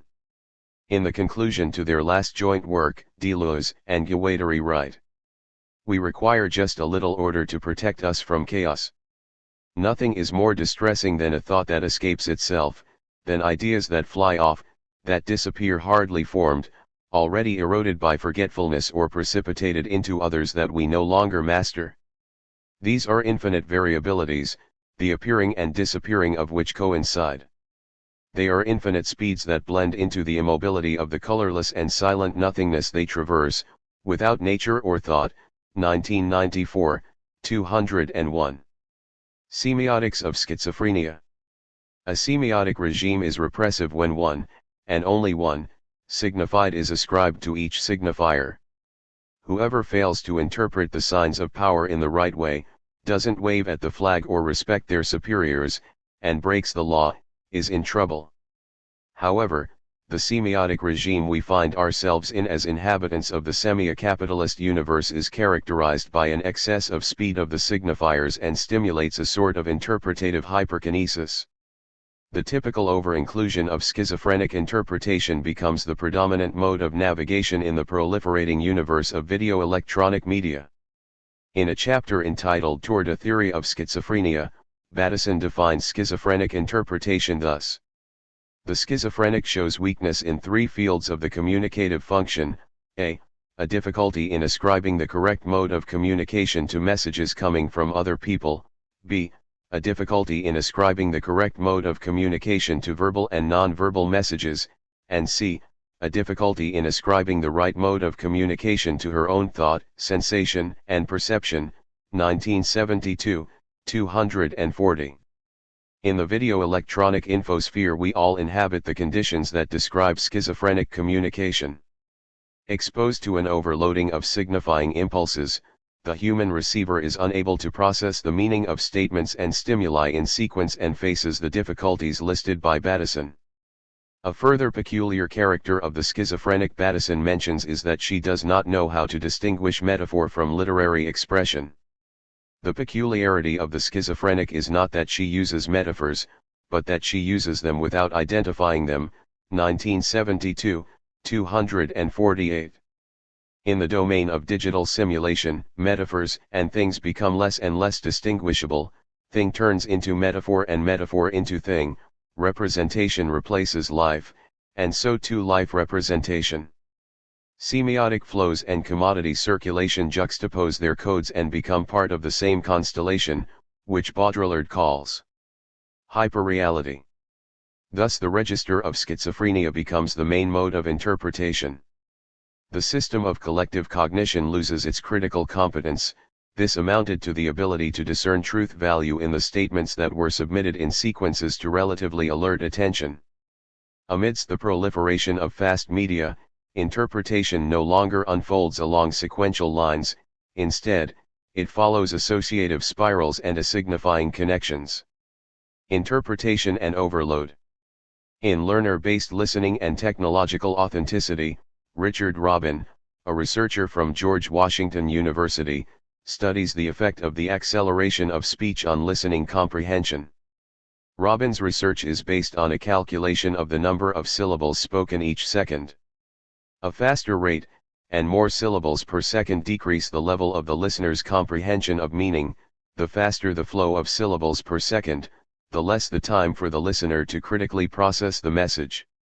The speed of emission and the amount of semiotic impulses sent in a given time unit are functional to the time available to a conscious processing. Fast speech intimidates listeners. Evidence suggests that globalization has produced faster speech emission rates in areas of the world where the Western mode of transmission of signs has come to replace traditional and authoritarian ones.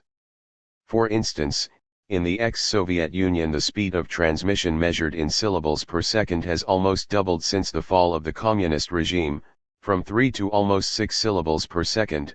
Similar findings reached the same conclusions in the Middle East and China, 1991, 403. The implications of Robin's study are extremely interesting for our understanding of the transition from a form of authoritarian biopolitical power that is persuasive, like the totalitarian regimes of the 20th century, to a form of biopolitical power that is pervasive, like contemporary infocracy. Persuasive power is founded on consensus. Citizens must understand the reasons of the president, general, secretary, or duce. Only one source of information is authorized. Dissident voices are subjected to censorship. Instead, the infocratic regime of semiocapital grounds its power on overload, the acceleration of semiotic flows and the proliferation of sources of information to the point of the producing the white noise of indistinctiveness, irrelevance, and indecipherability. 20th century art was conceived as flows of desire and liberating expressions. Surrealism celebrated the expressive power of the subconscious as liberating social and psychic energies. Today, art is also the flow of therapy for mind ecology. Art has replaced the police in the universal dispositif of mind control, but at the same time it looks for inroads into therapy. Whilst the prevailing epidemic pathology of modernity was the neurosis produced by repression, the pathologies spreading epidemically today manifest signs of psychosis and panic. A hyperstimulation of attention reduces the ability to critically and sequentially interpret the speech of the other who tries and yet fails to be understood. The depression epidemics. On the morning of April 20, 2007, I was reading Il Corriere della Sera. On the upper corner of page 20, there was a report about the exploits of Cho Seung-hwae, the Korean boy who went to look for his girlfriend at Virginia Tech and, not having found her, shot about 30 students and professors at the school. Weapons, death, delirium. The killer's video on TV. That was the title of the article. In the picture next to it we saw the boy holding two guns, arms spread apart like in a famous advertisement for Lara Croft's video games. Up to now, nothing unusual. All the newspapers on the planet had been talking about Cho Seung-hwae that day. After having killed 2 people at 8:30, and before going back to Virginia Tech to kill many more, he had gone home, prepared a package containing a video testament and sent it to the NBC network which, of course, decided to air it. But what really got my attention was the image at the bottom of page 20. Initially, after having quickly glanced at it, I thought that it was part of the same story. Against a black background, I saw the image of a woman with Asiatic, actually Korean, features. She was wearing dark sunglasses, which gave her a stark, aggressive, proud look, and she was portrayed in 3 different and overlapping poses. In the middle one she is represented frontally while rotating her torso and projecting her head forward and her left arm backward, as if she was launching straight towards you. On the right, the same person is raising one leg and lifting a briefcase made of white synthetic fabric just like her suit. On the left, the position becomes decidedly violent. We see the lady violently kicking an invisible target with her left leg, while her folded right arm seems to be collecting all her available strength. This was an advertisement for Intel Corp, promoting the new Intel Core 2 Duo processor. And in fact, in the same image, you could read a slogan proclaiming, "Increase your freedom. Multiply your performance with the Intel Core 2 processor." Why did they choose a woman to perform in those poses? The Far East transmits aggressive vibrations, indefatigable work ethics, activity, permanent personal mobilization, success in international competitions. Cho and the advertising team at Intel share the same social imaginary. And the message coming out of the young man's recorded images was the same as the one communicated by the advertisers to their readers. The panic-depressive cycle.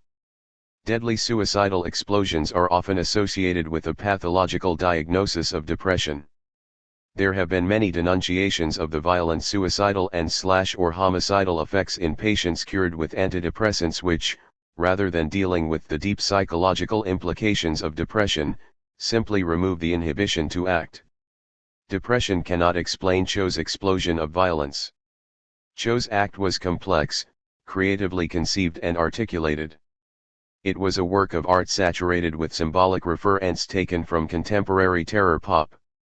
Against a depressive background, confirmed also by the text written by Cho, we see emerging a powerful reaction, aided by easily available substances, psychotropic drugs, terror pop imagery, precise and powerful weapons. I don't know what kind of substances Cho might have been taking. That page of the Corriere della Sera suggested, by the casual nature of its advertisements, an interpretive key that is irreducible to a depression. Diagnosis: Cho's violent act is tied to a saturation of emotional circuits, a short circuit caused by overload. This explosively violent behavior follows the loss of control over the relation between informational stimuli and emotional elaboration. This murderous acting out can be the consequence of a depression treated with anti-inhibitory drugs that have no effect on the cause of depression. A whole semiotic universe has grafted itself onto this pharmacological disinhibition, a cascade of semiostimuli that have brought the organism to an incontrollable hyperexcitation. The object of study is the panic-depressive cycle. The message of the Intel Corporation, like the whole flux of advertising stimuli, mobilizes a competitive aggression, the violent transgression of rules, the impulsive affirmation of one's own expressivity. The multitasking staged by Intel is the most powerful factor in the intensification of productivity typical of cognitive labor. But multitasking is also a destructuring factor in our faculty to process information rationally, and it overexcites our emotional system in a pathological manner. In the new speech of semi-capitalist hyper-neoliberalism, the expression multiply your freedom actually means multiply your productivity. It should be no surprise that the exposure to the informational advertising productive stimulating flux produces panic-like, neurasthenic effects, and a pathological irritability. But the succession between mobilizing stimulation of nervous energy and violent action is not linear, because if that were the case all workers undergoing an intense nervous exploitation would become murderers, and this is still not happening. The circuit is more complicated than that. The constant mobilization of nervous energies can lead to a depressive reaction. The frustration of our attempts to act and compete leads the subject to withdraw his or her libidinal energy from the social arena. Our frustrated narcissism retreats and our energy just shuts itself off. The therapeutic action, at this point, does not address the deep cause of depression, because, as we shall see, this cause cannot be attacked by a pharmacological therapy. The therapeutic treatment of depression implies a deep and extended work of linguistic elaboration, while a pharmacological treatment can act effectively only on the inhibiting blockages, not on the mental causes of depression. And this deblocking action can stimulate a violent action characterized by a depressive background. Intensification of nervous stimuli, retreat of libidinal investment, painful understanding of narcissism, these are the main aspects of a very widely spread pathological profile in today's society. We can clearly distinguish the pathologies caused by overload, panic, attention disorders, dyslexia, from the ones caused by disinvestment, depression and even autism. But this conceptual distinction should be followed by the recognition that these pathologies, whose origins are different, act simultaneously and complementarily, causing extremely violent manifestations. Of course, the drugs that remove the inhibitions to act without touching on the depressive core can end up unleashing reckless acts, pure and simple explosions of self-destructive or violent forces. After 1980, anxiety neuroses have been divided in two categories, the panic attack and general anxiety syndrome. These two pathologies have quickly migrated in the depressive field, because they can be better treated by antidepressants than with anxiety-reducing medications. Today, anxiety is part of the depressive field. Ehrenberg 1998, 25. The basic pathogenic picture emerging from the era of the first connective generation is characterized by the hypermobilizing of nervous energies, by informational overload, by a constant straining of our attention faculties. A particular aspect and an important consequence of this nervous hypermobilization is the rarity of bodily contact, the physical and psychical solitude of the infospheric individual. Within this condition, we have to study depression as a secondary epidemic phenomenon, perfectly integrated in the psychotic panic etiology of the first connective generation. Conceptually, I find it interesting to distinguish between depressive and anxiety syndromes, because in the first I see the effect of a stimuli overload, while the second are caused by a disinvestment of energy. But if we want to explain the epidemic explosion of violence at the dawn of our new millennium, we have to recognize their connection. A frustrated hyperexcitement leads to a disinvestment of libidinal energy that we call depression.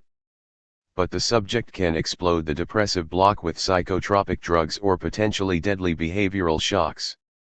Sense, depression, truth. Depression can't be reduced to the psychological field. It questions the very foundation of being. Melancholic depression can be understood in relation to the circulation of sense. Faced with the abyss of nonsense, friends talk to friends, and together they build a bridge over the abyss. Depression questions the reliability of this bridge. Depression doesn't see the bridge. It falls off its radar. Or maybe it sees that the bridge does not exist. Depression doesn't trust friendship, or doesn't recognize it. This is why it cannot perceive sense, because there is no sense if not in a shared space. Sense is the projection of an intellectual and emotional investment. We can say that sense is the effect of a libidinal investment in interpretation, in the construction of meaning. The last book by Gilles Deleuze and Félix Guattari, What is Philosophy?, contains reflections on old age, friendship, chaos, and speed. The theme of depression, always repressed or even denied elsewhere in their work, finally emerges. Chaos is defined not so much by its disorder as by the infinite speed with which every form taking shape in it vanishes. It is a void that is not a nothingness but a virtual, containing all possible particles and drawing out all possible forms, which spring up only to disappear immediately, without consistency or reference, without consequence. Chaos is an infinite speed of birth and disappearance. 1994, 118. And they add. Nothing is more distressing than a thought that escapes itself, than ideas that fly off, that disappear hardly formed, already eroded by forgetfulness or precipitated into others that we no longer master. These are infinite variabilities, the appearing and disappearing of which coincide. They are infinite speeds that blend into the immobility of the colorless. 1994, 201. The infinite acceleration of the world with respect to the mind is the feeling of being definitively cut out from the sense of the world. And immediately it reverses itself, forgetting that kind of feeling that is sense. Sense is not to be found in the world, but in what we are able to create. What circulates in the sphere of friendship, of love, of social solidarity is what allows us to find sense. Depression can be defined as a lack of sense, as an inability to find sense through action, through community. Cation, through life. The inability to find sense is first of all the inability to create it. Let's think of a depression caused by love. The lover structures the creation of sense around the person who's the object of his or her desire. The object of love is the magnet attracting the desiring energy. If this object disappears, the ability to create sense is annihilated, and consequently nothing makes sense anymore. Nothing makes sense to me, says the abandoned lover, and this sentence has a very concrete, not a metaphoric, meaning. Julia Kristeva, in her Black Sun, writes. The depressive mood is constituted as a negative narcissistic support, which is nonetheless capable of offering to the ego a certain integrity, although nonverbal.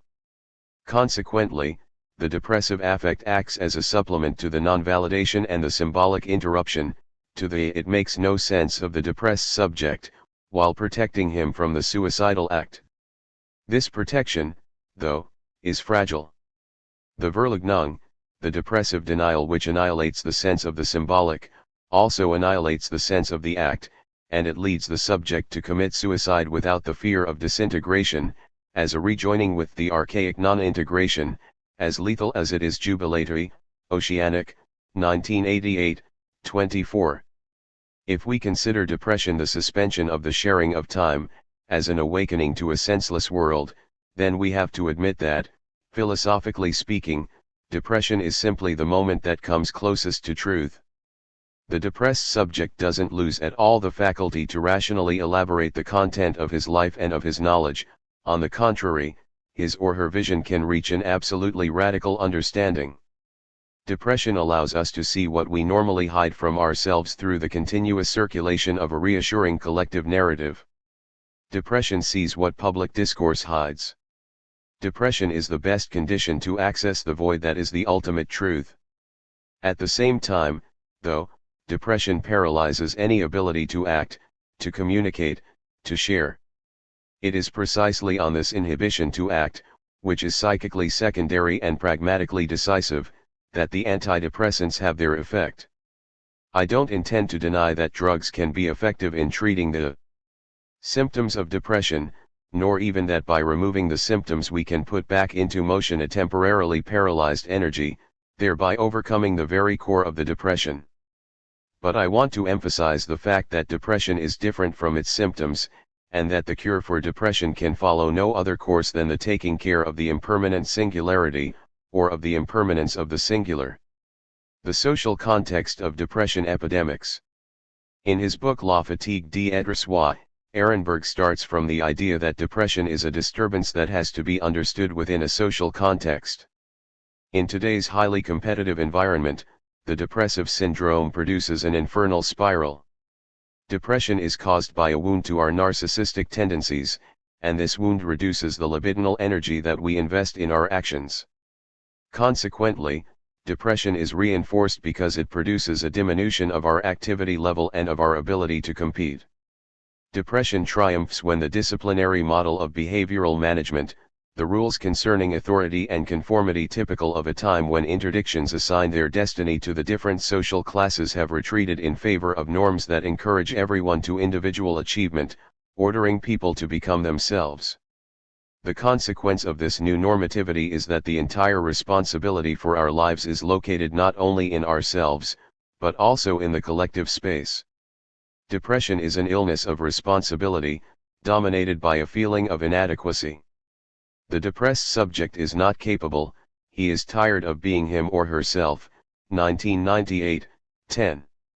It is not surprising that depression is spreading at a time when an entrepreneurial and competitive ideology is becoming dominant. Since the beginning of the 1980s, after the defeat of the working class movements and the affirmation of neoliberal ideology, the idea that we should all be entrepreneurs has gained social recognition. Nobody can conceive his or her own life in a more relaxed and egalitarian manner. He who relaxes may very well end up in the streets, in the poorhouse or in jail.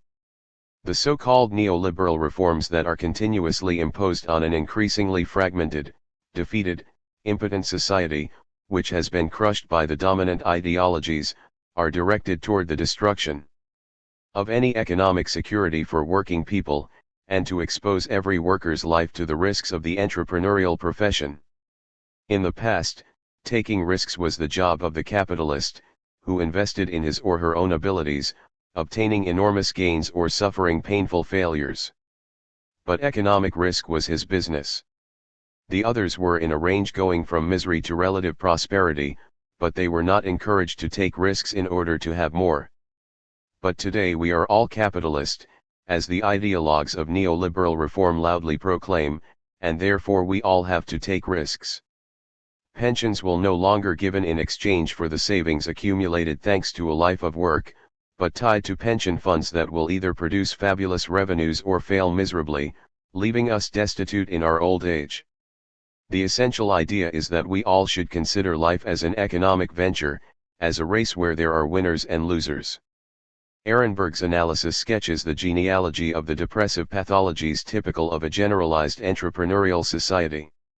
A symptomological reading of this book, as well as of the 1979 Foucault's book entitled The Birth of Biopolitics, Foucault also identifies the spreading of the free enterprise economical model in our ways of living and thinking as the decisive trait of our age. It is the age of neoliberal totalitarianism. In corporate life, the disciplinary models typical of Fordism are retreating in favor of norms that push the employees to adopt autonomous behaviors. Participatory management, expression groups, quality circles constitute new ways of enforcing authority, aimed at impressing a spirit of obedience in every salaried worker. These ways of regulating and dominating the workforce are founded on initiative more than on mechanical obedience. A sense of responsibility, the ability to evolve and to create projects, motivation, flexibility, these qualities delineate a new managerial liturgy. The issue is the mobilization of affects and mental capacities much more than dressing the bodies of the salaried workers. The obligations and the ways of defining the problem change. From the mid-1980s on, both work medicine and entrepreneurial sociological research emphasize the new prevalence of anxiety, psychosomatic disorders and depression. Corporate life is the antechamber of depression, Ehrenberg 1998, 199. In the 1990s, a new pharmacological fashion exploded. Substances such as sertraline, Zoloft, and fluoxetine, Prozac, flood the market. Unlike benzodiazepines, a family of drugs which include diazepam, Valium, and bromazepam, Lexotan. These new products don't have a hypnotic, relaxing and anxiety-reducing effect, rather, they have a euphoric effect and make possible the deblocking of the inhibition to act that constitutes one of the behavioral manifestations of depression. In the mid-90s, the decade which saw the biggest impulse to the cognitive economy, and that needed the total mobilization of the mental energies necessary for creative labor, there was the birth of a true mythology of Prozac. That product became, and still is, one of the best sellers in pharmacies around the world. The entire managerial class of the global economy went into a constant state of euphoria and psychic alteration. The economical decisions of the global managerial class are a faithful mirror to the substance that allowed the deciders to see only the euphoric aspect of the world, while stubbornly ignoring the devastating effects caused by economic euphoria. For years, decisions were made with Zoloft-impregnated brains or after millions of Prozac tablets had been swallowed. At a certain point, after the financial crisis of spring 2000 and the political crisis of September 11, 2001, the world managerial class went into a depressive phase. To cure its own internal void, or maybe to remove the depressing truth of its ethical defeat, the world managerial class has injected itself with a new, dangerous substance, war, an amphetamine that serves to reinvest in aggressivity now destined to destroy the residual energies of the human species and the planet. The inversion of the future. The future has changed signs, caution Miguel Benaceac and Gerard Schmidt in a book entitled The Age of Sad Passions, 2004, where they reflect on their long therapeutic practice with the youth living in the banlieues of Paris. In the modern era, the future was imagined thanks to metaphors of progress. Scientific research and economical entrepreneurship in the centuries of modern development were inspired by the idea the knowledge will lead to an ever more complete mastery of the human universe. The Enlightenment sanctions this conception, and positivism makes of it an absolute belief. The Marxist revolutionary ideologies, guided by a historicist and dialectical vision, also imagined the future on the basis of a progressive teleological model. The present contains, in the form of contradiction, a potential that history is necessarily destined to resolve. It is from the dialectical solution of present contradictions that a social form free from poverty and war will be born. This form is what the Marxist movement calls communism. In the last part of the 20th century these philosophical premises disintegrated.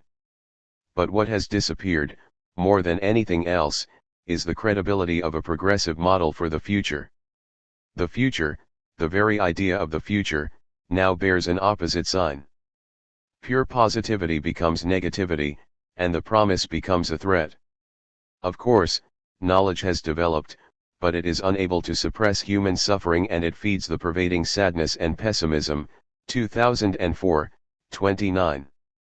The future becomes a threat when the collective imagination becomes incapable of seeing possible alternatives to trends leading to devastation, increased poverty, and violence. This is precisely our current situation, because capitalism has become a system of techno-economic automatisms that politics cannot evade. The paralysis of the will, the impossibility of politics, is the historical context of today's depression epidemic. Notes 1. Translator's note: the title Freud initially chose for this essay was Das Unglück der Kultur, which he later changed into Das Unbehagen in der Kultur. Whilst Unglück can be translated as unhappiness, Unbehagen would best translate as uneasiness or discomfort, as it means being uneasy, but conscious about one's discomfort and knowing its inescapability, sitting on the edge with arms and hands clasped to one's chest. The term used by the author in Italian is disagio, which expresses a feeling of awkwardness rather than discontent. Given that discontent clearly refers to lack of happiness, which is a notion absent both from the German and the Italian term, uneasiness or discomfort were used. The century of the future. 100 years ago Filippo Tommaso Marinetti published the first manifesto of futurism. The same year, Henry Ford opened his first automobile factory in Detroit. It was the beginning of the century that believed in the future. The manifesto asserted the aesthetic value of the machine, that is, the external machine, not to be confused with the internalized and recombining machine of the bioinfo era. Futurism exalted the machine as an external object, visible in the city landscape, but now the machine is inside us. We are no longer obsessed with the external machine. Instead, the info machine now intersects with the social nervous system. The biomachine interacts with the genetic becoming of the human organism. The Futurist Manifesto declared the aesthetic value of speed. The myth of speed sustained the whole edifice of the imaginary of modernity, and acceleration played a crucial role in the history of capital, that is, the history of the acceleration of labor time. Productivity is the growth factor of the accretion of relative surplus value determined by the speed of the productive gesture and the intensification of its rhythm. 99 years on since the publication of the Futurist Manifesto, speed has been transferred from the realm of external machines to the information domain. In this process, speed became internalized and transformed into a psychocognitive automatism. In the century of the future, the machine of speed accomplished the colonization of global space. This was followed by its colonization of the domain of time, lived experience, the mind, and perception, which thus sanctioned the beginning of the century with no future. The question of the relationship between an unlimited expansion of cyberspace and the limits of cyber time, of the time of the mind and of social attention opens up here. At the point of the virtual intersection of the projections generated by countless issuers, cyberspace is unlimited and in a process of continuous expansion. On the contrary, cybertime, that is, the ability of the mind to process information in time, is everything but unlimited. Its limits are those of the human mind and are thus organic, emotional, and cultural. Subjected to the infinite acceleration of the info-stimuli, the mind reacts with either panic or desensitization. Sensibility is the faculty that makes empathic understanding possible, the ability to comprehend what words cannot say, the power to interpret a continuum of nondiscrete elements, nonverbal signs, and the flows of empathy. This faculty, which enabled humans to understand ambiguous messages in the context of relationships, might now be disappearing. We are now witness to the development of a generation of human beings lacking competence in sensibility, the ability to empathically understand the other and decode signs that are not codified in a binary system. Deregulation. Futurism and the avant-garde set themselves the task of violating rules. Dereglement was the legacy left by Rimbaud to the experimentation of the 1900s. Deregulation was also the rallying cry of the hypercapitalism of late modernity, paving the way for the development of semiocapital.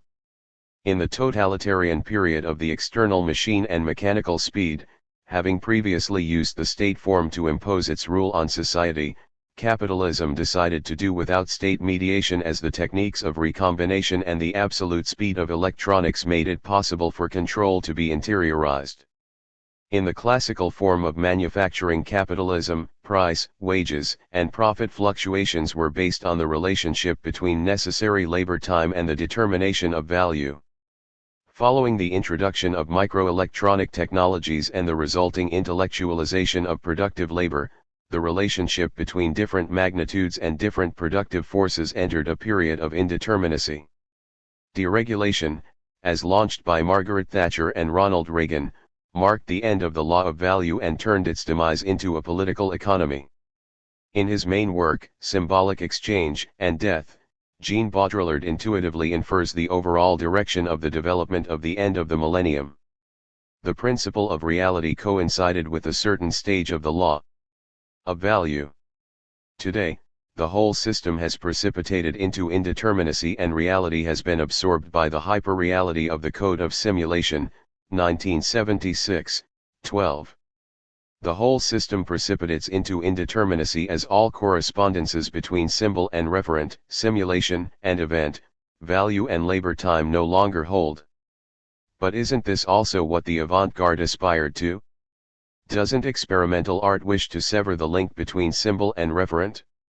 In saying this, I am not accusing the avant-garde of being the cause of liberalist economic deregulation. Rather, I am suggesting that the anarchic utopia of the avant-garde was actualized and turned into its opposite the moment society internalized rules and capital was able to abdicate both juridical law and political rationality to abandon itself to the seeming anarchy of internalized automatisms, which is actually the most rigid form of totalitarianism. As industrial discipline dwindled, individuals found themselves in a state of ostensible freedom. No law forced them to put up with duties and dependence. Obligations became internalized and social control was exercised through a voluntary albeit inevitable subjugation to chains of automatisms. In a regime of aleatory and fluctuating values, precariousness became the generalized form of social relations, which deeply affected the social composition and the psychic, relational, and linguistic characters of a new generation as it entered the labor market. Rather than a particular form of productive relations, precariousness is the dark soul of the productive process. An uninterrupted flow of fractal and recombining info-labor circulates in the global web as the agent of universal valorization, yet its value is interminable. Connectivity and precariousness are two sides of the same coin. The flow of semi-capitalist production captures and connects cellularized fragments of depersonalized time. Capital purchases fractals of human time and recombines them in the web. From the standpoint of capitalist valorization, this flow is uninterrupted and finds its unity in the object produced. However, from the standpoint of cognitive workers, the supply of labor is fragmented. Fractals of time and pulsating cells of labor are switched on and off in the large control room of global production. Therefore, the supply of labor time can be disconnected from the physical and juridical person of the worker. Social labor time becomes an ocean of valorizing cells that can be summoned and recombined in accordance with the needs of capital. Activism. Let us return to the Futurist Manifesto. War and the contempt for women are the essential features of mobilization, which traverses the whole parable of historical vanguards. The futurist ambition really consisted in mobilizing social energies towards the acceleration of the productivity of the social machine. Art alimented the discourse of advertising as the latter fed into mobilization. When industrial capitalism transposed into the new form of semi-capitalism, it first and foremost mobilized the psychic energy of society to bend it to the drive of competition and cognitive productivity. The new economy of the 1990s was essentially a Prozac economy, both neuromobilization and compulsory creativity. Paul Virilio has produced important works that show the connection between war and speed. In the modern forms of domination, the imposition of war onto the whole of social life is an implicit one precisely because economic competitiveness is war and the economy share common grounds in speed. As Walter Benjamin writes, all efforts to render politics aesthetic culminate in one thing: war. The becoming aesthetic of life is one aspect of this mobilization of social energies. The aestheticization of war is functional to the subjugation of everyday life to the rule of history. War forces the global masses to partake in the process of self-realization of the Hegelian spirit, or, perhaps more realistically, to become part of capitalist global accumulation. Captured in the dynamics of war, everyday life is ready to be subjected to the unlimited rule of the commodity. From this standpoint, there is no difference between fascism, communism, and democracy. Art functions as the element of aestheticization and mobilization of everyday life. Total mobilization is terror, and terror is the ideal condition for a full realization of the capitalist plan to mobilize psychic energy. The close relation between futurism and advertising is an integral part of this process. In Art and Revolution, 2007, Gerard Ronig writes on the relationship between the artistic avant-garde and activism. His work provides a useful phenomenological account of the relation between art and political mobilization in the 20th century, but it fails to grasp the absolute specificity of the current situation, that is the crisis and exhaustion of all activism. The term activism became largely influential as a result of the anti-globalization movement, which used it to describe its political communication and the connection between art and communicative action. However, this definition is a mark of its attachment to the past and its inability to free itself from the conceptual frame of reference it inherited from the 20th century. Should we not free ourselves from the thirst for activism that fed the 20th century to the point of catastrophe and war? Shouldn't we set ourselves free from the repeated and failed attempt to act for the liberation of human energies from the rule of capital? Isn't the path towards the autonomy of the social from economic and military mobilization only possible through a withdrawal into inactivity, silence, and passive sabotage? Lenin's depression. I believe that there is a profound relationship between the drive to activism and the male depression of late modernity, which is most evident in the voluntaristic and subjectivist organization of Leninism. Both from the standpoint of the history of the workers' movement in the 1900s and from that of the strategic autonomy of society from capital, I am convinced that the 20th century would have been a better century had Lenin not existed. Lenin's vision interprets a deep trend in the configuration of the psyche of modern masculinity. Male narcissism was confronted with the infinite power of capital and emerged from it frustrated, humiliated, and depressed. It seems to me that Lenin's depression is a crucial element for understanding the role his thought played in the development of the politics of late modernity. I have read Hélène Carrère-Dienko's biography of Lenin. The author is a researcher of Georgian descent, who in the 1980s also published L'Empire en Miettes, where she foresaw the collapse of the Soviet Empire as an effect of the insurgence of Islamic fundamentalism. What interested me in Carrère-Dienko's biography of Lenin more than the history of Lenin's political activity was his personal life, his fragile psyche, and his affectionate and intellectual relationships with the women close to him, his mother, his sister, Krupskaya, comrade, and wife, who looked after him at times of acute psychological crises, and, finally, Ines Armand, the perturbing, the unamelic, the lover whom Lenin decided to neutralize and remove, like music, apparently. The framework of the psyche described in this biography is depression, and Lenin's most acute crises coincided with important political shifts in the revolutionary movement. As Carrère-Dienko writes, Lenin used to invest everything he did with perseverance, tenaciousness, and an exceptional concentration. Such consistency, which he thought necessary in each of his efforts, put him in a position of great superiority over the people around him. This feature of his character often had negative effects. Exceedingly intensive efforts would tire him and wear down his already fragile nervous system. The first crisis dates back to 1902, 1998, 78. These were the years of the Bolshevik turn, of what is to be done. Krupskaya played a fundamental role in the crisis of her comrade. She intervened to filter his relations with the outside world, paid for his therapy and isolation in clinics in Switzerland and Finland. Lenin emerged from the 1902 crisis by writing What is to be Done and engaging in the construction of a nucleus of steel, a block of wool capable of breaking the weakest link in the imperialist chain. The second crisis arrived in 1914 at the height of the breakup of the Second International and the split of the Communists. The third crisis, as you might guess, occurred in the spring of 1917. Krupskaya found a safe resort in Finland, where Lenin conceived the April Theses and the decision to impose will on intelligence, a rupture that disregarded the deep dynamics of class struggle and forced onto them an external design.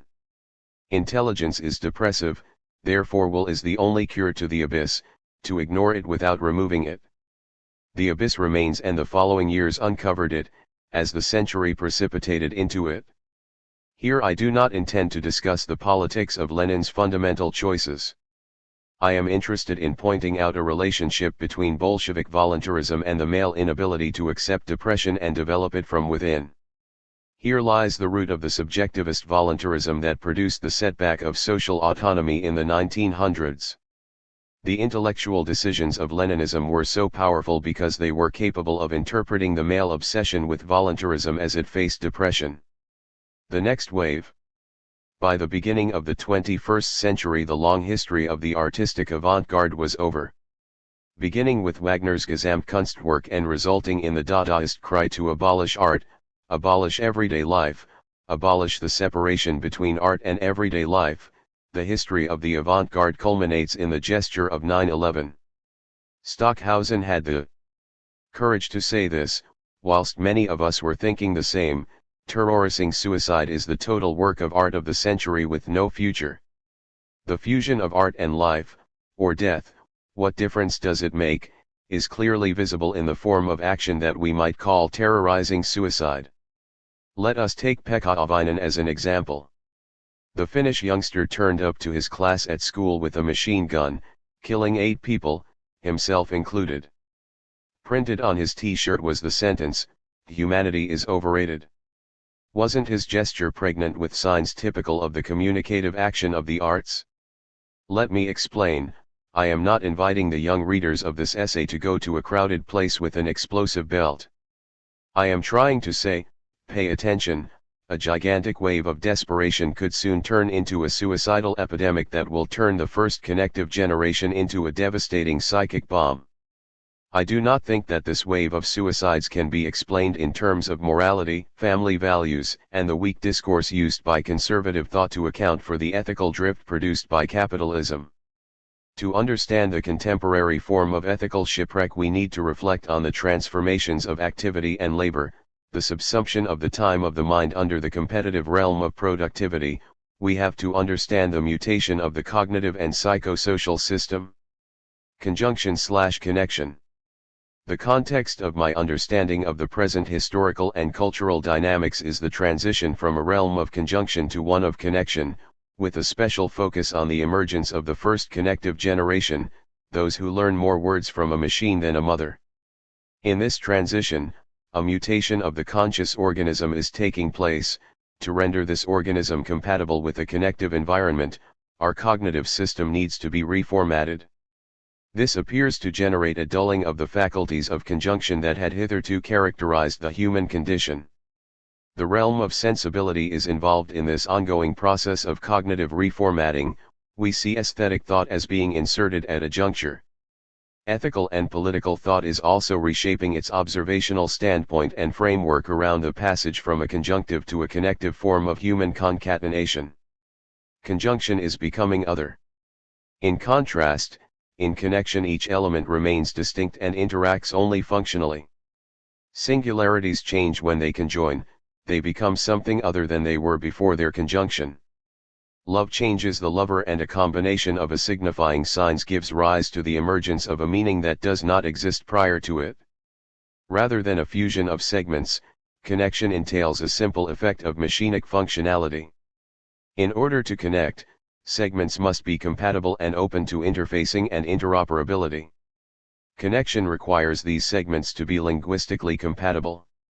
In fact, the digital web spreads and expands by progressively reducing more and more elements to a format, a standard, and a code that make different segments compatible. The segments that enter this rhizome belong to different realms of nature. They are electronic, semiotic, machinic, biological, and psychic, optic fiber circuits, mathematical abstractions, electromagnetic waves, human eyes, neurons and synapses. The process whereby they become compatible traverses heterogeneous fields of being and folds them onto a principle of connectivity. The present mutation occurs in this transition from conjunction to connection, a paradigm of exchange between conscious organisms. Central to this mutation is the insertion of the electronic into the organic, the proliferation of artificial devices in the organic universe, in the body, in communication, and in society. Therefore, the relationship between consciousness and sensibility is transformed, and the exchange of signs undergoes a process of increasing desensitization. Conjunction is the meeting and fusion of rounded and irregular forms that infuse in a manner that is imprecise, unrepeatable, imperfect, and continuous. Connection is the punctual and repeatable interaction of algorithmic functions, straight lines, and points that juxtapose perfectly and are inserted and removed in discrete modes of interaction. These discrete modes make different parts compatible to predetermined standards. The digitalization of communication processes leads on the one hand to a sort of desensitization to the curve and to the continuous flows of slow becoming, and on the other hand to a becoming sensitive to the code, to sudden changes of states and to the sequence of discrete signs. Interpretation follows semantic criteria in the realm of conjunction. the meaning of the signs sent by the other as she enters in conjunction with you needs to be understood by tracing the intention, the context, the nuances, and the unsaid, if necessary. The interpretative criteria of the realm of connection, on the other hand, are purely syntactic. In connection, the interpreter must recognize a sequence and be able to perform the operation required by general syntax or the operating system. There is no room for margins of ambiguity in the exchange of messages, nor can the intention be shown by means of nuances. This mutation produces painful effects in the conscious organism, and we read them through the categories of psychopathology, dyslexia, anxiety and apathy, panic, depression, and a sort of suicidal epidemics is spreading. However, a purely psychopathological account fails to capture the question in its depth, because we are in fact confronted with the effort of the conscious organism to adapt to a changed environment and a readjustment of the cognitive system to the techno-communicative environment. This generates pathologies of the psychic sphere and in social relations. Aesthetic perception, here properly conceived of as the realm of sensibility and aesthesia, is directly involved in this transformation. In its attempt to efficiently interface with the connective environment, the conscious organism appears to increasingly inhibit what we call sensibility. By sensibility, we mean the faculty that enables human beings to interpret signs that are not verbal nor can be made so, the ability to understand what cannot be expressed in forms that have a finite syntax. This faculty reveals itself to be useless and even damaging in an integrated connective system. Sensibility slows down processes of interpretation and renders them aleatory and ambiguous, thus reducing the competitive efficiency of the semiotic agent. The ethical realm, where voluntary action is possible, also plays an essential role in the reformatting of the cognitive system. Religious sociologists and journalists lament a sort of ethical lack of sensitivity and a general indifference in the behavior of the new generations. In many cases, they lament the decline of ideological values or community links. However, in order to understand the discomfort that invests the ethical and political realms, the emphasis needs to be placed on aesthetics. Ethical paralysis and the inability to ethically govern individual and collective life seem to stem from a discomfort in aesthesia, the perception of the other and of the self. Dystopian poetry. The arts of the 1900s favored the register of utopia in two forms, the radical utopia of Majakovsky and the functional utopia of the Bauhaus. The dystopian thread remained hidden in the folds of the artistic and literary imagination, in Fritz Lang, expressionism, and a kind of bitter surrealism that underlies the field of vision that connects Salvador Dali to Philip Dick. In the second half of the 19th century, the literary dystopia of Orwell, Burroughs, and DeLillo flourished. Only today, at the beginning of the 21st century, does dystopia take center stage and conquers the whole field of the artistic imagination, thus drawing the narrative horizon of the century with no future. In the expression of contemporary poetry, in cinema, video art, and novels, the marks of an epidemic of psychopathology proliferate. In her videos, El Jalisa Athala, Wind, If 6 Was 9, and Aki and God, narrates the psychopathology of relations, the inability to touch and to be touched. In the film Me and You and Everyone We Know, Miranda July tells the story of a video artist who falls in love with a young man and of the difficulty of translating emotion into words and words into touch. Language is severed from affectivity. Language and sex diverge in everyday life. Sex is talked about everywhere, but sex never speaks. Pills accelerate erection because the time for caresses is limited.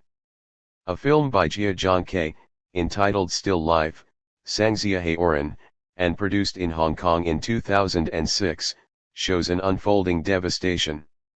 This film is extraordinarily beautiful and tells a simple story, with the background of a sad, desolate, and devastated China, as both the scenery and its soul. The predominant color is a rotten, grayish, violet green. Huo Sanming returns to his place of birth in the hope of finding his wife and daughter, whom he had left years earlier to go and find work in a distant northern mine. His village, along the riverbank of the Yangtze, no longer exists. The construction of the Three Gorges Dam had erased many villages. houses, people, and streets were covered by water. The building of the dam proceeds, the destruction of villages continues, and the water is going to keep rising. Huo Sanming arrives in this scenario of devastation and rising water and is unable to find his wife and daughter, so his search begins. He looks for them as groups of workers armed with their picks take walls down, as explosives demolish buildings in the urban center. After long searches he finally finds his wife. She has aged and been sold by her brother to another man. They meet in the rooms of a building as it is being demolished and talk about their daughter in whispers, with their heads down, against a dark green spaceship background of bricks and iron spattering onto a shit-colored sky. In the last scene of Still Life, a tightrope walker walks on a rope from the roofs of a house towards nothingness, against a background that recalls the dark surrealism of Dali's bitter canvas. Still Life is a lyrical account of Chinese capitalism, acted inside out, from the standpoint of submerged life. Corrections, a novel by Jonathan Franzen, speaks of psychopharmacological adjustments as the corrections used by a humanity devastated by depression and anxiety to adjust to an existence that must pretend to be happy. Corrections are the adjustment to a volatile stock market to avoid losing the money invested in private pension funds that might suddenly disappear. Franzen recounts the old age of a father and mother, a couple of oldies from the Midwest who have gone nuts as a result of decades of hyper-labor and conformism. Corrections are the small and unstoppable slides towards the point of turn-off, the horror of old age in the civilization of competition, the horror of sexuality in the world of Puritan efficiency. Corrections was published in 2001. Franzen digs deep into the folds of the American psyche and describes in minute details the pulpifaction of the American brain, the depression and dementia resulting from a prolonged exposure to the psychic bombardment of stress from work, the apathy, paranoia, Puritan hypocrisy and the pharmaceutical industry around them, the psychic unmaking of men who are encapsulated in the claustrophobic shell of economic hyperprotection, the infantilism of a people who pretends to believe, or perhaps really believes in the fulsome Christmas fairy tale of compassionately liberalist cruelty. By the end of the long-awaited Christmas dinner, as the psychopathic family happily gathers together, the father tries to commit suicide by shooting himself in the mouth. He is not successful. Yakuizakana no Yuta starts with a fish in cellophane wrapping on a supermarket shelf. A boy grabs it and takes it to the till, he pays, leaves, puts it in the bicycle basket and cycles home. "Good morning, Mr. Student, I'm very happy to be with you." "Do not worry, I'm not a fish who complains," the fish says whilst the student briskly pedals home. "It's nice to make the acquaintance of a human being. You are extraordinary beings, you are almost the masters of the universe. Unfortunately you are not always peaceful. I would like to live in a peaceful world where everyone loves one another and even fish and humans shake hands. Oh, it's so nice to see the sunset, I like it ever so much." The fish becomes emotional and jumps in the cellophane bag inside the basket. "I can hear the sound of a stream. I love the sound of streams, it reminds me something from my childhood." When they get home the boy unpacks the fish and puts it on a plate, throws a little salt on it, as the fish gets excited and says, "Ah, I like salt very much, it reminds me of something." The boy puts it on the grill in the oven and turns the knob. The fish keeps chatting, "Oh Mr. Student, it's nice here, I can see a light down there. I feel hot, hot," until its voice becomes hesitant.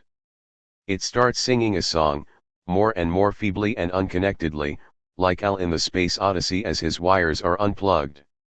Yakuizakana no Yuta, by Yuzuki Sakamoto, is perhaps the most harrowing animation film I saw in June 2006 at the Caixa Forum of Barcelona, during the Historias Animadas Festival.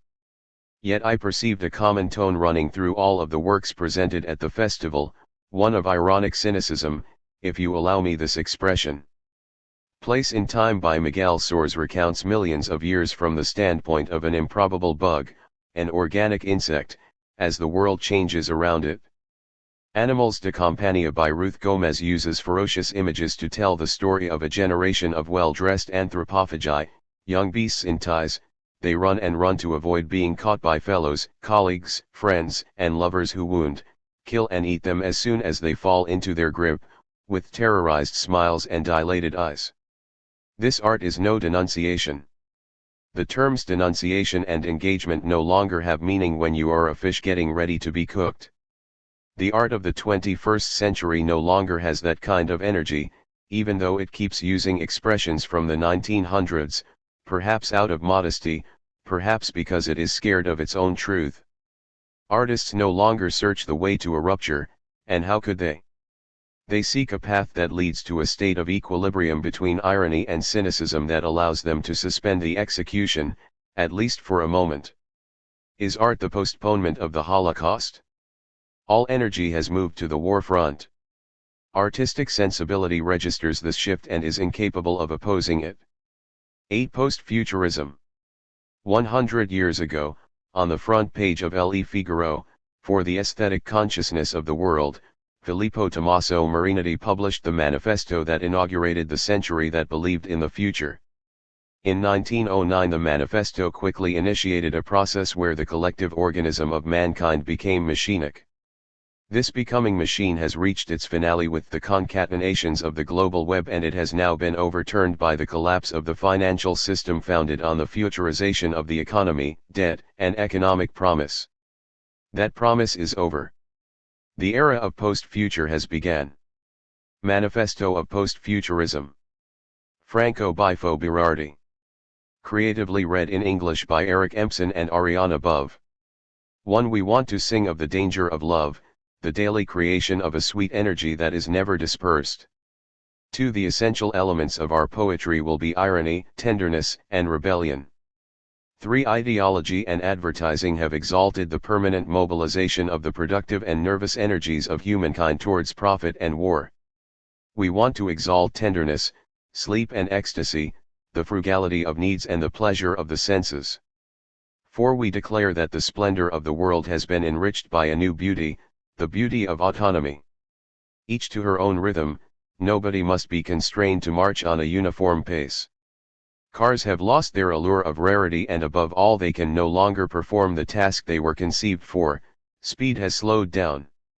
Cars are immobile like stupid slumbering tortoises in the city traffic. Only slowness is fast. 5. We want to sing of the man and the woman who caress one another to know one another and the world better. 6. The poet must expend herself with warmth and prodigality to increase the power of collective intelligence and reduce the time of wage labor. 7. Beauty exists only in autonomy. No work that fails to express the intelligence of the possible can be a masterpiece. Poetry is a bridge cast over the abyss of nothingness to allow the sharing of different imaginations and to free singularities. 8. We are on the extreme promontory of the centuries. We must look behind to remember the abyss of violence and horror that military aggressiveness and nationalist ignorance is capable of conjuring up at any moment in time. We have lived in the stagnant time of religion for too long. Omnipresent and eternal speed is already behind us, in the internet, so we can forget its syncopated rhymes and find our singular rhythm. 9. We want to ridicule the idiots who spread the discourse of war, the fanatics of competition, the fanatics of the bearded gods who incite massacres, the fanatics terrorized by the disarming femininity blossoming in all of us. 10. We demand that art turns into a life-changing force. We seek to abolish the separation between poetry and mass communication, to reclaim the power of media from the merchants and return it to the poets and the sages. 11. We will sing of the great crowds who can finally free themselves from the slavery of wage labor and through solidarity revolt against exploitation. We will sing of the infinite web of knowledge and invention, the immaterial technology that frees us from physical hardship. We will sing of the rebellious cognitariat who is in touch with her own body. We will sing to the infinity of the present and abandon the illusion of a future. Manifesto of Futurism. Le Figaro, February 20, 1909. 1. We intend to sing the love of danger, the habit of energy and fearlessness. 2. Courage, audacity, and revolt will be essential elements of our poetry. 3. Up to now literature has exalted a pensive immobility, ecstasy, and sleep. We intend to exalt aggressive action, a feverish insomnia, the racer stride, the mortal leap, the punch, and the slap. 4. We affirm that the world's magnificence has been enriched by a new beauty, the beauty of speed.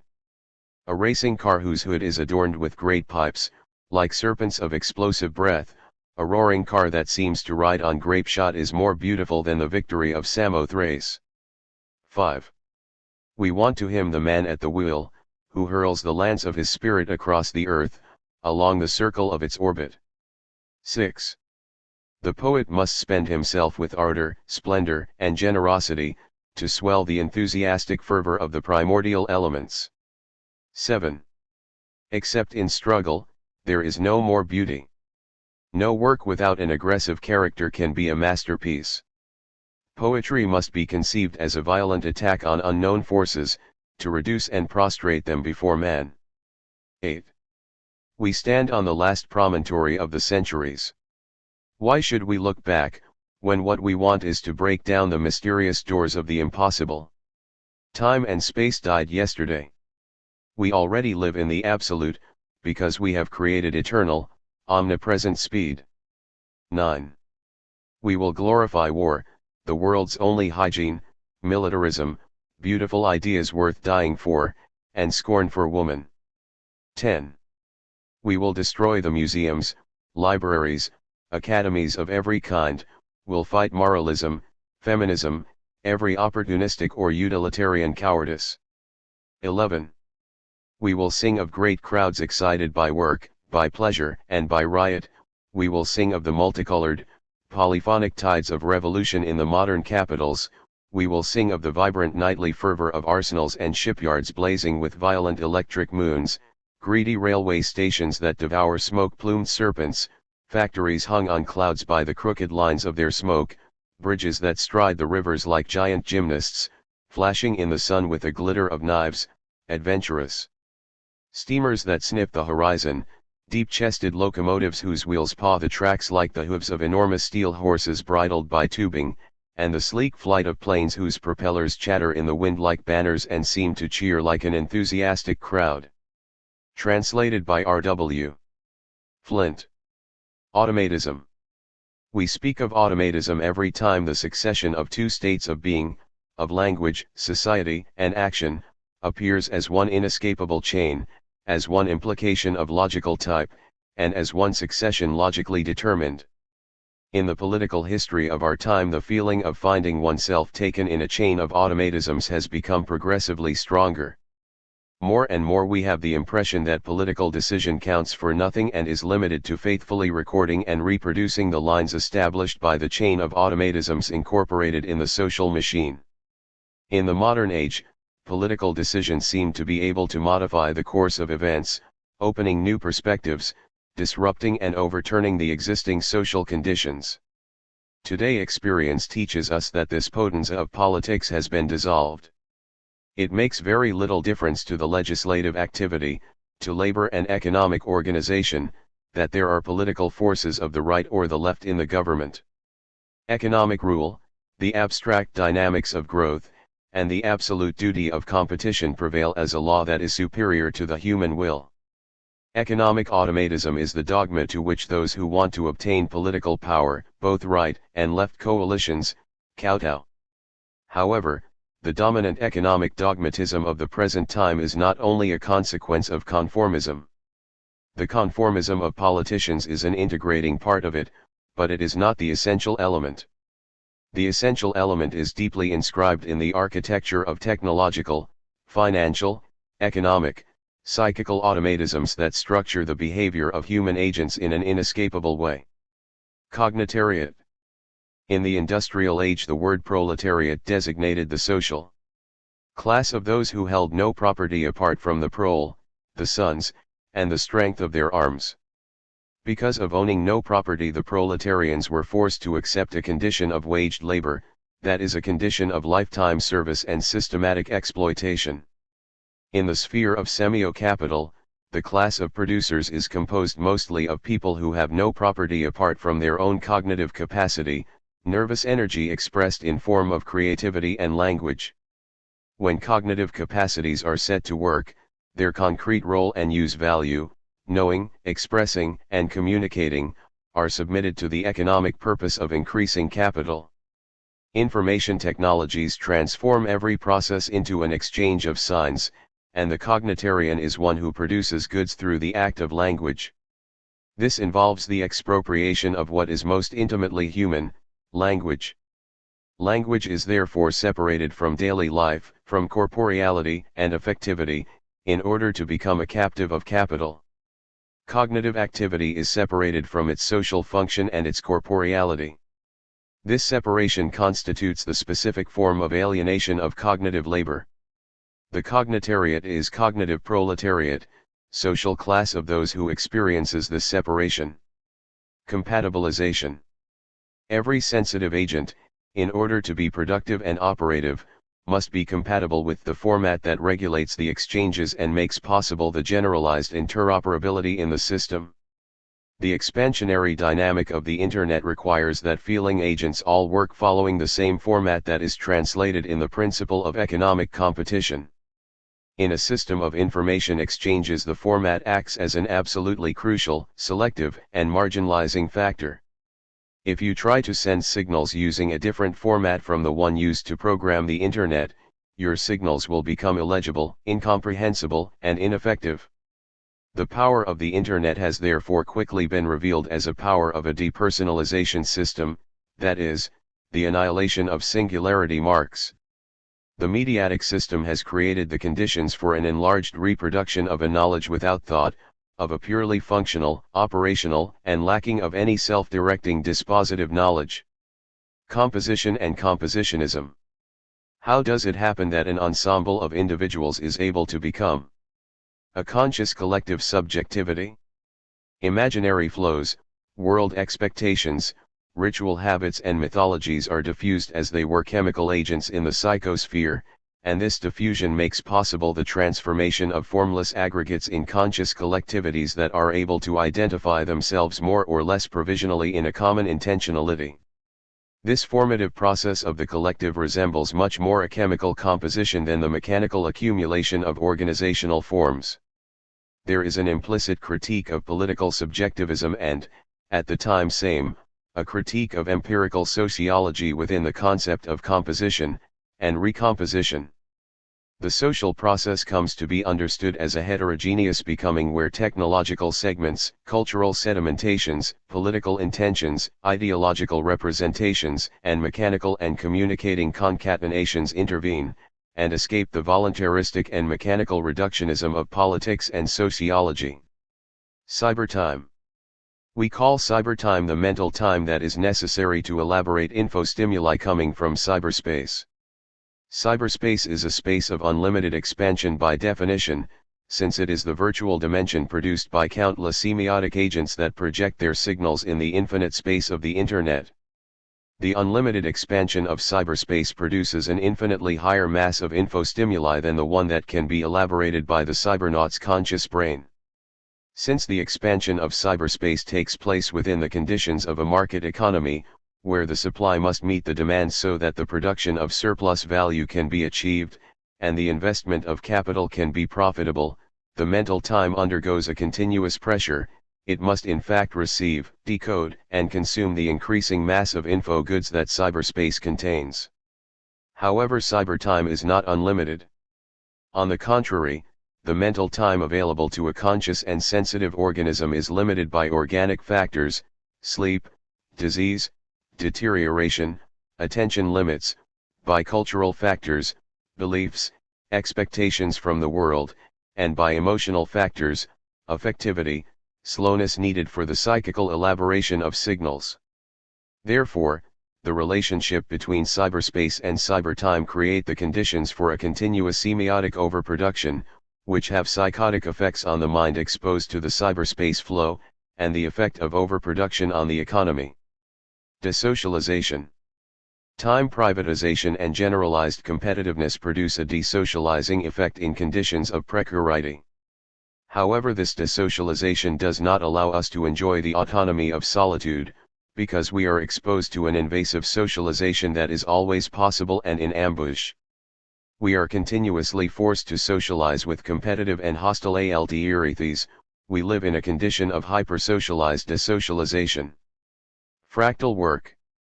With the term fractal, Benoit Mandelbrot means to define a geometric object that is repeated in its structure on different scales.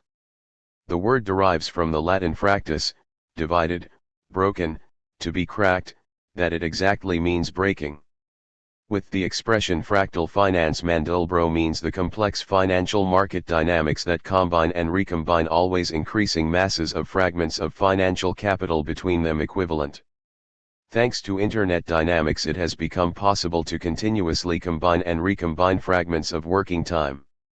To this extent, fractalization means the fragmentation and the recombination of working time according to different sequences. Thanks to the fractalization and the flexibility of labor, the physical and legal existence of the worker is erased, as he is reduced to an interchanging supplier of fragments of recombinant and semiotic time. Therefore, the worker becomes a machine provided with nervous system that can be used for a variable period of time, and that it is paid for the period of occasional and temporary time that it has been employed for. The time of fractal labor can also be defined as cellular because it corresponds to a cell of the fractal ocean of recombinant time that has taken the place of the labor market. Cognitive labor can be considered as an ocean of time fragments, and the cellular technique makes possible the meeting, through the cell phone, and the recombination of these fragments. To this extent, we can consider the cell phone as the assembly line of cognitive labor. Hyperlabor. The prediction that the development of informatic technologies would determine a reduction of social working time by promoting automation, has been revealed as false. Rather than moving toward a progressive reduction of working time, as André Gortz, Jeremy Rifkin, and many other sociologists and futurologists had predicted, we are moving toward a form of hyperlabor without social securities, without legal restrictions, and without any respect for human life. Since the 1980s, average labor time has increased in a constant way, and since the beginning of the new century the increase of absolute and relative exploitation has become impressive. The typical employee worked an extra 148 hours in 1996 than his colleague did in 1973. The percentage of people who work more than 49 hours per week has increased from 13% in 1976 to nearly 19% in 1998, according to the U.S. Bureau of Labor Statistics. In addition, the percentage has gone up from 40% to 45% in the case of managers. In the course of the 20th century, the main achievement of the workers' movement has been the reduction of legal working hours to 40 hours weekly and the right of restrictions on overtime. This right has been completely erased in the last decade. Global capitalism employs slave labor on a wide scale. In the great majority of the countries in the world, legal limitations on exploitation no longer have any value. Imaginary. With the word imaginary we imply a magmatic and not symbolically ordered accumulation of images and rich of imagery solicitations that the conscious organism receives in the course of its infospheric exposure. With the notion of abstract labor, Marx defined a process of separation of working activity from its specific and concrete utility and therefore from its particular form of ability.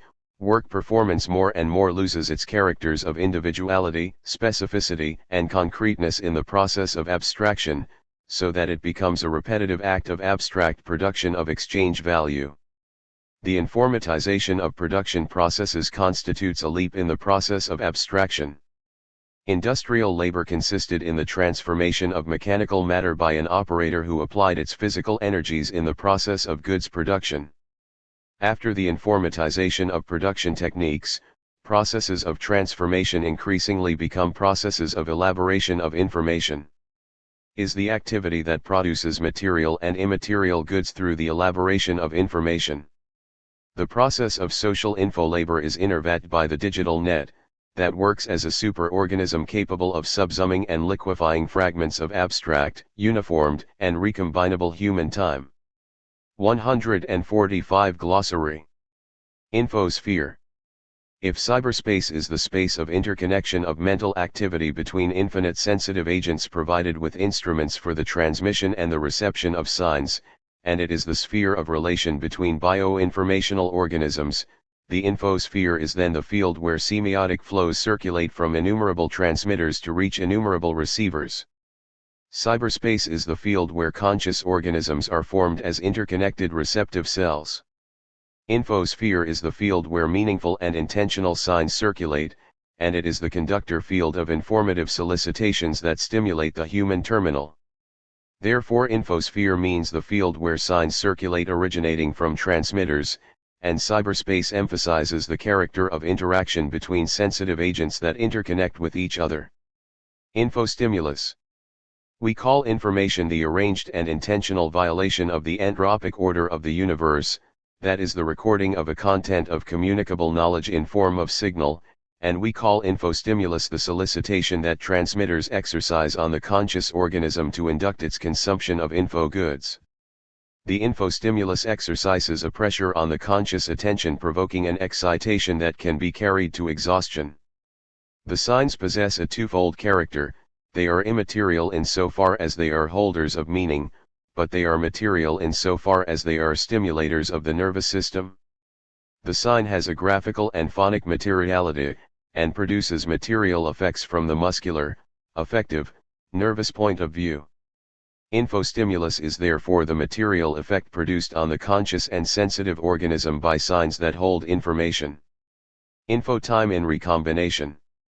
In the passage from the systems of traditional machines to the systems of the Internet, the abstraction process involves the very nature of human time, and modifies the subjective perception in the conscious organism.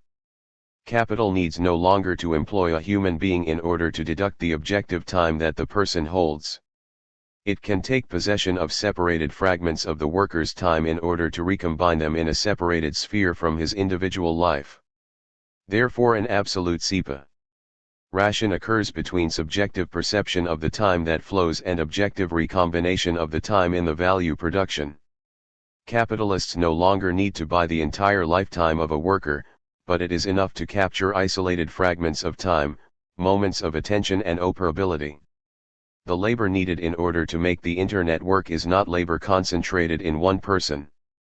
It is a constellation of moments that are isolated in space and fractioned in time, recombined in the fluid machine of the Internet.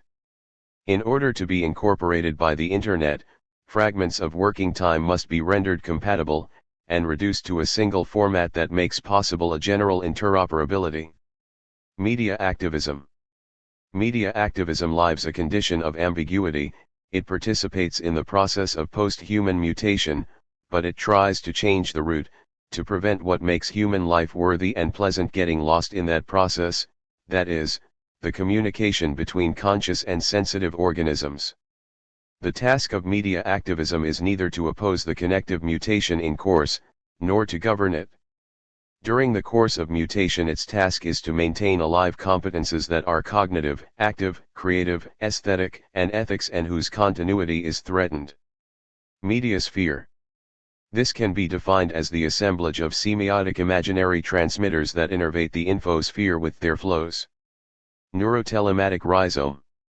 Cyberspace is a world hypothesis where the ontological and the gnosiological dimensions interfere. The world is the totality of the projections of effective and possible mental states, virtual experiences, but the world is also the place of surprise, imagination, experiences not yet tried out, and discovery and creation of new dimensions of an experience not yet actualized. The projective mentalism engages with an impetuous transformation of the atmosphere where man lives, thinks and communicates. This transformation is due to the unlimited diffusion of technical instruments of amplification, reproduction, and simulation. The nervous system is entwined with the infinite lines of reticular connection. Precarious. Precarious is person who is able to know nothing about one's own future and therefore is hung by the present and praises God to be rescued from the earthly hell. The term precariety derives from praying. We speak of precarious labor when labor is subordinated to a form of flexible and unregulated exploitation, subjected to daily fluctuations of the labor market, and forced to endure the blackmail of a discontinuous salary. The precarious worker is not formally employed, and still his existence is not at all free. The waged relationship is discontinuous and occasional, and still the dependence is continuous and full of anxiety. In the 1970s and 80s, when the dismantling of the Fordist system and guaranteed wages tied to industrial production began, precarious working conditions appeared as a marginal and temporary phenomenon that concerned above all the young workers that entered into the labor market. Today it is clear that labor precariousness is no longer a marginal condition, but it is the black heart of the process of global capitalistic production. Precarization is the consequence of the deterritorialization of all aspects of production. There is no continuity in the work experience, one does not go to the same factory, does not cover the same journey, and does not meet the same people every day, as it was in the industrial age. Therefore it is not possible to implement forms of permanent social organization. Since labor became precarious thanks to a cellular and reticular transformation, the problem of the autonomous organization of labor must be completely rethought. We still do not know in which way this organization can be constructed. This is the main political problem of the future. Psychosphere. Psychosphere is the soft face of infosphere. It is the field where the recording and the psychical elaboration of the infostimuli occurs. The consequences of infovasion, nervous overload, psychopharmacology penetration, and fractalization of working and existential time, are manifested in the psychosphere.